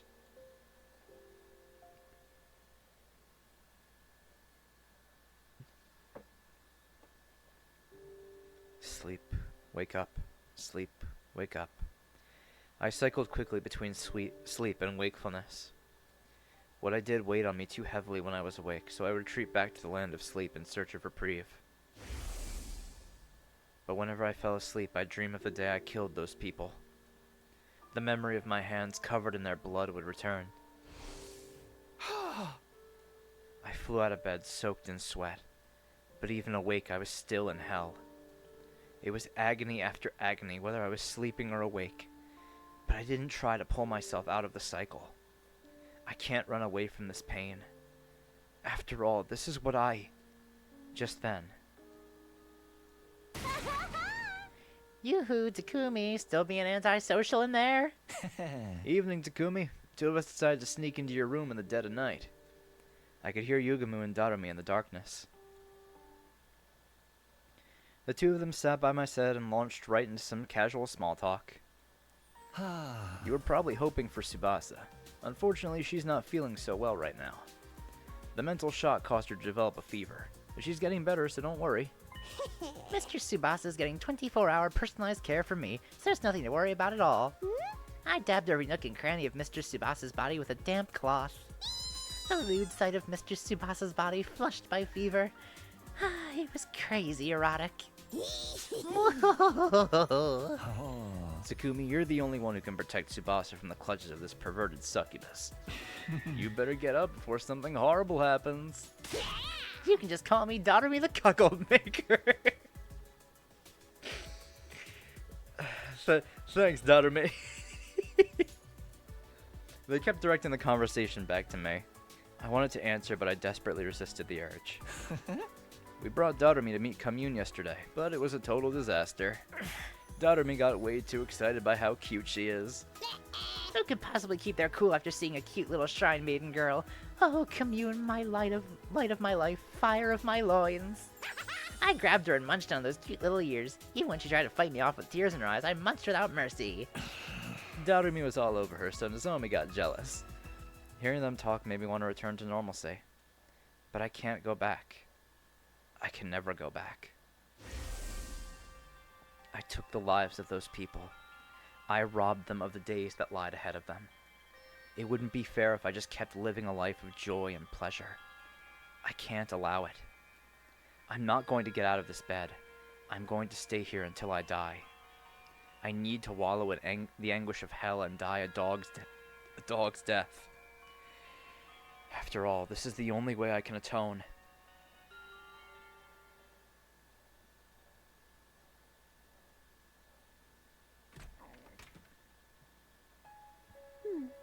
You're in an awfully sorry state, Takumi. I heard another voice. It was Commune. Did she leave the hangar to come check on me? Yugamu told me everything. No wonder you're so worn out. You must have been quite shocked to find out the truth behind what you refer to as invaders. Shock didn't even begin to cover it.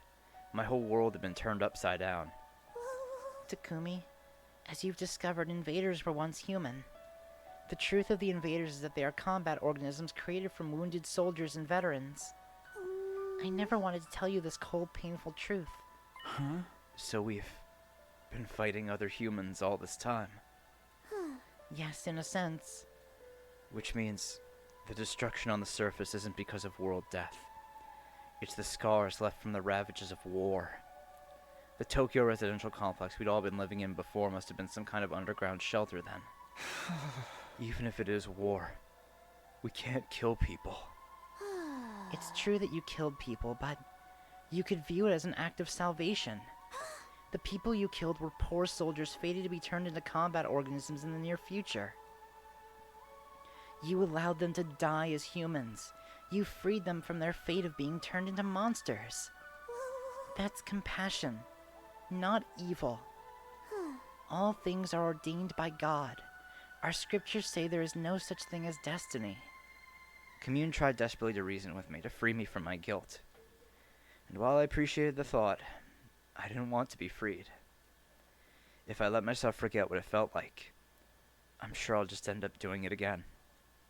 I just had this horrible feeling that's what would happen. So I clung to my guilty conscience and decided to rot away here. It was only right.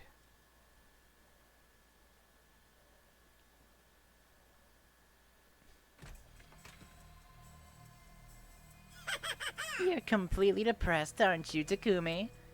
I heard another voice. This time it was the sponsor. Fair enough. I mean, you've been tainted by the act of murder.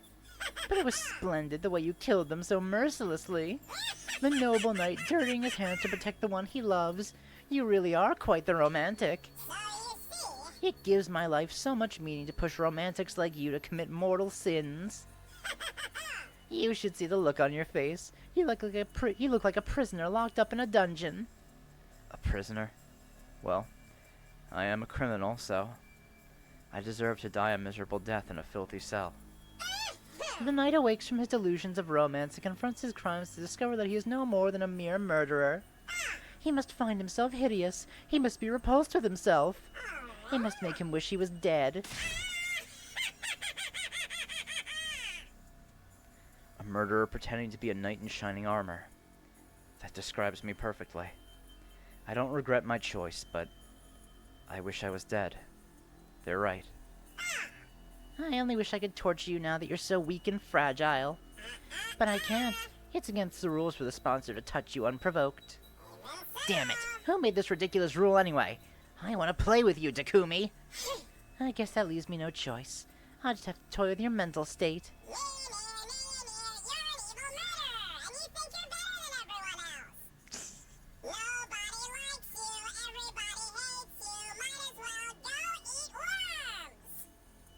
The sponsor kept childishly insulting me.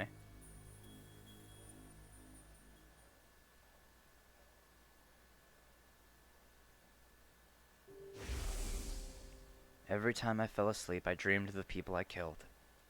They were ghosts glaring at me in the darkness. And when I awoke, the ghosts would vanish. In their place was endless darkness.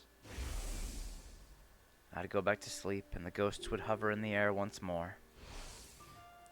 I'd wake up and they'd disappear. Every day repeated itself.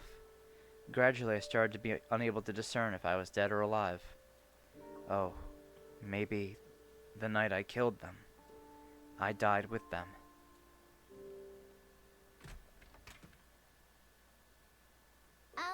Takumi.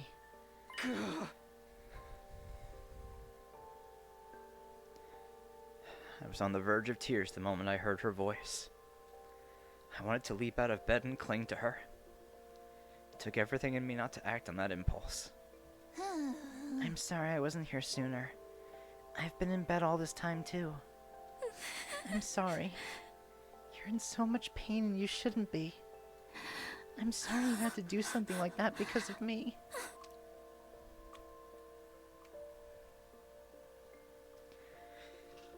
I could clearly hear the sound of Tsubasa's tears hitting the floor. Huh? It's okay. I'm the one who did it. And when someone does something wrong, they need to suffer for it. No, you didn't do anything wrong, Takumi. The ones we really should be blaming are the people who put us in this horrible situation to begin with. We just got dragged here all of a sudden and forced to fight these enemies we didn't know anything about. And then this killing game started. It's all so confusing. You didn't do anything wrong. 2 teardrops fell onto my cheek. The girl I love is crying. I want to comfort her, but I can't touch her. My hands are too dirty. No, Tsubasa. There's no point trying to rationalize it. I can't run away from what I did. My hands tell the story. They're covered in blood. Blood that will never wash away. It wasn't about words or reason. My hands gave it away. They branded me as a criminal. Don't worry about me anymore. I'm evil. I don't belong with you guys.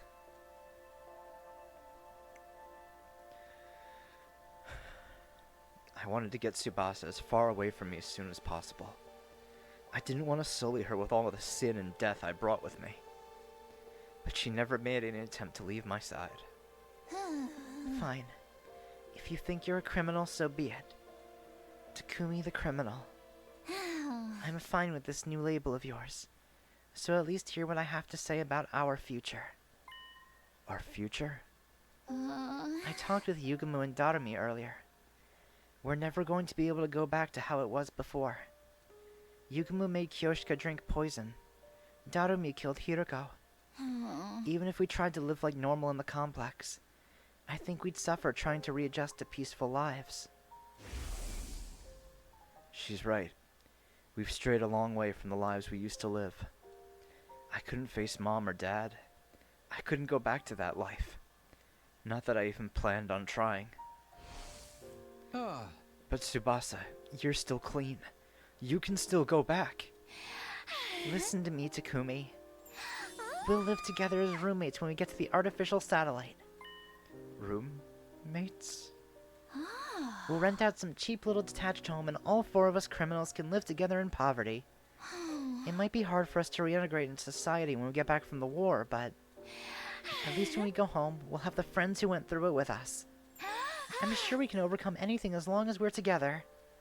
Tsubasa's voice was lively as she described our future together.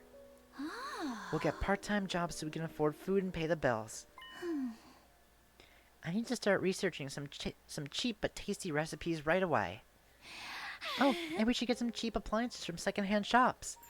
Even total junk is no problem, because I can fix it. Huh? Tsubasa, what are you? We'll be busy on weekdays, so we might not even get to see each other. But we can make up for it by making sure we take weekends off together. We can rent some cheap DVDs and have an all-day watch party. Aww.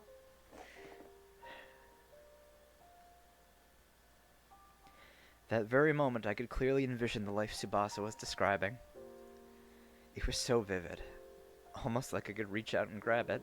I bet Darumi won't want to watch anything except B-grade horror movies. She and Yugamu will love it.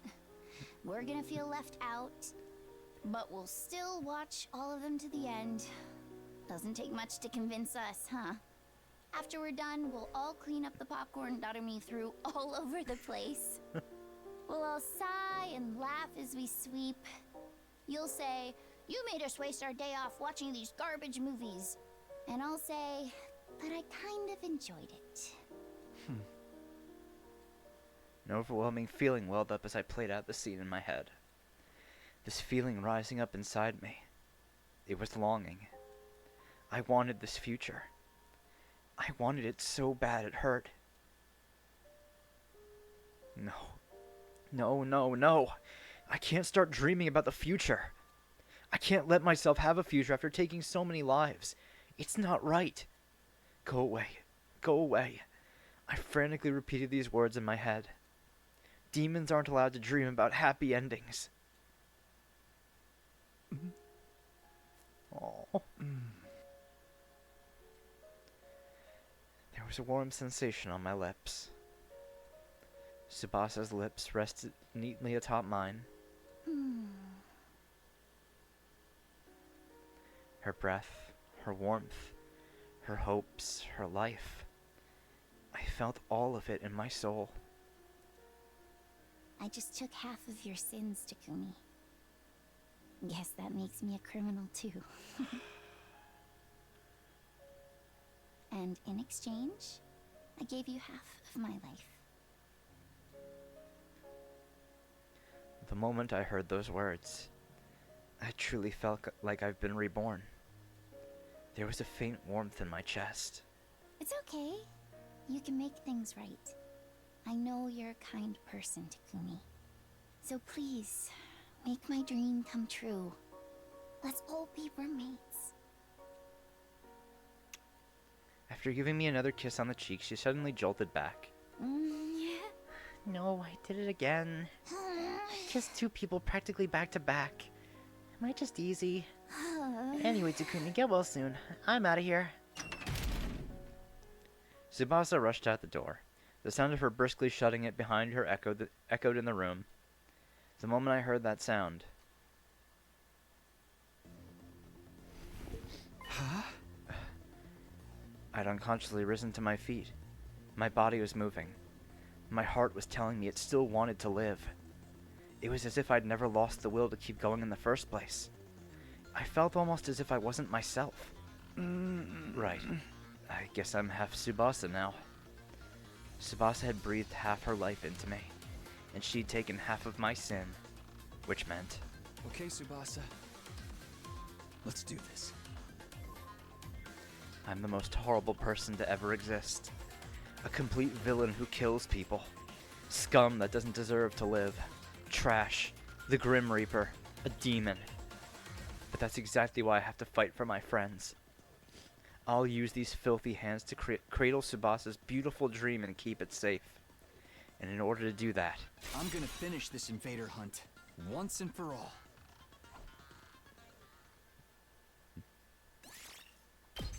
Aww. Man, I gotta say, Tsubasa has very rapidly climbed to being one of my favorites now. Oh, she's great. Oh, I love her. Sorry for worrying you guys. I'm fine now. The next morning, back on my feet, I called everyone to the hangar and apologized for being in bed for so long. Takumi, thank goodness you're okay. You were so sad. There, I'll make you some porridge with egg later, okay? No thanks on the porridge.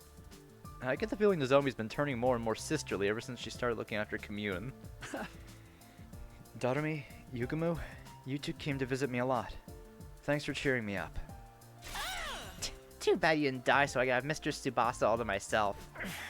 You looked so adorable in your catatonic state. I wanted to immortalize you in wax and use you to decorate my room. Hey, stop saying scary things or no dessert. Seriously, stop with the big sister act. Maybe everyone looks like Commune to her now. I wanted to thank Commune too, but there was no sign of her. Maybe she was working on the escape pod. And last, but far from least, Tsubasa. She awkwardly averted her eyes.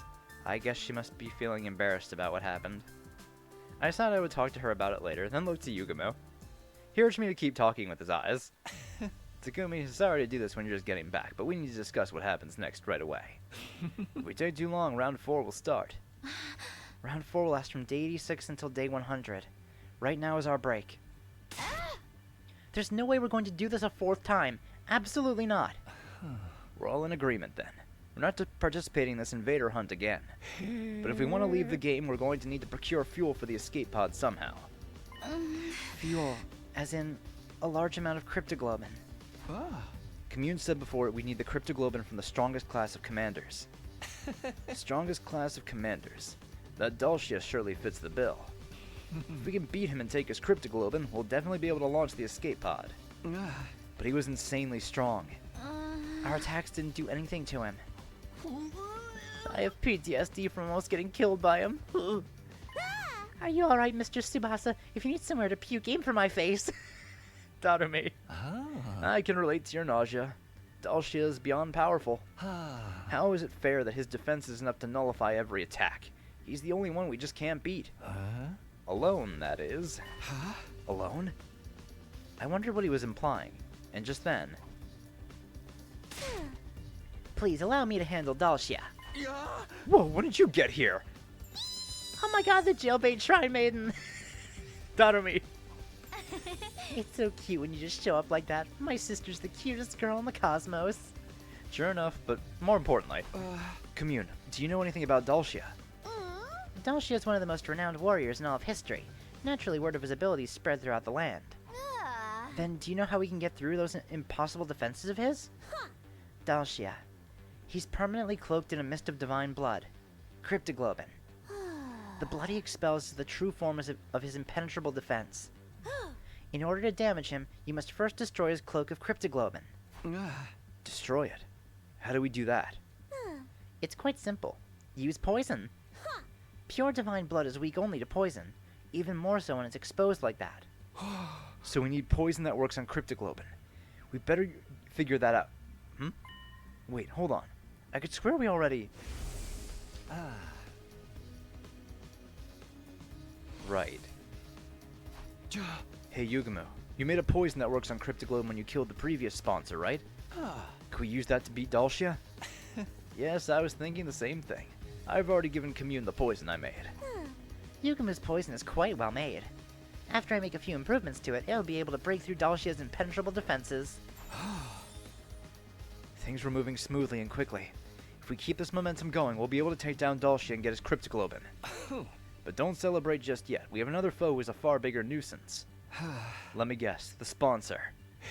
I can't get a read on them at all. It's highly likely that they'll insert themselves in our battle with Dulcia. They might even have a more evil trick in store for us. Knowing them, they definitely do. Maybe we should take out the sponsor first? I want to kill Dulcia first. If we keep letting Grandpa wander around outside the old folks' home, it's not going to be pretty. In short, we have two options right now. Target Dulcia or target the sponsor. And making that decision falls to me as team leader, I suppose. It so pains me to force you to make a decision while you're convalescing, but I would prefer it if our leader chose our course of action. Whatever you choose, we'll see it through to the end. Do we take care of Dulcia as soon as possible, or do we take out the sponsor first? If we get Dulcia's cryptoglobin, we can escape, but it's entirely possible the sponsor will throw something at us to stop us. Maybe we should start with the sponsor then. But I really would rather avoid a direct confrontation with them. We already know how to deal with Dulcia, but we don't even know who or what the sponsor really is. Dulcia or the sponsor? I have to make a choice. What am I going to do here?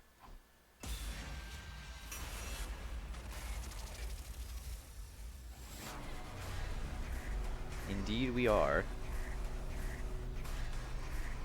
But we know damn well that the sponsor is going to try to interrupt when we fight Dulcia. So it only makes sense that we take out the sponsor first.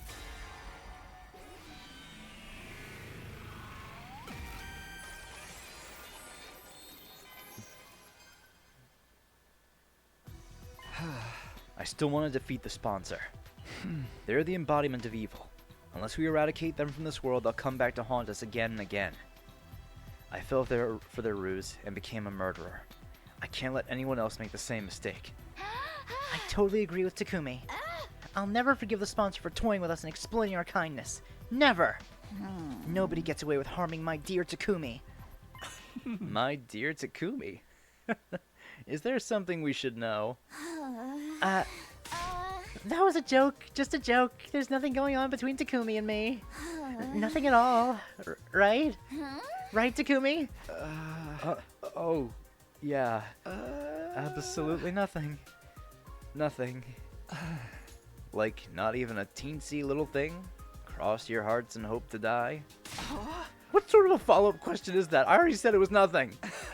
Although, I mean, if we're getting technical, there is this one thing. Why are you telling them about that? It just slipped out. Blow up and die, you dumb normies. Only Takumi, though. What is happening? Why are Tsubasa and Takumi fighting all of a sudden? This is more of an expression of love. You'll understand when you're older. Stop it. We have better things to do than tease me right now. I think we should be talking about this even more. We all want to see you happy, Takumi. What? See me happy? You've been suffering all this time because you took on the toughest role among us. So when we see you happy, it gives us a sense of relief. Basically, we wish for your happiness as much as you wish for ours. Didn't you know? We're heartbroken. We were heartbroken all those days because you were out of commission. We'll fight the sponsor for daring to inflict so much pain on you just for kicks. Because making you happy is the only reason we're even fighting. Aw, guys. In that moment, I knew in my heart that we could beat the sponsor. With friends like this behind me, I could overcome any cunning or intrigue the sponsor threw at me. This time we'll succeed. The sponsor's going down! We all exchanged glances and nodded. I vowed to myself that we would defeat the sponsor. Okay, we need to firm up our strategy. If you'll all kindly accompany me to the biolab. Why the biolab? There's something I need to show everyone. Something critical to our plan and to beating the sponsor. Yugumu led us all to the biolab.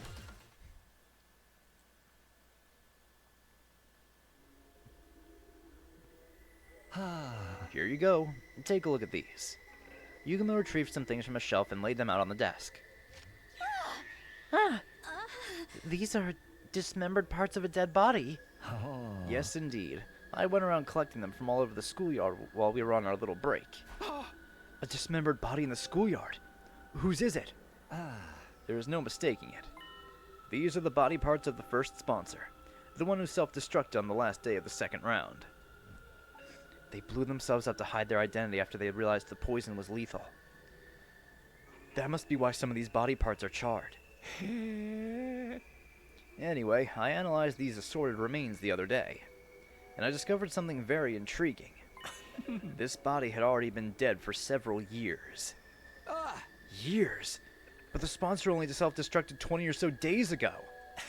I was surprised too. I convinced myself I must have made a mistake. So I checked again and again, but the result was always the same.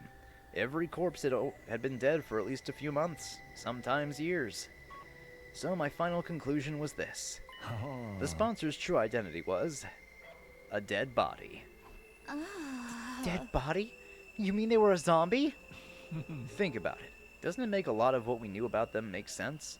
They didn't need to eat or sleep. They kept coming back even when we killed them. That's like the textbook definition of a zombie. I don't know. It sounds too outrageous to me.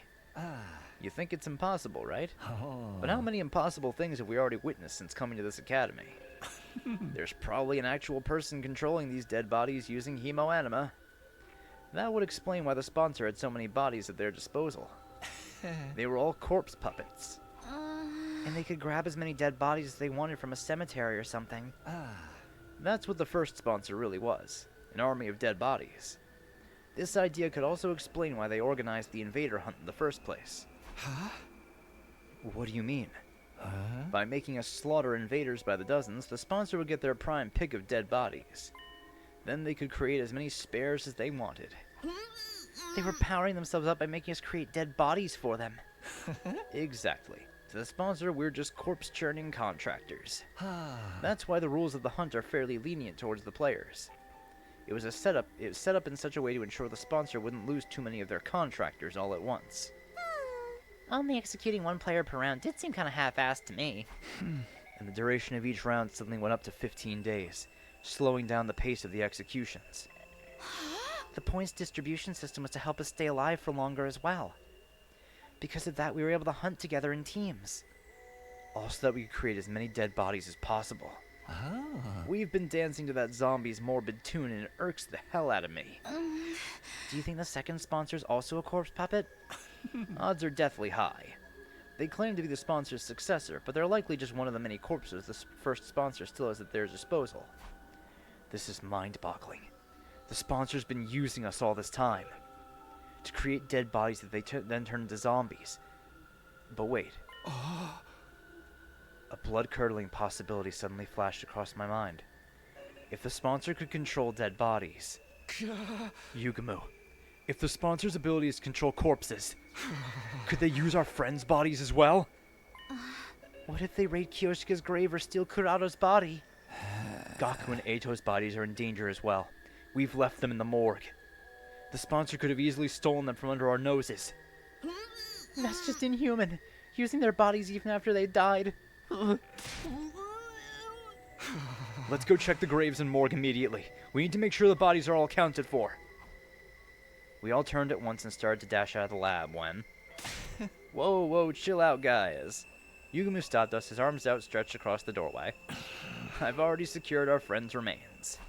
Secured them? Where? In their own dignified coffins in my room. Since we're on the subject, come and pay your respects. We hesitantly headed to Yugumu's room. Inside, we saw... Oh. Yugumu's room was packed wall to wall with coffins. It looks more like a morgue than a bedroom now. Where's your furniture? Your bed? I dismembered and disposed of them. Don't say dismembered. I figured these guys' eternal sleep was more important than mine, you know? Thank you, Yugamu, for protecting their bodies all by yourself. I'm so glad they're safe. Yeah. You did great. Once the invader hunt is over, we'll give them a proper reburial. Yugamu, what are those things on top of the coffins? The bombs from inside their bodies. Oh. I surgically removed them when I brought them here. It didn't feel right to leave something so sickening inside them, even in death, you know? So that's what the bomb looks like. Oh, right, that little thing on the bottom is the bomb. I could feel my tears welling up at Yugumu's kind consideration. He was probably more repulsed by the bombs than ever, having been blown up by one himself the other day. We all stood before the coffins to pay our respects before leaving Yugumu's room. The moment we stepped out of Yugumu's room onto the rooftop, we heard an unexpected voice. Hey, do you guys have a minute? Long time no see, everyone. Ima and Kako. Well, you two are an unusual sight around here. To what do we owe the honor? I could already feel tensions rising. We exchanged knowing glances and prepared ourselves to fight if we needed to. Nobody could tell what these two were thinking. They even injured Nozomi during the Eva incident before.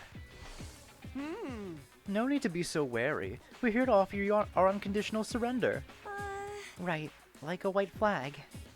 Kako raised both hands as a sign of surrender. So, you're not going to antagonize us anymore?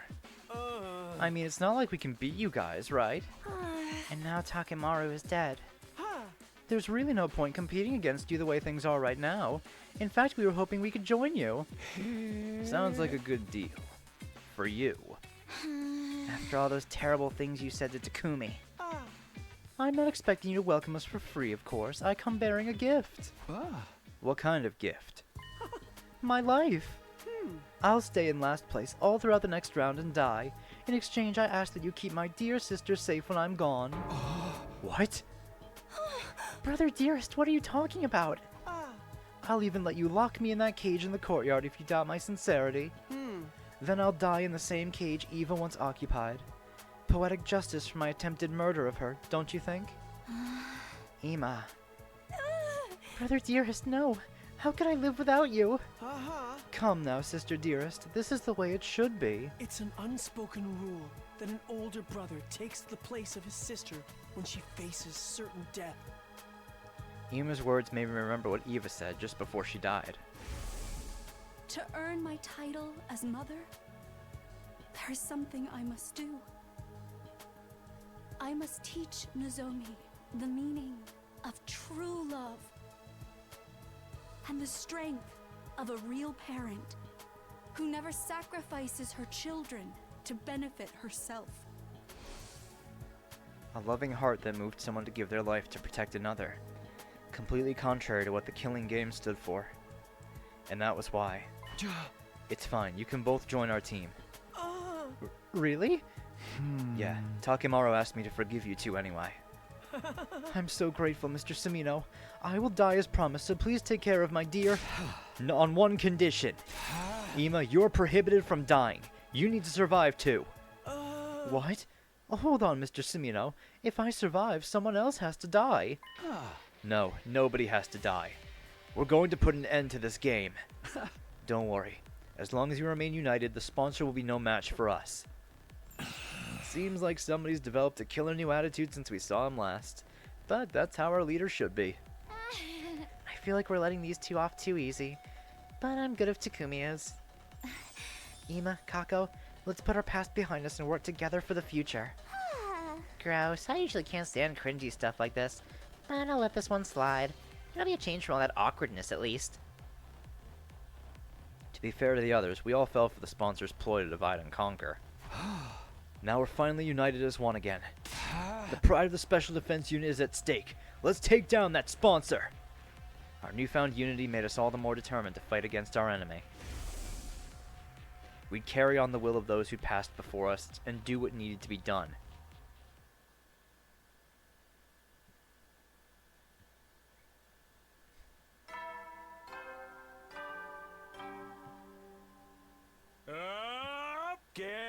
Prepared to be ready to give your lot. Alright, let's get this meeting started. Needless to say, we're here to discuss how to bring down the sponsor once and for all. I shot Yugumu a glance and he took over. To beat the sponsor, we'll first have to deal with the 3 deadly weapons they wield. First of all, their suit. As you all know by now, it has the ability to negate Hemo-Anima-based attacks. None of our superhuman attacks will even scratch it. Technology that nullifies the power of divine blood. The inventor must be a real wizard. But it's crazy weak against physical attacks. Anyone can destroy it with a regular weapon. Yeah, we broke through it before with a simple crossbow. It's not all that tough. We shot holes in the first sponsor's suit some 50 nights ago. But damaging it wasn't the real problem. The sponsor has 2 other weapons at their disposal. The bees are especially lethal. If we so much as touch the sponsor, they'll swarm around and attack us. Just like when they killed the others by sucking their blood dry. Mr. Yakushichi was killed by those accursed bugs too. Why are those bees still here in the school after the change of sponsors? Likely because they aren't servants to a specific sponsor. They serve the invader hunt itself. So long as the game continues, we'll have to live in fear of those bees. It's not like the bees are invincible though. Remember, we also have one of the sponsor's suits. The bees can't touch anyone who's wearing it. But here comes our biggest problem. The sponsor's 3rd weapon. A deadly new weapon they've somehow gotten their hands on. The detonator for the bombs inside us. Being held back by bombs in our bodies is such a Killing Game cliche at this point. It's starting to feel like deja vu. There were 7 buttons on that controller. Each one had an image of one of us on it. They probably did that so they wouldn't accidentally press the wrong button in the heat of the moment. It ensures the right person gets taken out before they attack the sponsor. This third weapon's maybe the worst of all. With that around, we can't even get close. Hey, I know. What if I attack the sponsor while wearing the suit? Nozomi, what is this nonsense? Are you still trying to die? No, this isn't a suicide mission. In fact, I think the odds are in my favor.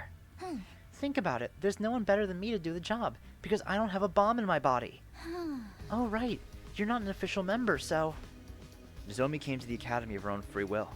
She basically snuck in without even the people in charge noticing. Unlike us, she hadn't had a bomb planted in her while she was unconscious. Even so, was it a good idea to put Nozomi in such great danger? Even if we did beat the sponsor by risking her life, I'd say building a strategy around Nozomi is feasible. It negates one of the sponsor's weapons. That's big. So I can do it. But even if we risked your life to beat the sponsor, would that really end the game? Beat the sponsor, beat the game. Oh no, the sponsor's actually still alive. That's been the flow of events so far. Right, another successor might show up. They've got an army of zombies after all. Creating successors out of dead bodies is too freaky, even for me. But didn't the sponsor mention they only had one body right now? Right. Obviously that was a lie. Why would they show their hands so easily?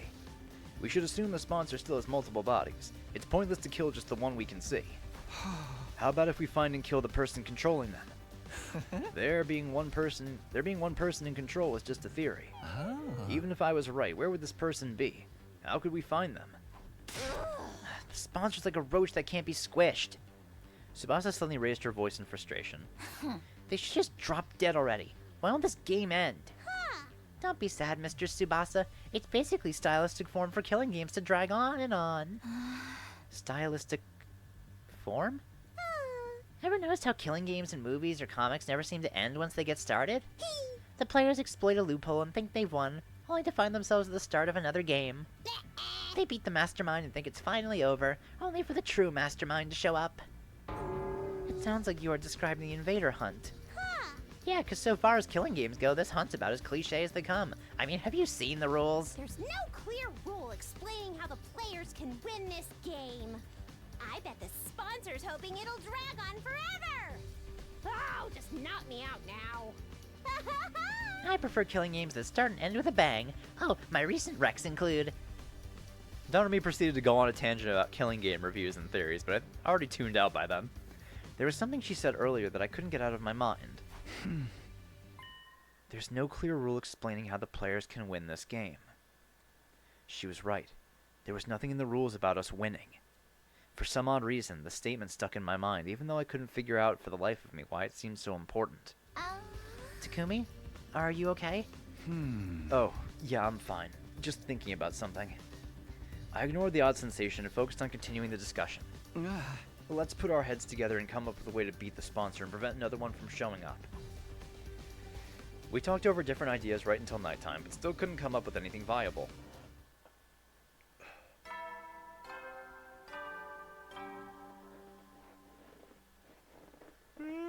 You never know. Well then. Our break time ends tomorrow. The 4th round would start in 2 days. I didn't want to play this game anymore.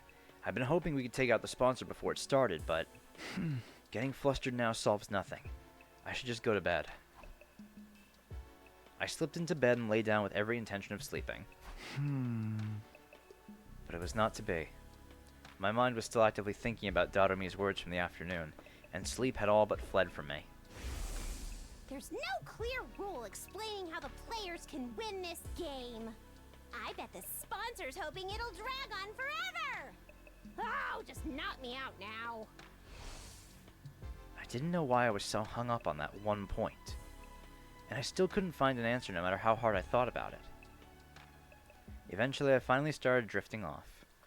Because I fell asleep with the lights on, my sleep was shallow that night. But I did dream. In those dreams, I relived the events that had occurred ever since the sponsor showed up.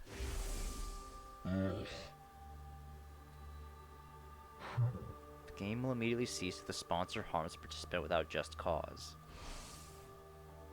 The game will immediately cease if the sponsor harms a participant without just cause. The forceful ending of the game was the one thing that could be construed as player victory. Maybe that was why I got so hung up on what Darumi said. Because a player victory condition actually did exist. The next scene to flash across my mind was Yugumu being blown up by the second sponsor. The invader hunt didn't end then, even though they'd murdered a player. That was because Yugumu attacked the sponsor first, so punishing him for that was considered a just cause. The current sponsor carried that terrible remote control capable of blowing us up everywhere they went. The scene changed and I saw the bodies of our friends that Yugumu had secured. The bombs on top of the coffins. Yugumu had surgically removed them post-mortem. He was blown up by one himself. He must have abhorred their very existence. This terrifying weapon was tucked away in the bodies of all my friends. It's an unspoken rule that an older brother takes the place of his sister when she faces certain death. Next, the memory of Ima and Kako asking to join our team surfaced in my mind. Ima declared that he would die on behalf of Kako. His determination touched me. Just then, I sat up in bed, suddenly wide awake. Huh? I found it. I found it! I'd had an epiphany while sifting through those memories in my dreams. I found a way to end this game! I ran out of my room and went to wake up Yugumu and Darumi. What is it, Takumi? It's the dead of night, you know? Yeah, what do you want? I was just about to go visit Mistress Tsubasa in her room. Listen, guys. I finally found it. I found a way to end the invader hunt. You mean you've found a way to definitively kill the sponsor? No, we're not going to kill the sponsor. We're going to end the game. What now? Is there any difference? As different as chalk and cheese. Conflating the two was our first mistake. I shared my new strategy with my friends. Their reaction? That does sound like it could be worth a try. But it's Yugumu's handiwork that'll make or break the whole thing. You sure it's gonna work? I'm sure. He's already taken out 6 of those things. You can probably do it blindfolded by now, right? I've never done it on a living patient before, okay? Don't come crying to me if I end up killing you instead. Doesn't matter. We can keep coming back with the Revive-O-Matic until you get it right. You're making this sound like some peaceful picnic. Well, I'll give it a try. It's the job of a leader's aide to pander to his every whim and fancy, after all. We don't have much time, so let's start right away. I need you two to come with me to the biolab. We quietly and stealthily made our way to the biolab, taking care not to be discovered by the sponsor. Well, I guess he's taking the bombs out. Take off your clothes and lie on that table over there. Darumi and I complied with Yugumu's instructions, stripping down with our backs to each other. I have to let 2 boys see me naked? Gross. Might as well go the whole 9 yards and start making the O-face now. Come on, this is an emergency. It's not like we've got any ulterior motives. So says the pervert, trying to sneak glances at my boobs. I'm gonna tell Mistress Tsubasa about this. I wasn't looking. I didn't see anything. You ready? Now let's do this. Oh, but first, some anesthetic. Yugumu poked a syringe into my neck as I lay on the table. There was a sharp prickling pain for a moment, and then my vision turned blurry. I began to feel lightheaded and...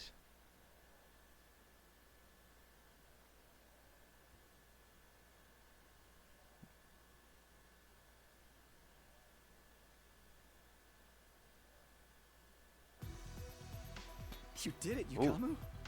You did it. Great! Now I'm damaged goods. On the bright side, this scar makes it look like I was in an epic sword fight or something. A scar on the back would have been a swordsman's shame. Removing that thing from a living body was certainly different. I was out of my element. Anyway, better put your clothes on. The opening ceremony for the 4th round is about to begin. We quickly got dressed, hiding the large scars on our chests under our clothes. And then...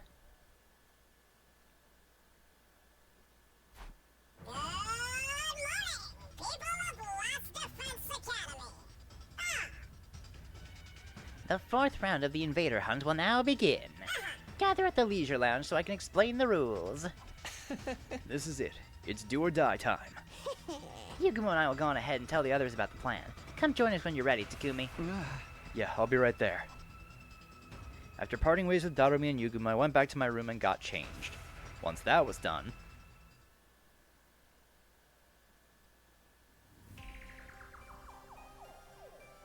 we all dashed to the leisure lounge. It was time for our showdown.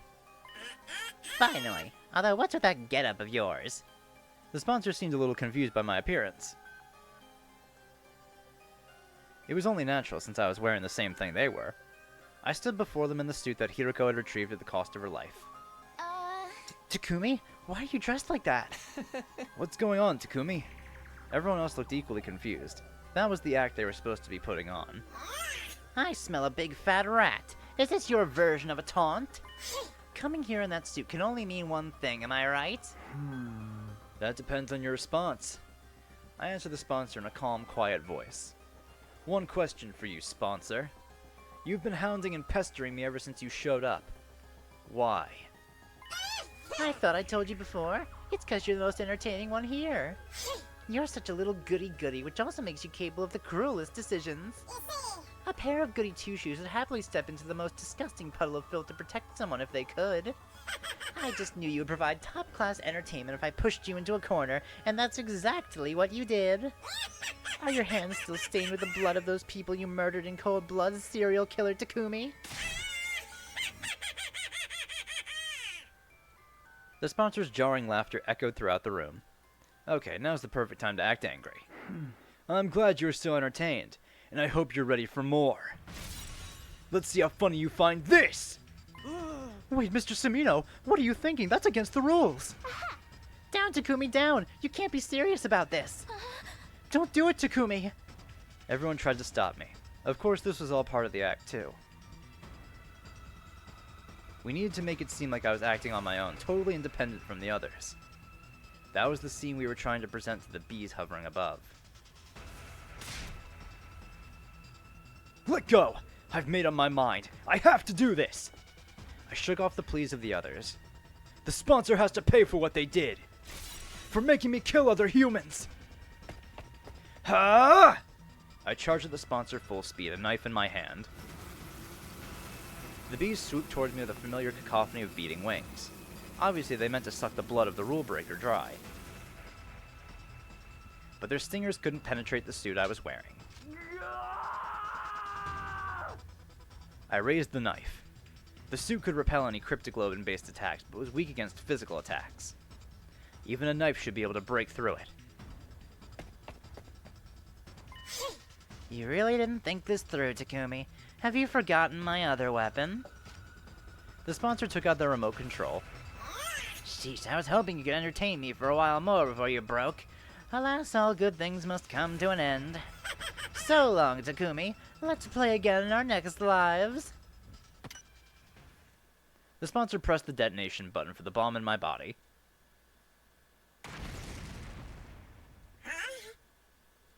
But I wasn't the one who got blown up. Darumi!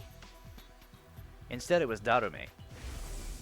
Oh, he didn't take the bombs out, he swapped them. Darumi and I will exchange the bombs in our bodies. When I violate the rules, the sponsor will press the button for my bomb.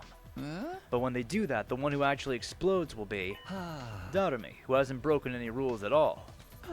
Right, that will fulfill the victory condition of this game.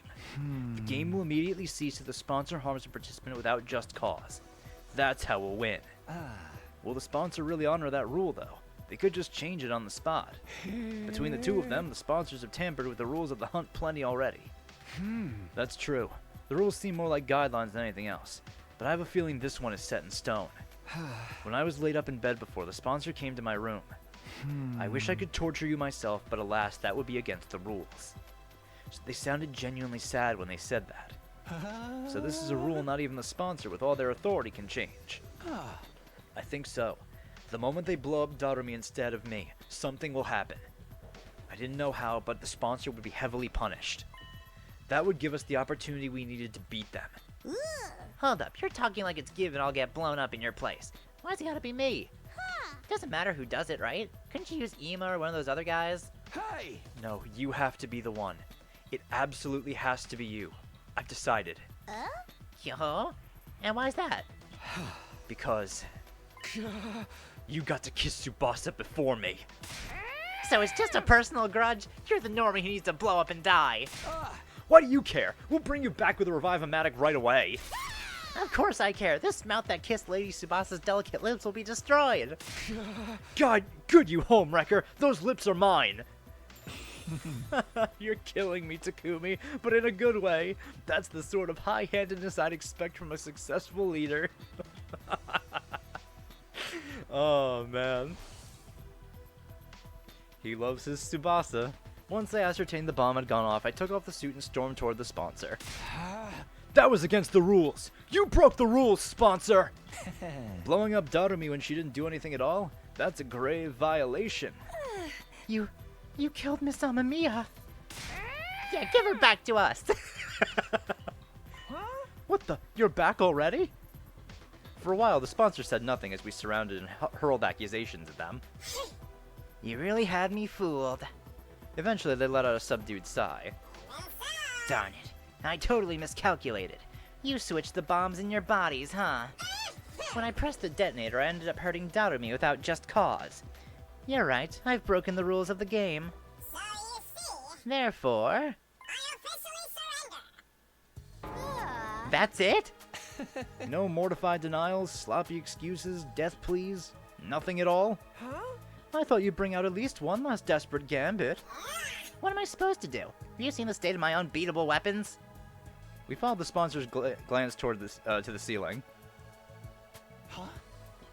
Oh! If the sponsor broke the rules, the bees all die. The bees are falling. Are they dead? Those bees are like embodiments of the game itself. Since the game's over now, of course they're going to die too. One after another, the bees dropped to the ground. Finally, the last one fell and they were all dead. See, I have nothing to fight with now. Feel free to do whatever you want to me. You're definitely not getting off easily. But before that, show us your true face and tell us who you really are. They must be a zombie, right? Or a monster that looks even more hideous. I'm going to take your suit off now. Resist and you die, understand? What's the point in resisting now? Go ahead. Yugumu quickly and skillfully started removing the suit from the sponsor's body. Soon we would see the face of the person who'd been tormenting us for days on end. Open sesame! Yugumu tore the suit and helmet off the sponsor in one breath. What? Everyone was dumbfounded by the face that had been hiding beneath the suit. I couldn't believe it.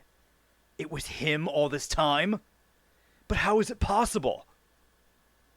Yeah.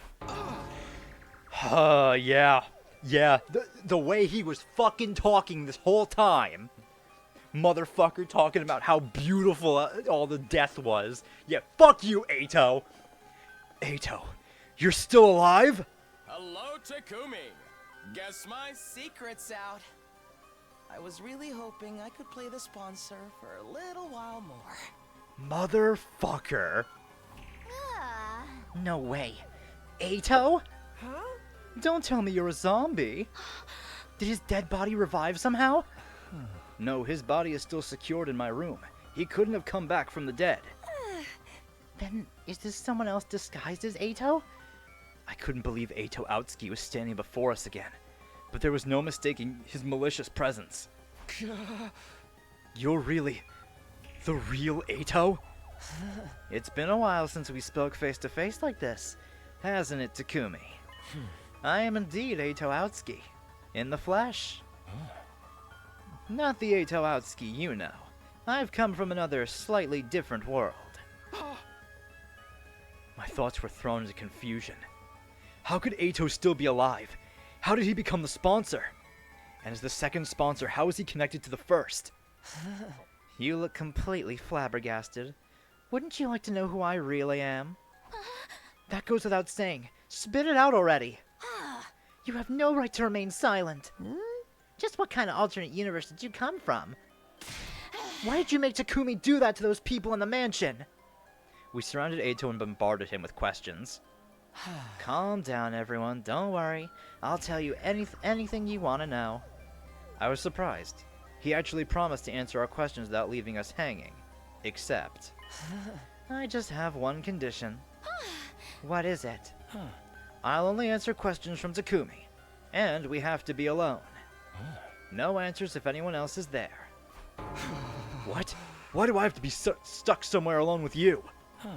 Is that a no? Do you really want to turn this offer down? It's the biggest chance you have to get information out of me, team leader. You've got a lot of nerve. We could always squeeze that information out of you through my various torture techniques. You're not much of a professional assassin if you can't tell torture won't work on someone like me, Yugamu. I've already made up my mind. I'll only talk when I'm alone with Takumi. You're still trying to toy with me at this stage? Why are you so obsessed with Takumi anyway? Why wouldn't I be mean to him? After all, you're the version of you that killed me, aren't you? I did kill Eito. Or so I thought. How could he be standing before me again now? So this is all about revenge. You even became the sponsor of the killing game too. Not really. But I just couldn't get over it, you know? How you off to the other me like you were stamping out a pest to be exterminated, looking oh so righteous while you were at it. I wanted to make sure you came to terms with your true vile nature. Then you'd never feel inclined to act self-righteous again. How does it feel to be an even worse serial killer than me, Takumi? Just for that? You made me kill those people just for that? Now that's an expression better suited to a disgusting creature like you. Are you in utter anguish yet? I took over the killing game from the previous sponsor so I could see you looking tortured by guilt and desperation. The game may be over, but my fun has only just begun. Because now it's your responsibility to interrogate me. I wanted to kill Eito again right there and then to avenge my friends who died in the game. But I knew I couldn't. We needed the information he had. It's starting to smell more and more like the multiverse theory's true. This Eito came from another timeline, right? Huh? Does that mean he knows how to travel between timelines? Can we see Takemaru alive again if we go to another timeline? If this Eito really did come from a different timeline, the information he held was priceless. We could solve our most immediate problems by learning how to travel between timelines from him. We wouldn't have to fight Dulcia or struggle to get the escape pod started up. Nobody else needed to die. But to get that information... Shall we have a little chat, Takumi? You have to tell me what I want to know first. Like the sensation you felt when you killed those people. The feeling of bathing in the warm blood of your victims. The squelching sound was so nice and satisfying, wasn't it? In that moment, the faces of those people suddenly surfaced in my mind, clear as day. The faces of the people I had killed. My breathing quickened and I broke out in a cold sweat. Eito really did have the potential to be the best assassin in the world. His ability to drive people into dead ends and make them wish they were dead with words alone was unparalleled. It's not so bad to be caught if I get to see you looking like that. But I'm nowhere near done yet. Don't think you can get that ugly soul of yours away for even... don't think you can get away from that ugly soul of yours for even a moment. I'll be sure to remind you of your sin from now on. Every single day.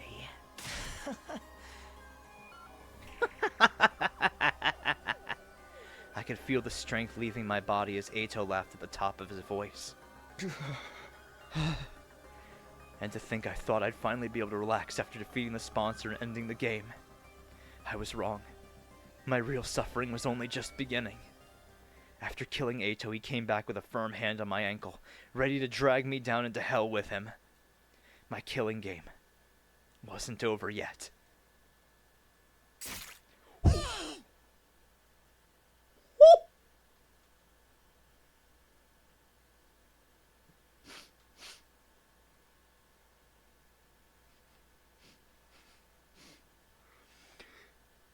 Let's fucking go, Tsubasa! Doing what needs to be done! Holy shit! Fucking love this woman. Nah, Nah, once he started talking shit about Takumi, she just saw red, man. It happened so quickly I barely knew what was going on. Tsubasa picked up the knife I had dropped and lunged forward and slit Eito's throat with it.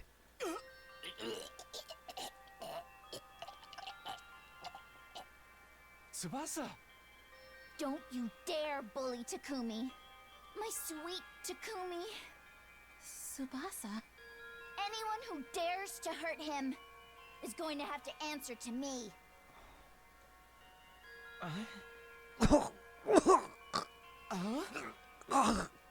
You, all of you, are such ugly monsters. Eito coughed up blood and collapsed on the ground, and within a few seconds he'd stopped breathing. Tsubasa! I ran over and held her in a tight embrace. I'm sorry. We were supposed to ask him for more information. But I couldn't take it anymore. I couldn't bear you to see you in so much pain. No need to apologize, Tsubasa. If you hadn't jumped in, I'd have done the same thing. 3 cheers from Miss Kawana. The sponsor got what was coming to him, and it feels so good. Vengeance for Takemaru. Someone like that doesn't deserve to live. I approve of anything Mr. Tsubasa does. Besides, this is the perfect end to a killing game. The perfect end? Killing games just love to drag out the story for as long as possible, then suddenly drop the ending on you with zero fanfare. You know, without answering any of the subplots it was alluding to the whole time. It's not a real killing game these days if it doesn't end super abruptly. That's why this is the perfect end to our killing game. I'm here all day for it. And so the invader hunt ended abruptly, in perfect killing game style, 60 days after it had began. As relieved as I was, I'd be lying if I said I wasn't bothered by the many unanswered questions it left behind. But there was no time for us to run around trying to solve those mysteries now. The game was over, and that meant we had more important matters to deal with. With our eyes keenly focused on the prize of a true happy ending, we quickly moved toward our next objective. Now we gotta fight Dalshia and take his Cryptoglobin. Unfortunately, Eito Aotsuki's Cryptoglobin is not strong enough to power the pod. Right, I didn't think it would be that easy. We had drained all the blood out of Eito's body and pumped it into the escape pod's fuel tank. Yeah, fuck you, Eito. Become fuel for a rocket.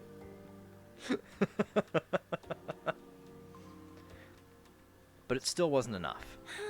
Even though he was so strong, Eito's Cryptoglobin is totally useless. If you really think about it, 80% of his strength came from those bees. Speaking of the bees, I've analyzed their remains and discovered something. They're a type of combat organism, or school invader, to use your name for them.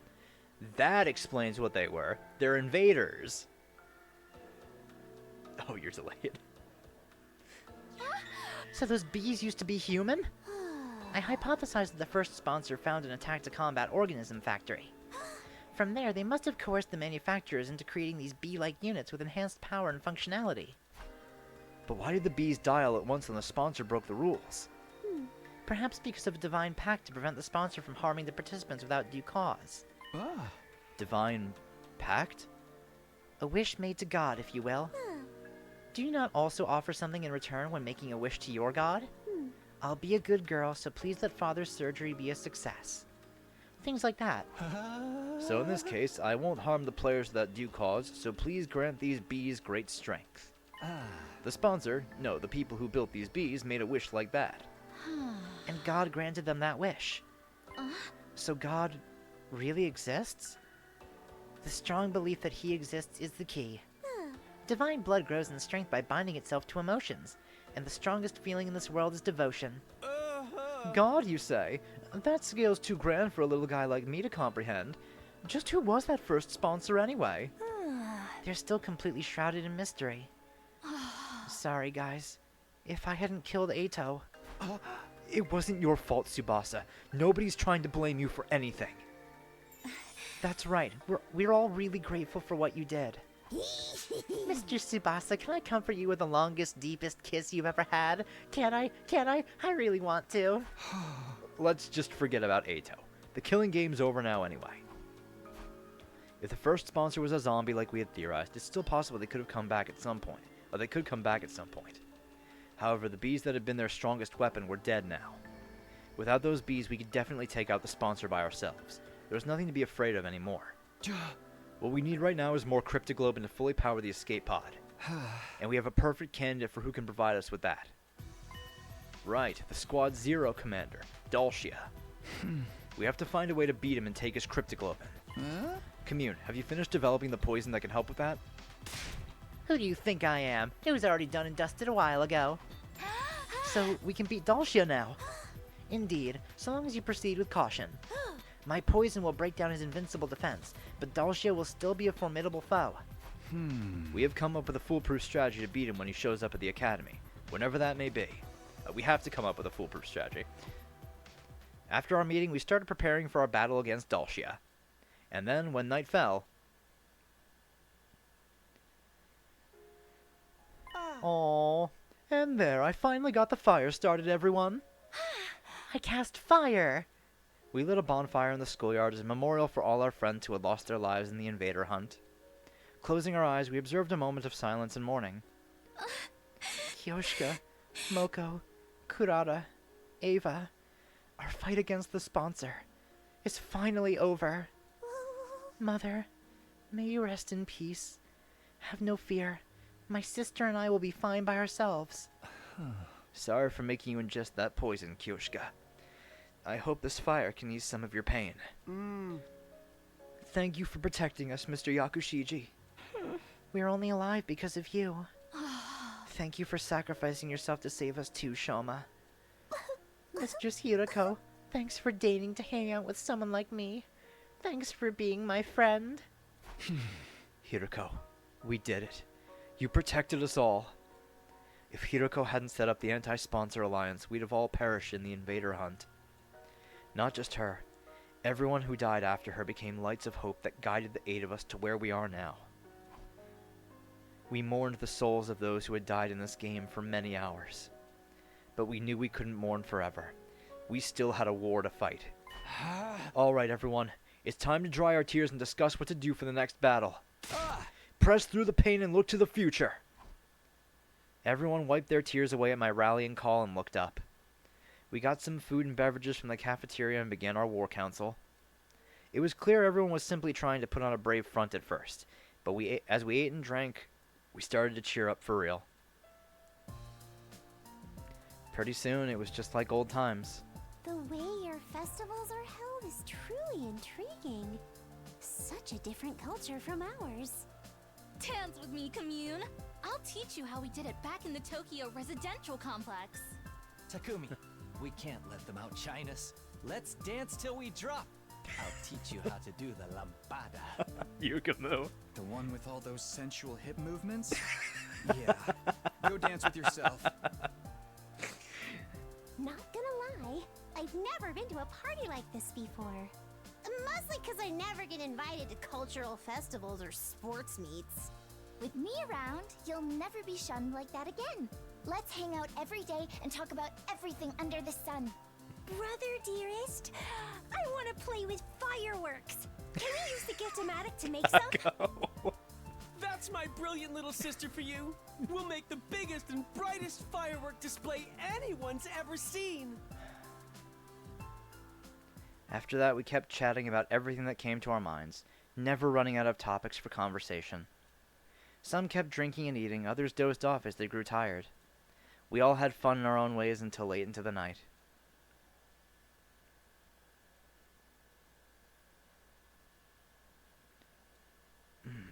Oh, let me fucking guess. I opened my eyes to a blue sky unfurling in every direction. Oh, that's right. Last night. I swear to God, this motherfucker shows up again. We talked until it was almost dawn, then decided we wanted to see the sunrise together. It was so nice that I decided to lie down, and apparently ended up dozing off. My foggy brain turned idle thoughts over in my head, and as I got up, I felt a strange presence behind me. Motherfucker did it again. I quickly whirled around, only to see something that made me doubt my eyes. What the? Hey, Dalcia. Dalcia! falling asleep all sprawled out in the open like this in the midst of a war. Not the most sensible idea. How did Dalsha get into the school? What happened to the alarm? What's going on? I was completely overwhelmed with confusion. Takumi, you're already up? Morning. Oh man, we overslept and missed the sunrise. Huh? Dalsha! Excuse me, what is with this level of excitement first thing in the morning? Invader! Invader alert! Wake up, everyone! What's going on? How'd you get through without tripping the alarm? Alarm? What are you talking about? As we were debating, the others showed up one by one. How did Dalsha get into the school? Is the alarm down? It is likely he simply walked through the wall of fire. He is invincible by his very nature. As long as those flames remain undisturbed, the defense system will not detect anything. That's very educational and all, but why are you so familiar with the security system? Before defecting, I was the head of the intelligence department, and in charge of analyzing the school's defenses. I'm shooketh. Little lolly shrine maiden over here was a former enemy? You must be the maiden sage Commune. You have fallen far from the light of God. I suppose you must have your reasons, but know that I shall show no mercy to any who makes an enemy of me. You shall perish alongside these invaders. Damn it, I wasn't expecting to have to fight him like this. All that prep work was for nothing. Now we were going to be wiped out. But just as that thought went through my mind... 1 minute. That is all you get. Go and get yourself ready for battle. Do not disappoint me. With that, Dalsha turned away and put some distance between us. Looks like we've been saved by his code of chivalry. He did mention he didn't like to do sneak attacks before, right? Fighting fair and square. I'm a fan. Not so much when we're the ones about to fight him. We'll go with the strategy we discussed before. His cryptoglobin is what we need to finally escape from the school. Once we got our infusers ready, the decisive battle began.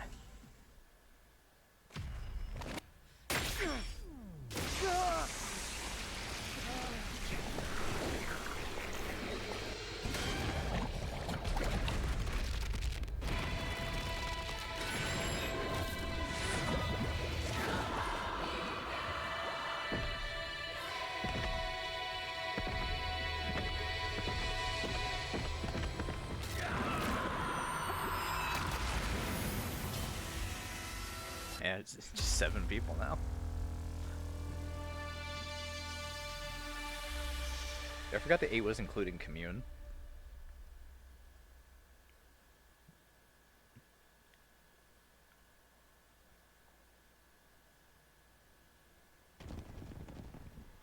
Oh boy. Is this one I can skip as well? Yeah, there's Dalsha. God of the planet, hear my plea and lend me thy strength. Blood of my bond release!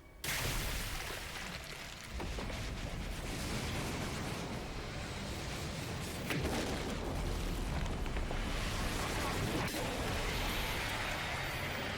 is I, the paragon of warfare, Dalsha! I have come!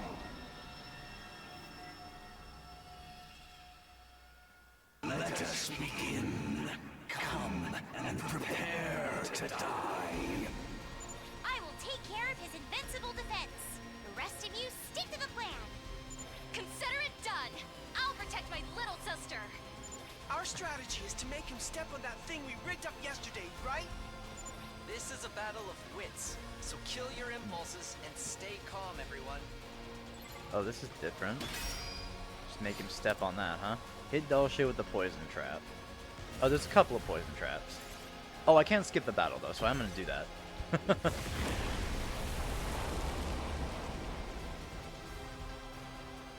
So I guess now... It's time! Take this, old man! Commune.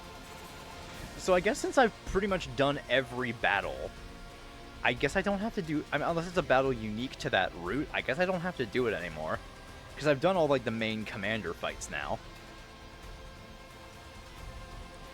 Because even that one against Zenta, I didn't have to do either, and that was kind of a completely different fight. Yeah, that's kind of a shame. I'm thinking, I think the last route we do, I'm not going to skip fights. We'll play that one straight. But for the sake of getting through the other routes, I think I am going to skip fights for now. The effect of the poison will take some time to set in. Fall back and regroup for now.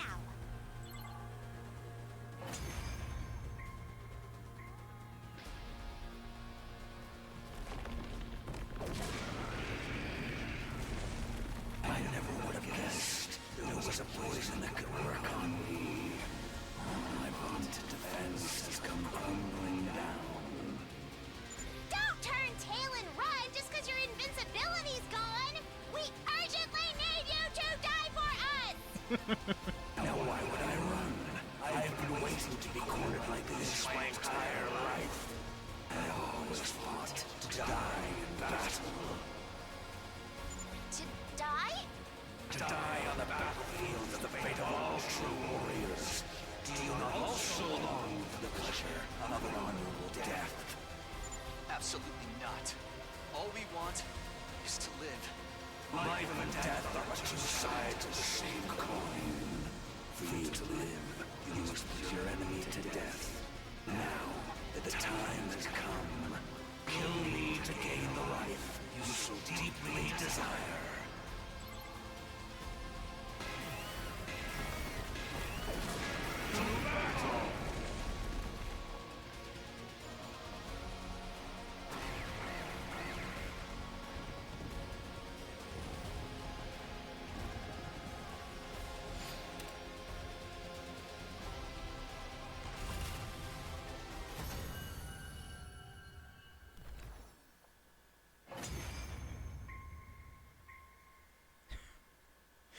You can almost hear him saying one last strike 3 times in a row.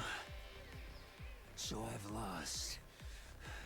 The time of my destruction is upon me. But I have no regrets. I die a warrior. I still don't get it. Deep down, doesn't everyone want to keep on living? In this world, sometimes death is more constructive than continuing to live. When I defied that woman, I was ousted from my position as a hero, imprisoned. I despaired of dying in that emptiness.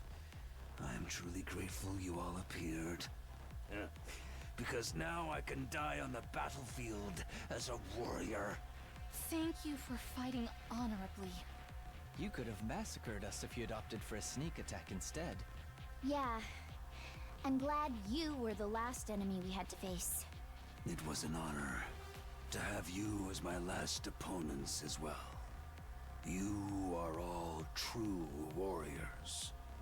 Now, finish me off like the warriors you are, and enjoy your reward of life. Oh, you gotta be fucking kidding me! Are you fucking serious?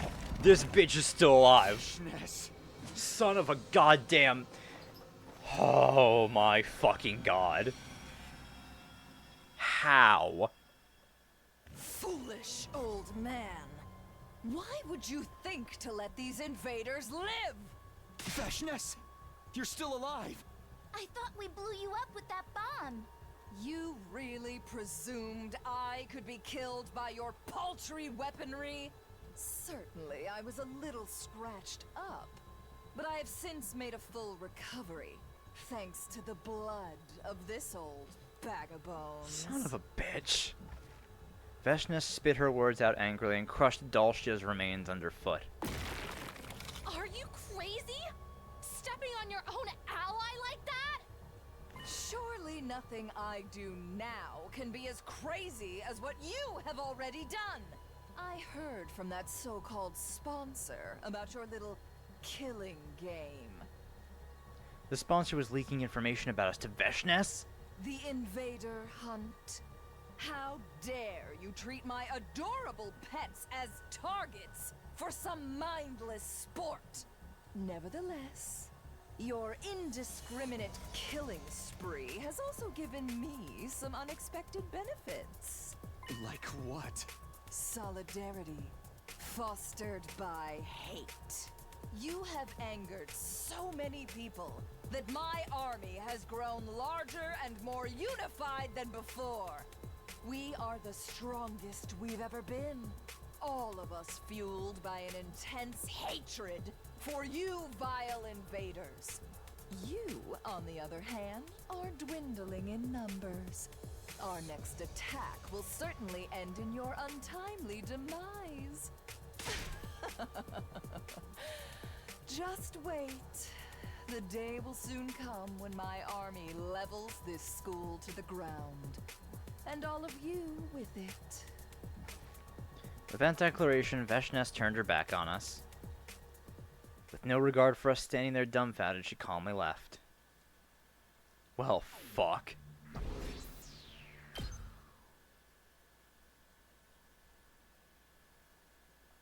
Our dim hope that this fight would be over once we defeated Dalsha was thwarted by Veshness's sudden reappearance. She would be leading her massive army in an all-out attack against the Academy soon. That fact plunged our hearts and minds into deep despair.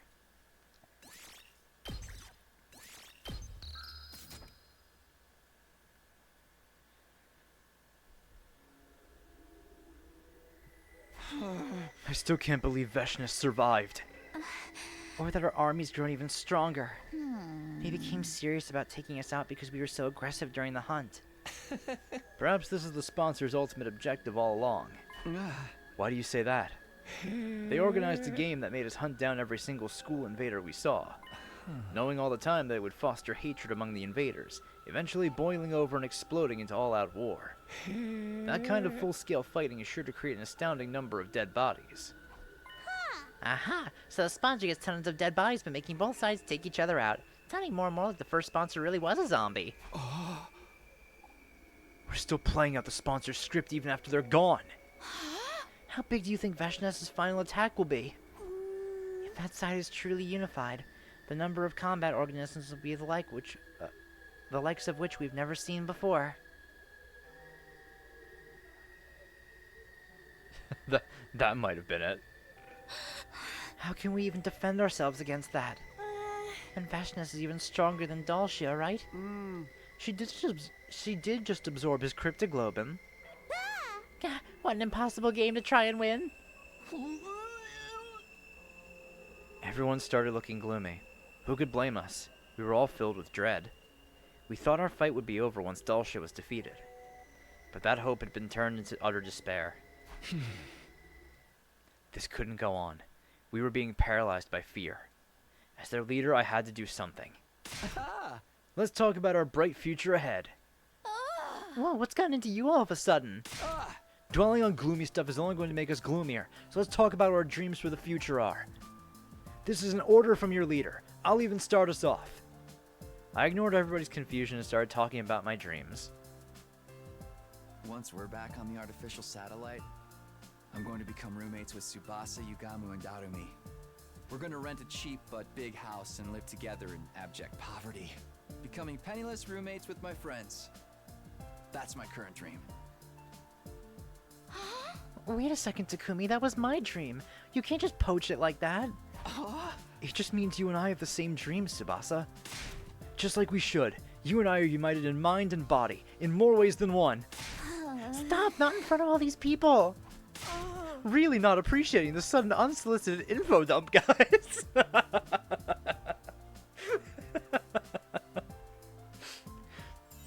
Wow, united in mind and body. So suggestive. What is it? What is being united in mind and body suggestive of? Close your ears, Commune. You're too young for this. Yugamu, you're up next. What are you gonna do when we get back? Any future plans? Dream jobs? Dream job, you say? Ideally, I'd like to do something medicine-related. I think I've taken enough lives. So now, I want to use my knowledge about the human body to save lives instead. I think you'd make a great doctor. You've already saved my life plenty of times. How about you, Darumi? What are you gonna do? What a stupid question. Infiltrating an aerogate company, of course. I'll start as a janitor and work my way up to become director of my own project. Then I'll flood the spineless adventure game industry with my erotic fantasies. Wow, when did you become so optimistic, Darumi? You call this being optimistic? What about you two? What do you want to do on the artificial satellite? Just live my life out peacefully with Commune, I guess. Take daily walks, go shopping, and enjoy life like an ordinary person. I do not expect a life of ease as a refugee, but I'll use my skills and abilities to overcome any obstacle. I'll support you however I can too. That's what I promised Eva. Your turn, Ema and Kako. If you have any dreams, we'd love to hear them. It just so happened, Brother Dearest and I were discussing this matter the other day. Once we make it to the satellite, we'll volunteer to distribute food to any children in need. We really should balance out all the bad things we did here with some good stuff. And what could be better than helping children who are just like us in the past?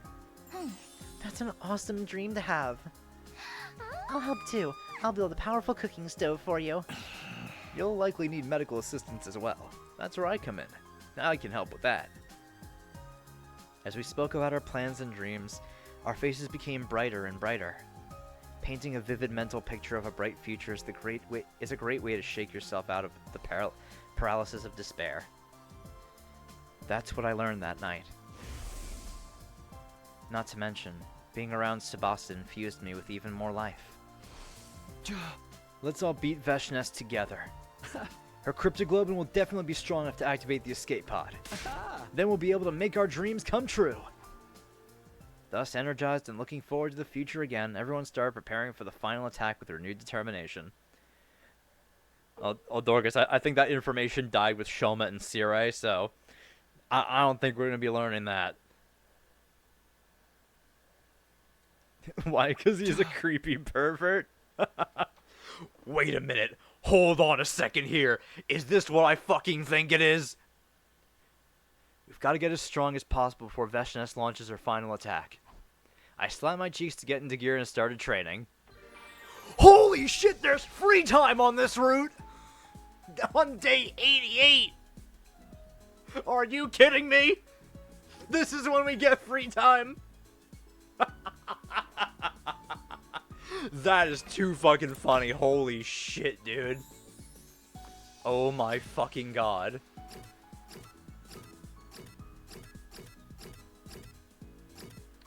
Holy fuck, man.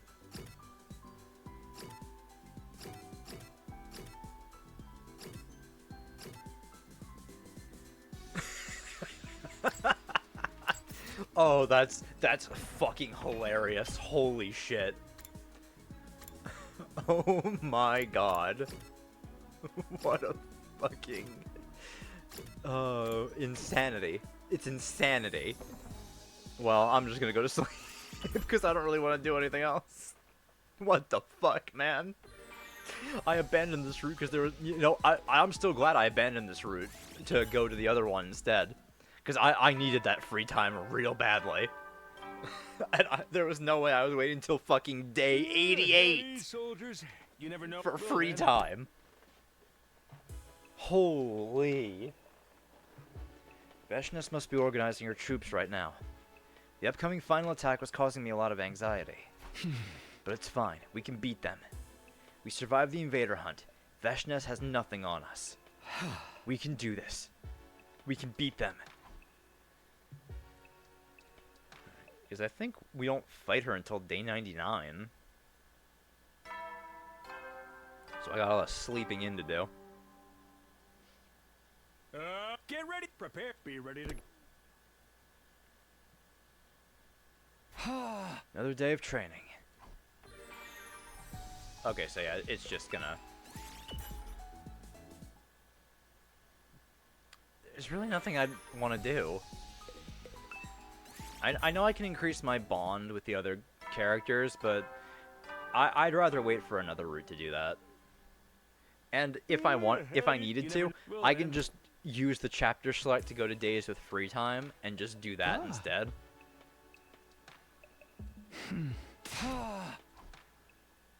So I'd rather just wait on that. Because I want to try to finish this today.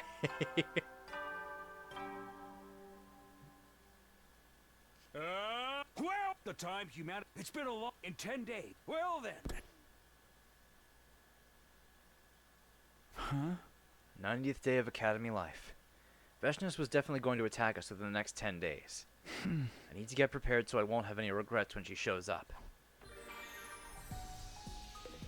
Nah, I don't need to do textile adventures. I'm sure I will at some point, but I think I'm good for now.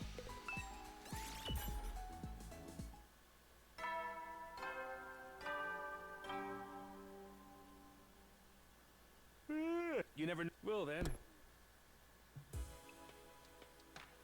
Ah. Ah.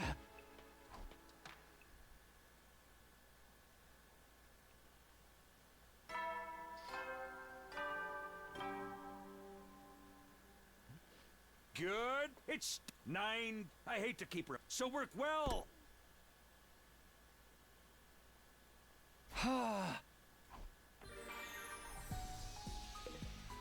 Yeah, he really does. After everything that's happened in this timeline, it's been fucking insane. But I mean, hey, at least he has Tsubasa. I know there's so many dead people in here. You never know. Well, then. So many people died on this path. Well, then again, it's not like the last path we didn't do had a lot of didn't have a lot of dead people in it, right? I mean, at the end, the only person who survived was Nozomi. So this is much more optimistic than the last one we did. Ah. Who could it be at this hour? I opened the door hesitantly. Standing on the other side was... Commune? It's pretty late. Did you need something? Commune's face was twisted in agony. What is it?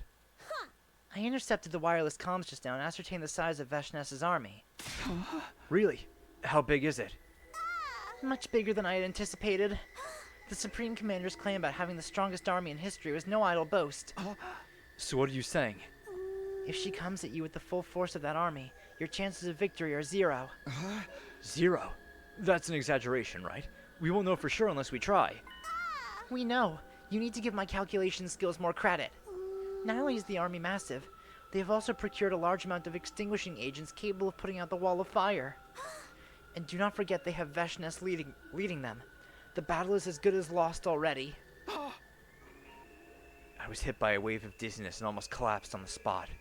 Should I even burden the others with this new revelation? They supported me because they believed we could fight off Veshnes together. But now... That is why I have come to you. I have a proposal that can avert total annihilation. A proposal? You mean there's still a way out of this? There is. And it's incredibly simple. We activate your escape pod before Veshnes arrives. The pod. But we're setting ducks right now precisely because we can't make it work. Only Veshnes has Cryptoglobin strong enough to power it now. We need not remain fixated on her. You have Cryptoglobin of far greater power than Veshnes can ever dream of right here in this academy. The Divine Infant. I'd never heard him called by that name before, but I knew who she was talking about. Yeah, Shion. His face immediately surfaced in my mind. You mean the baby in the defense room? In the defense room on the 3rd floor of the academy was a baby in a capsule. The undying flames being produced by the baby's body around the clock were also being stored in the missiles. It would take 100 days for all the missiles to be filled with undying flames.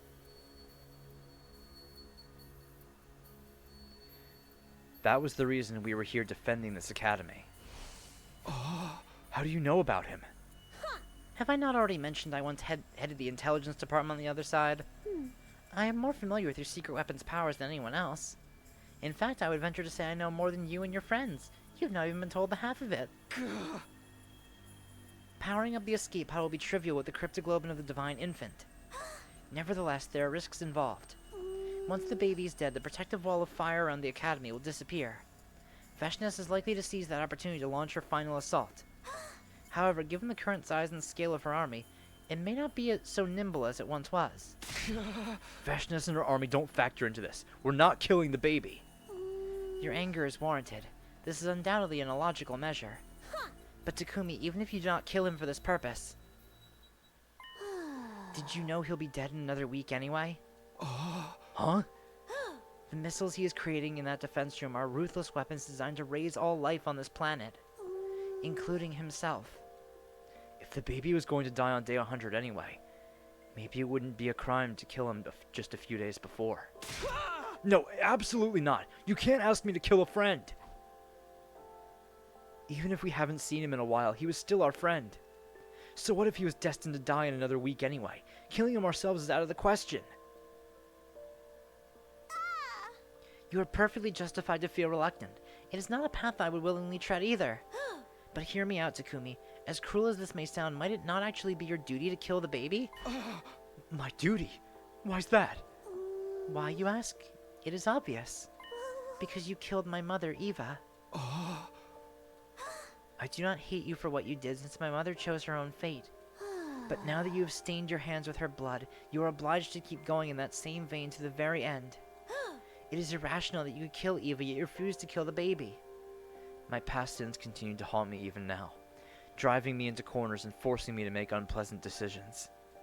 What Commune said made sense. It was my duty as Eva's killer to kill the baby as well. You don't need to take action right away. However, do remember that time is running out. I will be waiting in the underground storeroom.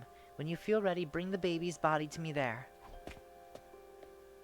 Commune left me alone in my room to think over her proposal. I threw myself into bed and stared at the ceiling, but I couldn't think clearly.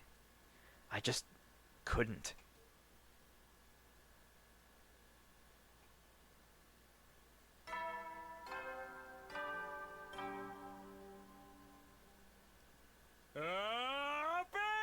Troops, time!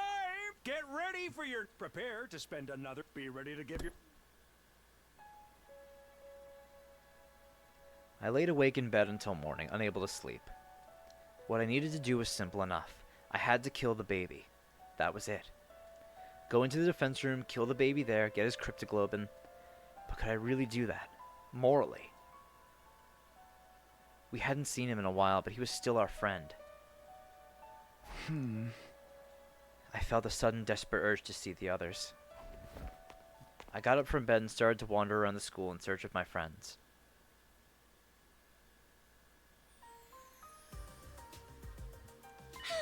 Good morning, Takumi. Mr. Sumino, you came right on time. Ima and Kako bounced over to greet me the moment I stepped inside the cafeteria. Please, try this. What is it?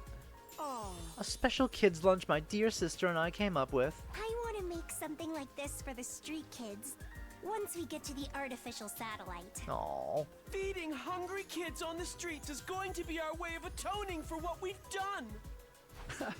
This is actually delicious. I'm sure the kids will love it. Considering how adventurous the twins had always been with their cuisine, I was surprised at this attempt at a more conventional dish. They were serious about what they'd said, and were already working toward it. Aww.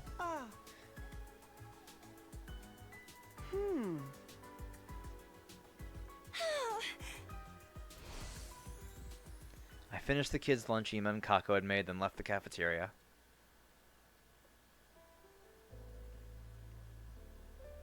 I peeked into the library to find Yugumu poring over a stack of books on the table. Takumi, drop by for some morning reading too? Yeah, I thought it would be nice for a change. What are you reading? Medical books related to biology. I'm going to relearn everything from the basics. How else can I become a good doctor, right? You weren't joking about the doctor dream, huh?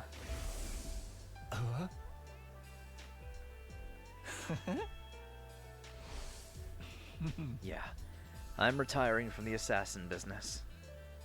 I'd already resolved to do it the day I made Kyoshika take that poison. Next time, I'll be on the life-saving side. It's the only way I can atone for what I've done. Aww. He turned back to the medical book solemnly. Yugumu was already making plans for the future. I didn't want to distract him and headed out of the library.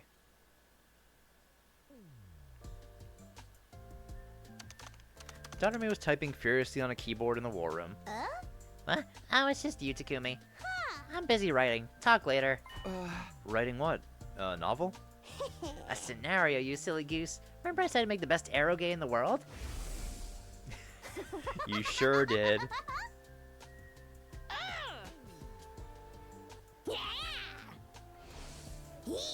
I always thought I'd start working on it after getting back to the artificial satellite, but I can't stop this momentum now. I've been so caught up I've already pulled 2 all-nighters in a row. Yo! Darumi's eyes were shining with life. I could hardly believe this was the same girl who was frequently talking about killing herself only a few days ago. I'm glad to see you're so passionate about it, but why the sudden urge to start now? Because this is really the only thing I can do. My whole life's been a steaming pile of crap. Crappier than crap. Then one day it dawned on me. Maybe I can write something that touches the hearts of those whose lives are just as crappy as mine. Maybe my story can even be something that brings comfort to others. Then I'd be just like Mistress Hideko. Aww. Darumi. Darumi was trying her best to carry on Hiruko's legacy in her own way. Her legacy of saving others. I watched Darumi hammer away at the keyboard for a while longer before leaving.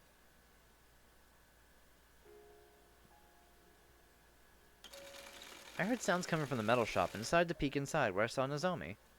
She was on a sewing machine, working a piece of clothing. Morning, Takumi. Morning. Are you making clothes? Yeah, I was thinking of making Commune some street clothes. That priestess dress doesn't look very comfortable. You're really stepping into your big sister role, huh? Nozomi was always so tense before, but now she seemed completely at peace with herself. I intend to do for Commune everything my mom couldn't do for me. I'll cook for her every day, dress her up in pretty clothes, go out together, and also... oh, so many things. I just can't wait to get to the artificial satellite. To Nozomi, living a peaceful life with family was what happiness meant. I watched her work on the dress for a little more before taking my leave.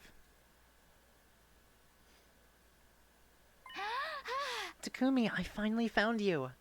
Tsubasa ran up to me when she spotted me walking down a hallway. What's wrong? What's the emergency?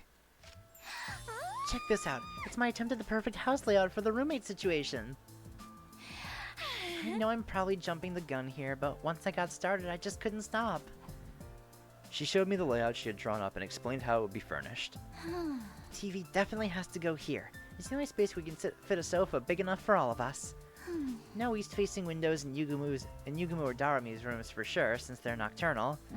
Your room will be in the corner for more privacy, so no one will hear us when we're alone together. Seeing Tsubasa smile so radiantly as she talked about our life together warmed my heart. I wanted to reach out and hold her closer, to protect her, and give her the brightest future ever. For all of this to come true, we'll have to beat Veshness first, but that's no problem. She and her army will be no match for us. Aww.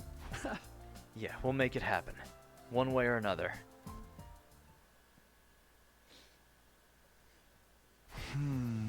Everyone's already taking firm steps toward their futures. I want to make sure they all get to the artificial satellite and start living those lives. But to do that, is killing the baby and taking his cryptoglobin really the only way? If Veshness and her army really were impossible to defeat, it was our only option. Does that make it right? I knew the answer. Of course it didn't. Should I send everyone to the artificial satellite, even if it means doing something terrible by killing the baby? Or should I take my chances and rally everyone to face Veshness's final attack? I have to make a choice. What am I going to do here?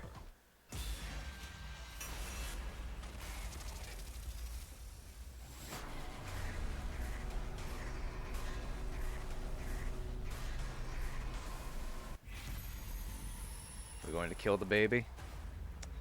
We are not going to kill the baby.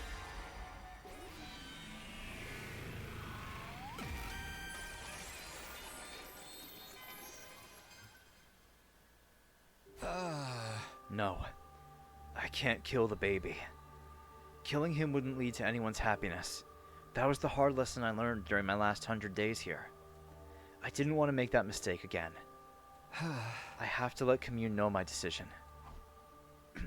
I headed to the underground hangar where Commune was waiting. You want to face Veshnas head on? You do not know what you are talking about. I've told you your chance of victory is practically nil. Hey! I know it's going to be ridiculously tough, but I'm still doing it. If it has to end here, I want to at least do it on my terms. Powering the escape pod by killing the baby and using his blood. Nothing good can come of that. Stop your delusional thinking. We are fighting a war here.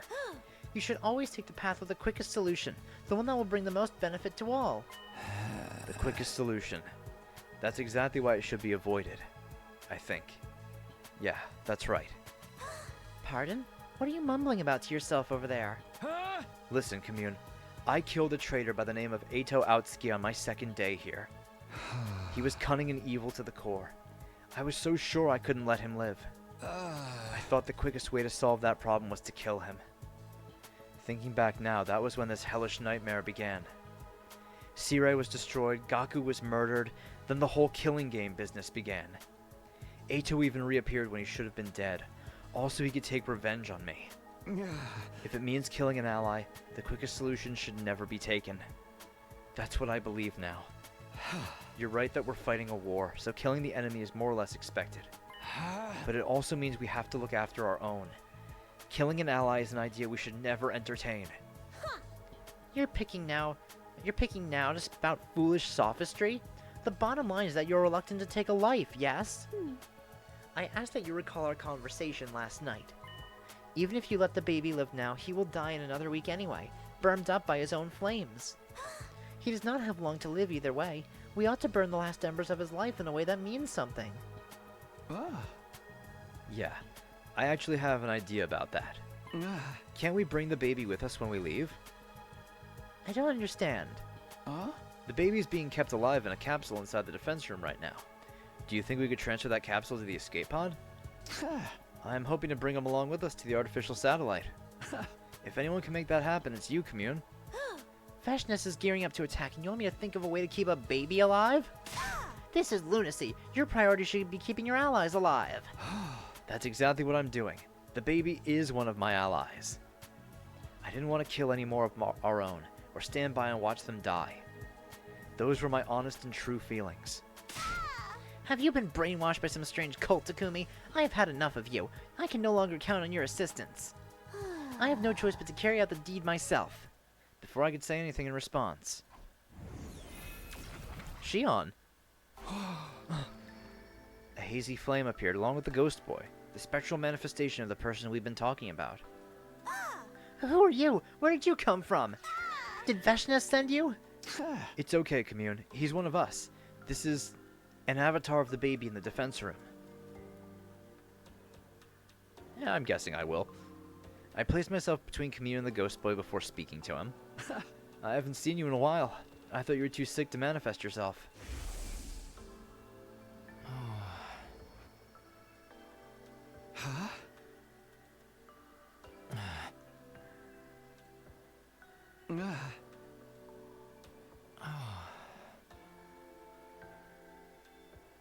Right, blood space.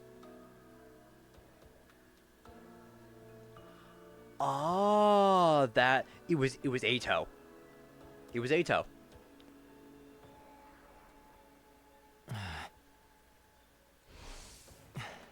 This may sound strange, but the blood space corruption was purified a little while ago, and I suddenly recovered.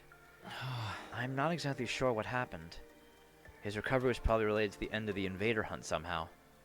Maybe the corruption was purified after the malicious entities had all died out. Well, same thing, either way. For the last few days, I've been going around school every night to gather information and figure out the reason for my sudden recovery. I imagine my surprise when I saw you discussing my assassination with this girl last night. I've been following you since yesterday to see what decision you would end up making. That's creepy. Stop that. I was honestly surprised by your decision, that you would let me live. You, of all people. Of course. What sort of person did you think I was? A serial killer. What else? You killed Eito in cold blood before you even did anything on day 2. I didn't say anything at the time, but I held the deepest contempt for you after that. Now I'm starting to think I got it wrong, though. Have I misunderstood you this whole time? If I have, then I'd like to apologize for my mistake. Ah. There's no need for that. I don't blame anyone for despising someone like me. But I think I've grown as a person. I've become more human-like in the last 100 days. Growth. Something a perpetual baby like me will never get to experience. Not yet, maybe. There's always time for that in the days to come. You can do all the growing you want on the artificial satellite. What? Can I really go with you? I haven't done anything to really contribute to the war effort. It feels too optimistic for me to be recognized as an ally at this stage. Then do something about it. Join us in the final defense battle as a fellow soldier. How about that? The number of invaders we have to deal with is beyond imagination. We won't be able to handle them all on our own. If you join us, our chances of victory will be higher than ever before. Even if it's only by a little. Isn't that right, Commune? Do not be absurd. A single soldier won't be enough to make up for the sheer difference in numbers. All they have to do is bulldoze their way in, and it's game over for us. There's really that many of them? Any way you look at it, it's a world-ending number. Okay, then how about this? I increase the strength of the wall of fire to block out as many of them as possible. Oh yeah, you could do that. Huh? You can do that? I've never tried, but it should be possible. The blood space is overflowing with energy right now. When the malicious aura was purified, clean energy took its place. If I infuse that energy into the wall, then just maybe... Commune, if the wall becomes stronger, will that give us an advantage? Yes. The number of enemies that can make it through the flames at any one time will be greatly reduced. If we can split up the army, bottleneck the troops' advance, it will greatly improve our chances of victory. We had stumbled upon a path to victory completely by accident. The baby had been the final piece of the puzzle. Very well, Ghost Boy. Do not delay. Start increasing the strength of the wall right now. If this strategy succeeds, I'll make sure your physical body gets the artificial satellite if it's the last thing I do. Yes, of course. I'll give it my best shot. He disappeared in a hurry at Commune's urgent command, likely to begin strengthening the wall of fire. The moment I decided to rescue someone who had been destined for death, a new path had opened up to us. It was like it was meant to be. This was the path I should have taken from the start. I should have chosen to save lives rather than take them. If I hadn't killed Ato back then. But it was too late for regrets. I had to focus on saving the baby. A way to take him out of the defense room and up to the artificial satellite with us. That was what we needed to figure out now.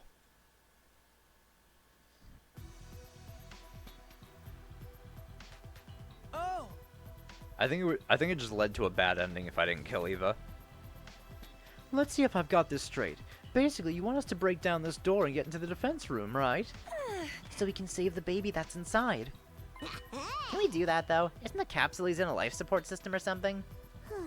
That is what we need to do. Get inside and ascertain. Wasn't this door protected by undying flames last time we saw it? When did they disappear? The baby must have extinguished them to make things easier for us. Helping us in return for helping him, huh? It's like a fairy tale. Yeah, except this is grim reality. Anyway, help me break down this door. We stood in front of the door with our class weapons in hand. Alright guys, we'll attack the door all at once, on the count of 3. 1, 2, 3! Without the undying flames to protect it, the door was no longer impervious. Slowly but steadily, the door began to crumble under our attacks. The damage grew heavier and heavier, until at long last, it opened. The second it was open, we all went rushing through like an avalanche. And inside,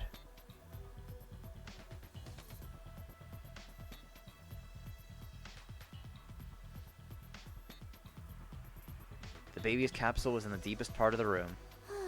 Let me see. Yes, if I modify the capsule to be self-sustaining, we need only take it to the escape pod with us once Veshness is defeated. It will be a complicated operation, but I can count on everyone's full support, can't I?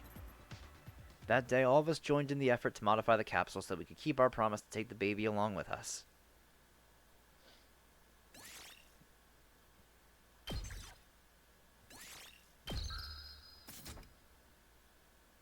I mean, that'd be cool if that happened. Oh, we just skipping ahead? Alright, cool. What do we have? 3 days of free time on this route? Yeah, just skipping ahead to 99. Yep. 1 full week after we began working on the capsule modification. Intruder alert! Intruder alert! Unauthorized personnel detected on school grounds. Defense mode initiated. All available troops prepare for battle immediately. It's Veshness. She's here. I leaped out of bed the moment the alarm went off. The big moment was finally here. Veshness had led her massive army here with the goal of completely wiping us out. I ran over to the war room at full speed.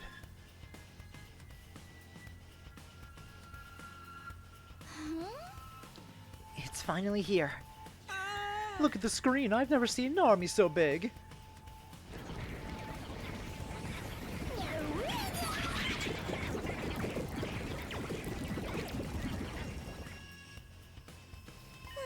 Even so, this is not as large as I anticipated. Strengthening the wall of fire worked. The baby had kept his promise to us. Modifying his capsule together was worth the effort. I don't see Veshness yet, though. Probably hanging behind and leaving all the dirty work to our soldiers. Classic final boss move. That works for us. We'll take out as many invaders as we can before she shows up. We should get going. Take care of things while we're gone, Commune. Be sure to return safely. Defeat is not an option today. Someone like that can't possibly beat us. We'll be back and we'll make our dreams come true together. Here we go. For the final time. Special Defense Unit, move out!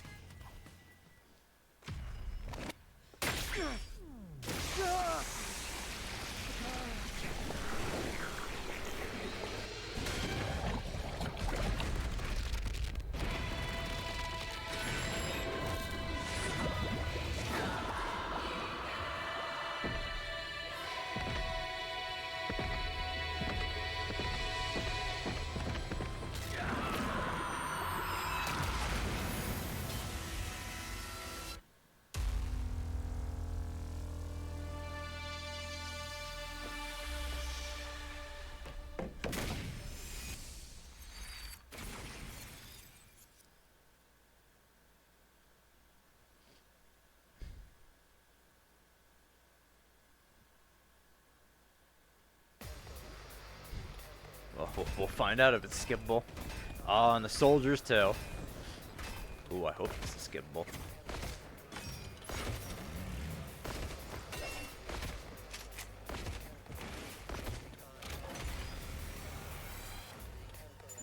Wow! Take a look at that! There's so many of them! Just what you'd expect to see in a final battle. Stand firm and tall. They're no match for us. Better clean up the small fry before the bigger Veshness fish arrives. Let the battle begin! I don't want to fight! No!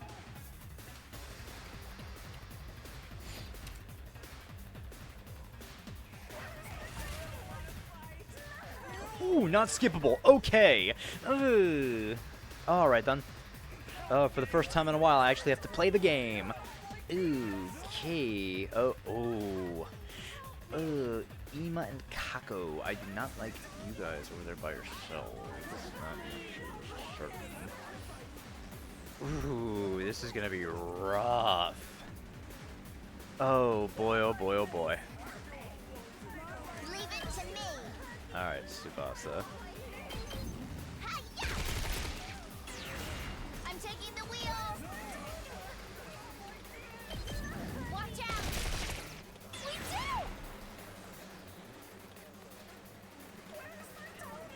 Locked and loaded.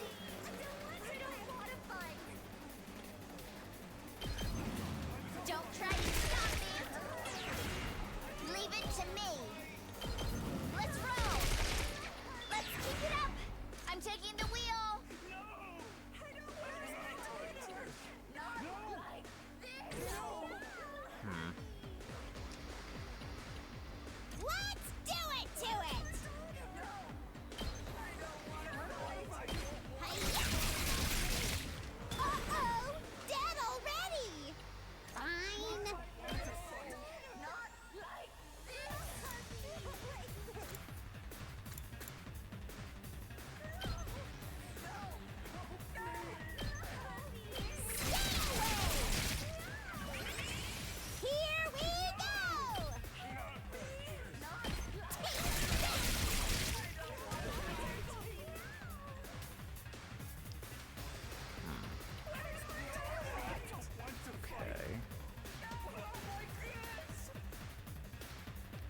this is gonna be the side I'm not gonna like the most. I'm all set.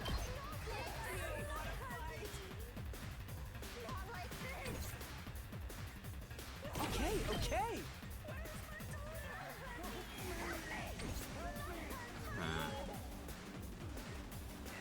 This fucking guy.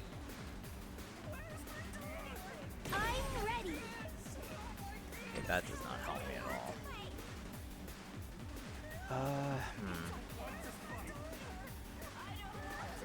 I'm good whenever. Watch out. We do. Locked and loaded.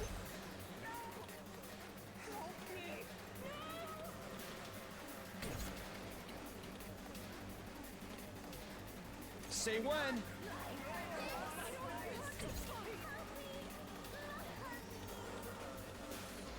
Is the attack on this guy?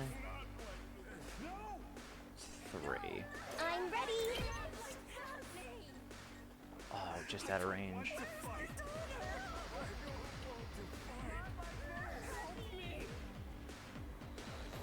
How's this? I think I'm gonna get Tsubasa over here. Not like this. Right. Oh, fuck.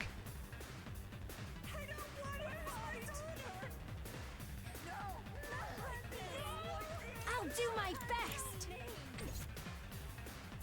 I don't want to fight.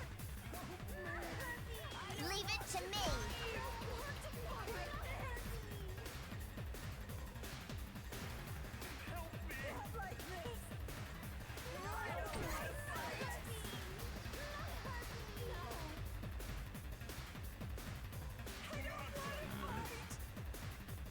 Don't know what I want to do here. I definitely want to do something on this side, but I don't know what. Okay, okay.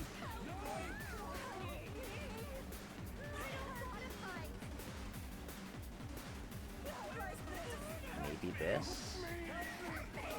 It's stun Ema, unfortunately.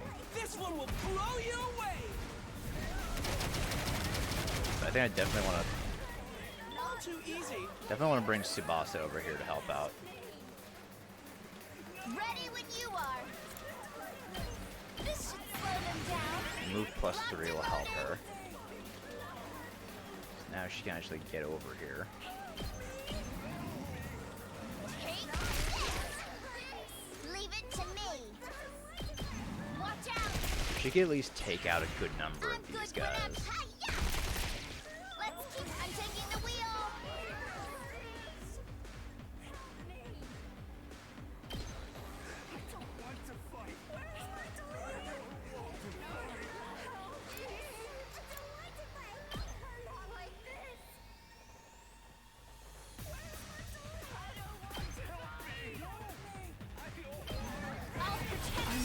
Do this.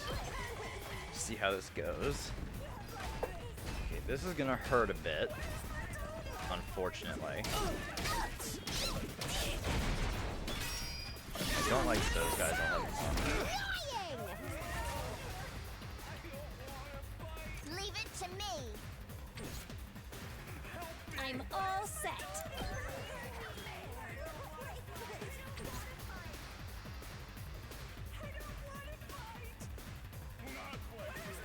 It's as bad as I thought, huh?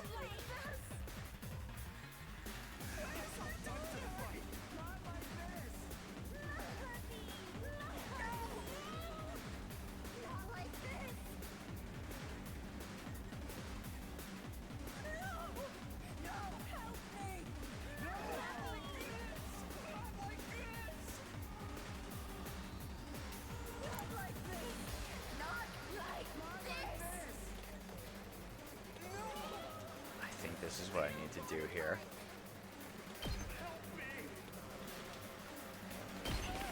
You're coming with me!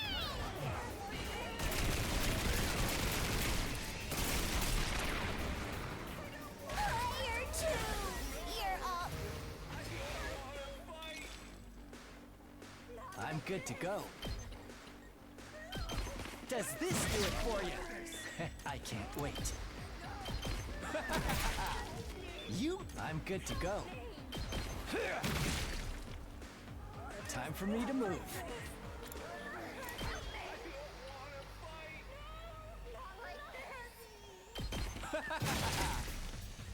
Let's get to the killing.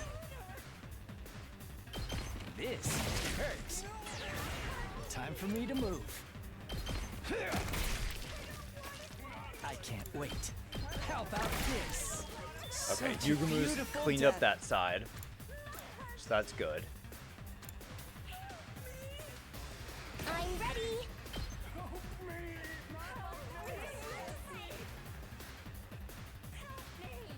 Let's see. I think I do this with Kako. Just to get some damage. And get rid of those shields. I think I could have Tsubasa take out the rest of these guys. I'll give it all I got.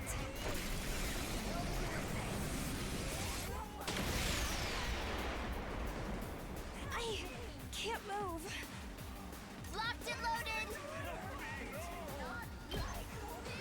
Just a quick dropout. I'm good whenever. Let's roll. Ready when you are. Take this. We do. Locked and loaded. Watch out. I'm taking the wheel. Don't try to stop me. Okay. Now it's just over here. Let's do this. Yeah, let's do this with Takumi. One last strike. I know she's so fucking good, man. Just another reason that Tsubasa is best girl. I've got this. I've got your back. Thanks. Ready when you are. Take this! Got. Let's go. Yeah! All right, here we go. Let's go. Not gonna cut it. Good to go. Take that! Got it. I've got this. Yeah! Okay, it's just one gold warrior left on each side. Oh, but then there's reinforcements. Okay, there's little guys though. That's not so bad. Oh, never mind. That right, Yugamu didn't have a gold guy left to fight. All right. Locked and loaded. Oh, Ima's back in action too. Out of the way, Pest. Leave it to me. Take this. Ready when you are. Ah! We did! Aside from the one Yugamu's Let's fighting, get to it's the all just killing. little guys now. Does this do it for you? I can't wait. Now he's doing +2, so he can pierce through that. Let's get to the killing. Experiment time. Shield. I can't wait. I'm good to go.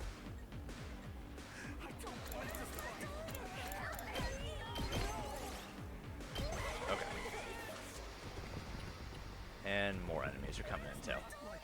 Okay, luckily at this point it's just little guys trickling in. That's fine. Time for me to move.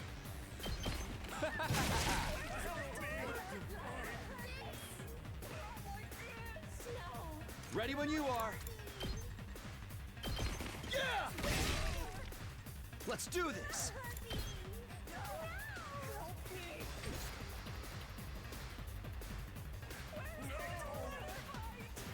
Leave it to me.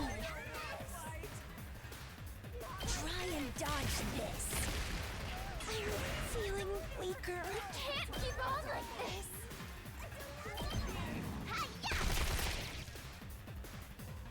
Oh, good. What a nuisance.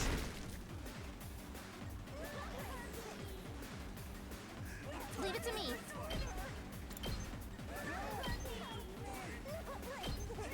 Pulling the trigger. Just get an achievement.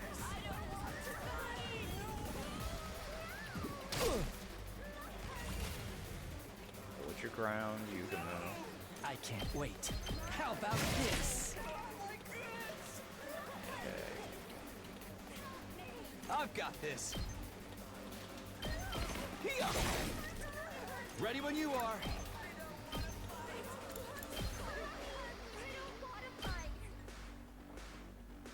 There. I keep forgetting that I can position this further away than I am. I'm Captain Ready. Zomi takes this one out. And then we come back over here. I'm all set. Take it, Kako. Taking the shot. There's the one enemy left over here. Yugamu's got it. Stubborn, aren't they? You know, I should do another kill here. Say when. Attack boost, Takumi.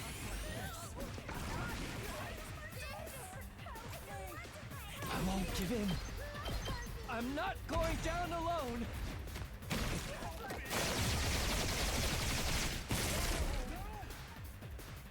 Oh, right, I don't get the thing. Because it's the last part of the wave. I forgot about that. Nah, well. Basically a free ultimate attack I got. They're talking like humans again. Well, they were human once. But remember what Commune told us. A person who's been transformed into a school invader can never go back to being human. Then a quick death is the best mercy we can grant them. That's right! We're the good guys here! Glossing over the situation with pretty words didn't change the fact that we were murdering other people. This would be the last time. Once this is over, we'd flee to a place where no one would kill or be killed. We're just one step away from the artificial satellite. Let's break out of this hellscape together. Get ready for the second wave. This battalion will be on the same scale as the one you just fought. Okay. How many more of them are there? Oh, is it just me, or are they starting to look like a swarm of locusts? Focus on the battle, guys. Don't lose heart. Hold strong, everyone. Let's do this. Alright, what do we got? Okay, the big guy's over there this time. Help me! Which means I'm gonna focus my efforts on that top side.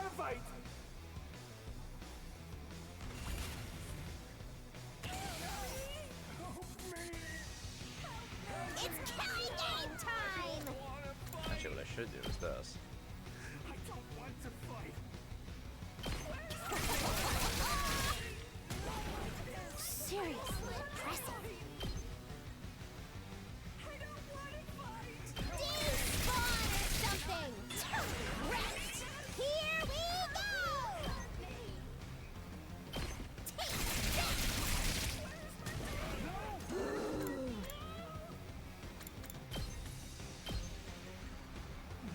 Go, giant fire! Let's go! This is perfect! Here we go! Stab, stab, stab! Fine. Most important, I just take that fucking shield asshole out. Let's get to the killing. This may hurt. You time for me to move. Does this do it for you? Okay. That side should be okay for now. I think we'll be okay up here. These guys I'm worried about. Take out this fucking asshole. Hate those fucking guys. Feeling weaker. Okay, okay.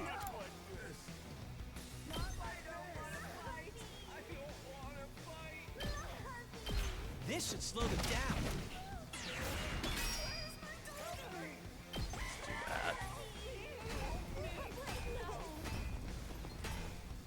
We're gonna get hit a bit. Okay, we're really close on that side. Oh, jeez. And Nozomi's almost dead already. Okay, maybe I didn't make the best choice over here. Not bad. Okay, I'm gonna have to use up some of my voltage. Here we go.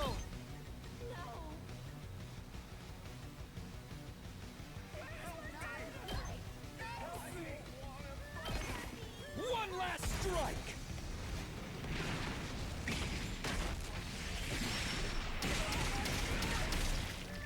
Take care of the rest. I'll never surrender. All good. Locked and loaded. Let's ride.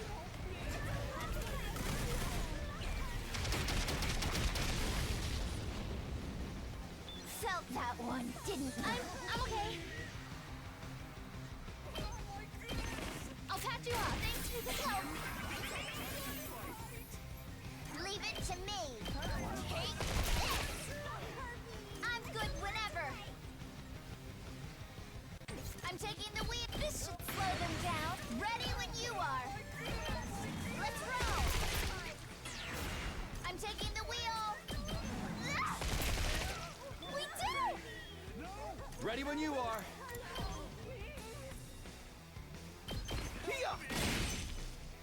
Here we go.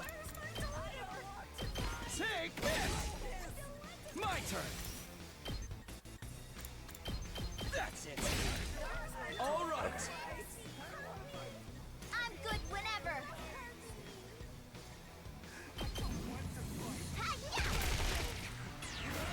Ready when you are. How's this? Let's keep it up.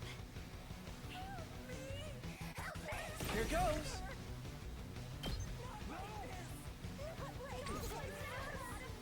I'm ready.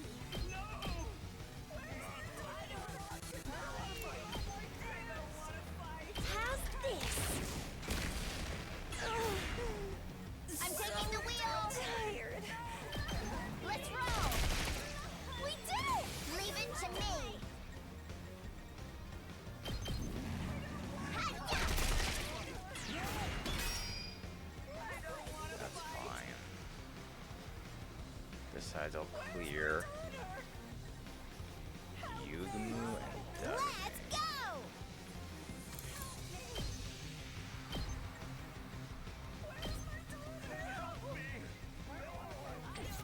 Here we go!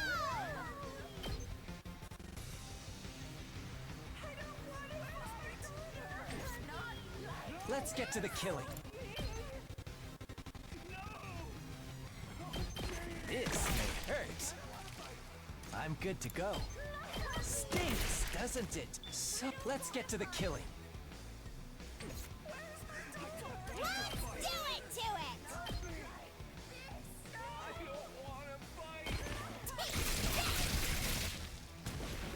Okay, okay!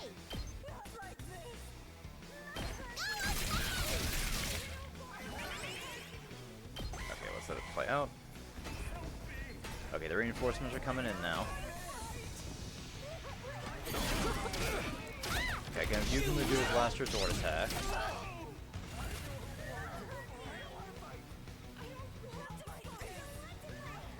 I'm gonna do this over here first, though. I'm all set.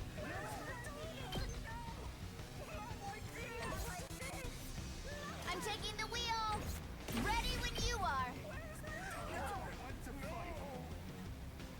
Oh, I wish you were one space back.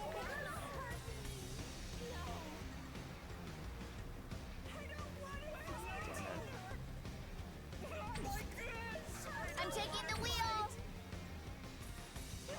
Ready when you are. I'll do my best.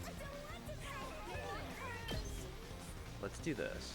I'll give it all I've got.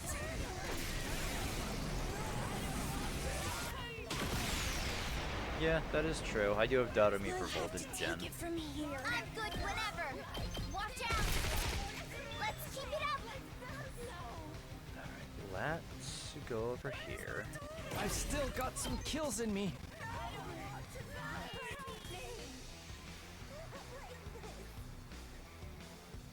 Yugumu uses last resort. I'm not going down alone!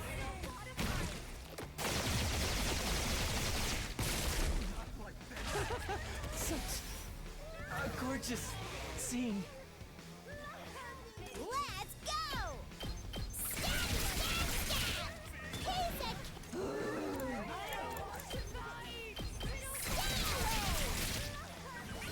It's killing Most of the big enemies taken care of now. seriously depressing. Okay, Dadomi should be fine over here on her own. I don't need to do anything about these guys yet, so I can just focus on the rest of my AP over here. Locked and loaded! Let's have Tsubasa do this. They're gonna hear this engine roar!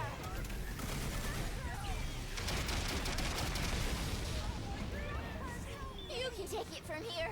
Okay, Ina okay. finishes this guy off. Wait, Pest. I guess I'm up. I'll blow you away! Ema can finish the rest Hardly of a these guys challenge. too. So what I'm gonna do is I'm gonna end turn. Carry over that AP we have.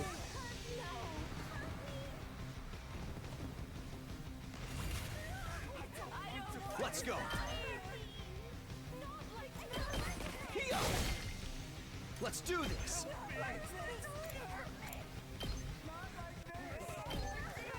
That's it.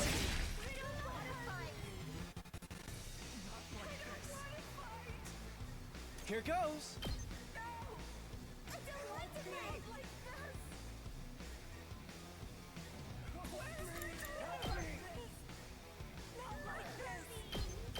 Try this on the sides. Oh, good. What a nuisance. Here goes. Ha! Okay, okay.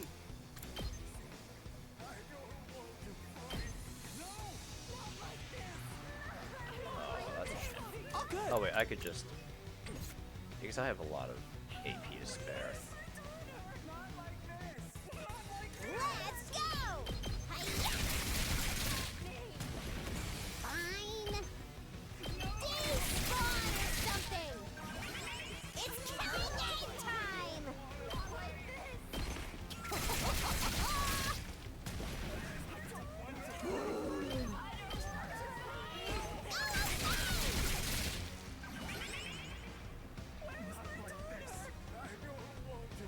My turn. Take that. Alright. Okay, we're on the last couple now. Here we go. Yeah! Let's do this. This next wave is Veshness.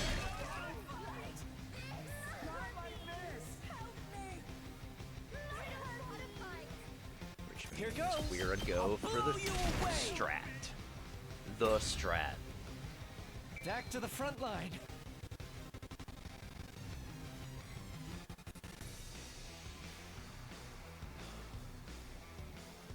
All right, that's all the regular troops taken care of.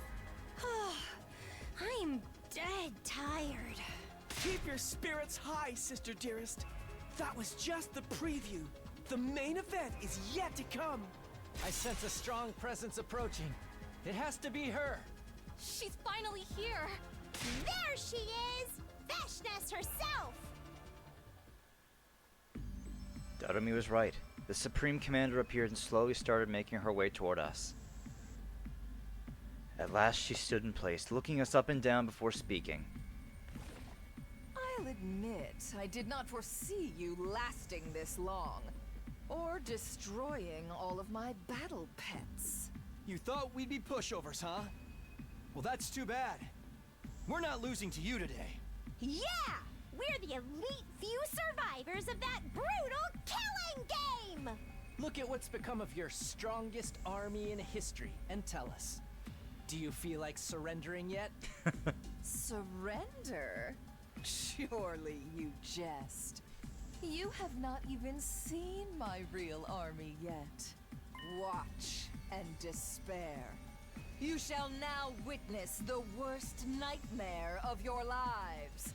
Come forth, my elite slaves!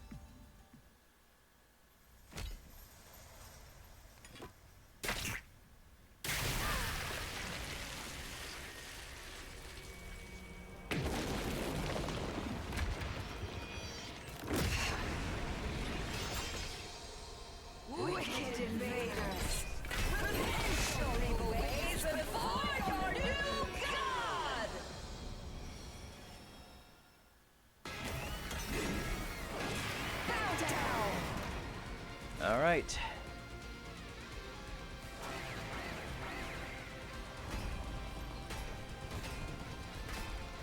Oh.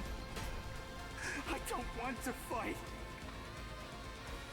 Not like this! She still had this many invaders up her sleeve? She wasn't bluffing when she said her army was bigger than ever. These troops must be her trump card. If she is desperate enough to pull them out now, she can't be having a good time. This is our chance to take down Veshness and her goons all at once. This is the real final showdown.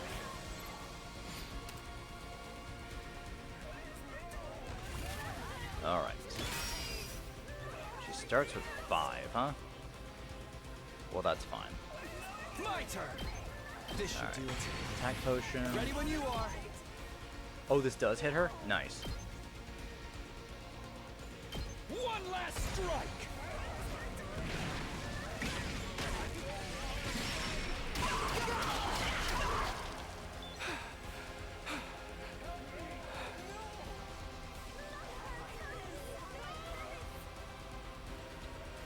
Locked and loaded. I've got your back. Thanks. Good to go. One last strike.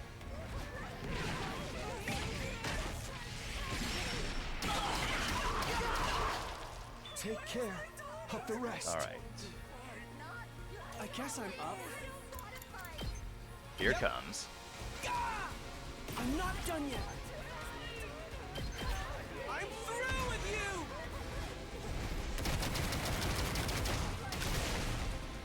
Serves you right.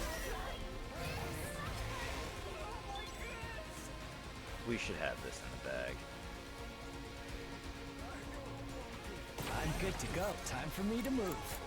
This'll do. I'm not finished yet. I'm not going down alone. Doesn't give me an extra AP, but it's fine.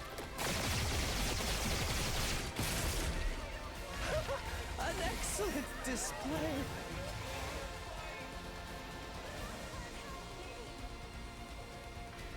Ready as I'll ever be. I'll patch you up. I owe you. Let's go.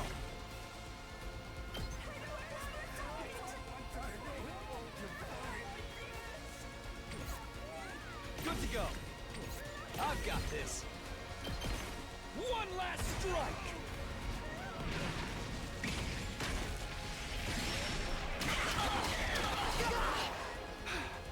Whenever you're ready. I've got you. Thanks. Good to go. One last strike. Oh, I just need one more.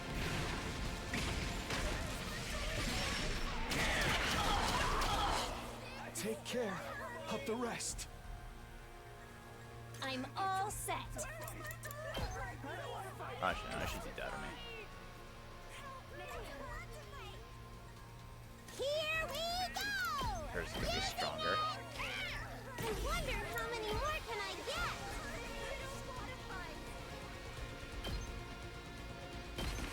You're coming with me!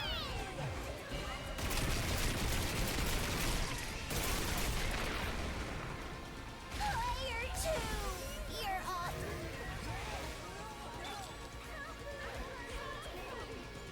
And we won. Leave it to me. I'll help. Let's do this. One last strike. Well, it's always nice cheesing bosses.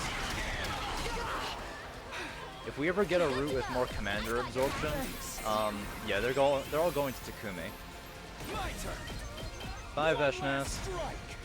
Your goons. I had more time dealing with your goons than you. Quite easily, actually.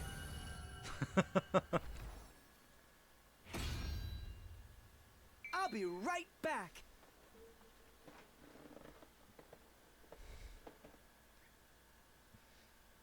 Why? Why?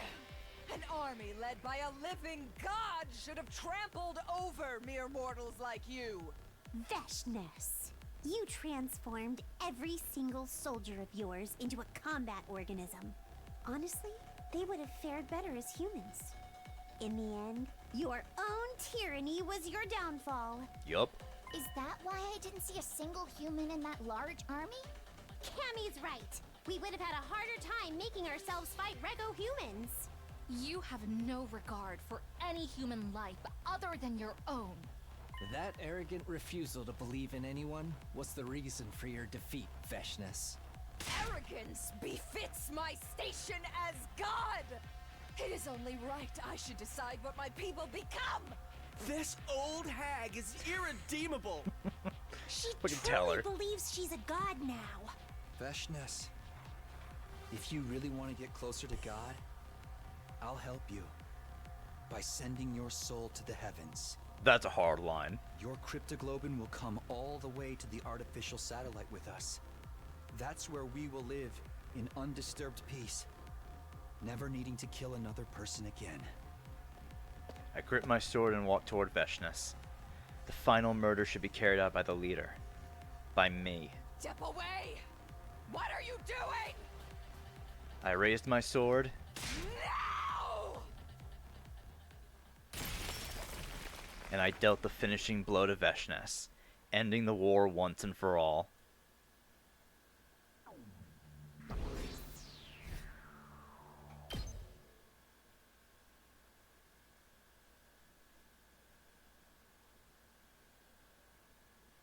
And then came day 100. We all boarded the escape pod together. Oh, look at this. Oh, look, even Shion. And finally blasted off into space. Look! Up ahead! It's the artificial satellite! Oh, we're almost to the new world, sister dearest. What do you feel like having when we land on it? Did you hear that, infant? We will be reaching the artificial satellite soon. We'll take you out of the capsule once we arrive, alright? Don't worry. As your older sister, I'll be sure to raise you into a That's so fine me. young man. Man, she really got bit by the older sister bug on this route. Wait. What? You're going to raise the infant? Does that make him my little brother? Congratulations on becoming a big sister yourself, Commune. I can't wait to start my new life up there. I've never had roommates before. We've got to go house hunting right away. We'll need to find a place and sign the lease like today. I don't know. Wouldn't tomorrow be better? I'd really rather just rest for today. House hunting is a battle of its own. The good ones will get snapped up if we don't act quickly. You're not being serious enough about this, Takumi. Okay. Sorry. We know who wears the pants in this relationship, at least. If the hen pecking ever gets too tedious for you, the door to my room is always open. Yugamu's down whenever.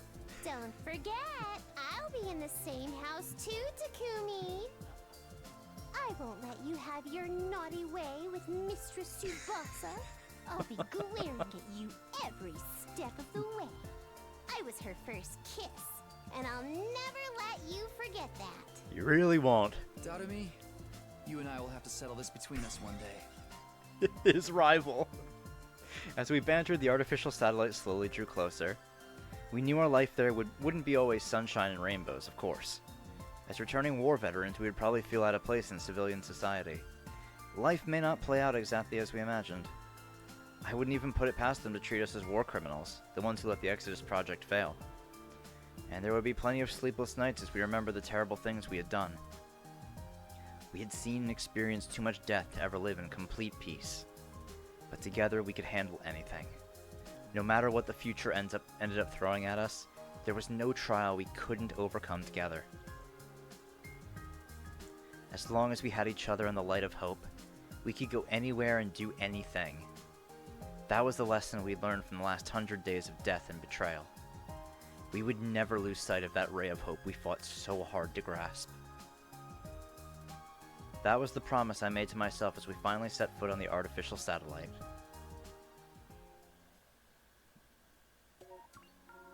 Aw.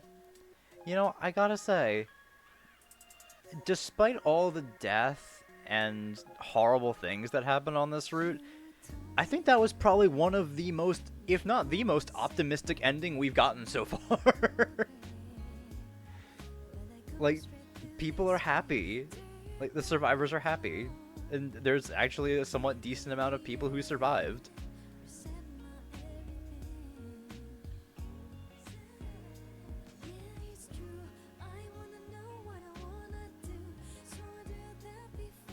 Like, it was pretty nice. I actually do like that ending. That was a pretty good one. Killing Game Root, Hope from Despair. That was really nice. I liked that a lot. Alright. So, now that we have finished this, I'm gonna actually make notes of what we need to do from now on. So I'll note down the routes we have to do and the endings I have to get. So that way I'll have them ready to go. So I think tomorrow, we are going to start up the slasher route. I think that will be the one we start on. Then we'll tackle the other ones as we go on. I'm hoping that they're kind of like the Killing Game route, where it kind of just goes. Because I honestly did not expect to finish this today. I mean, I didn't expect to go this long, but I definitely didn't expect to finish this today.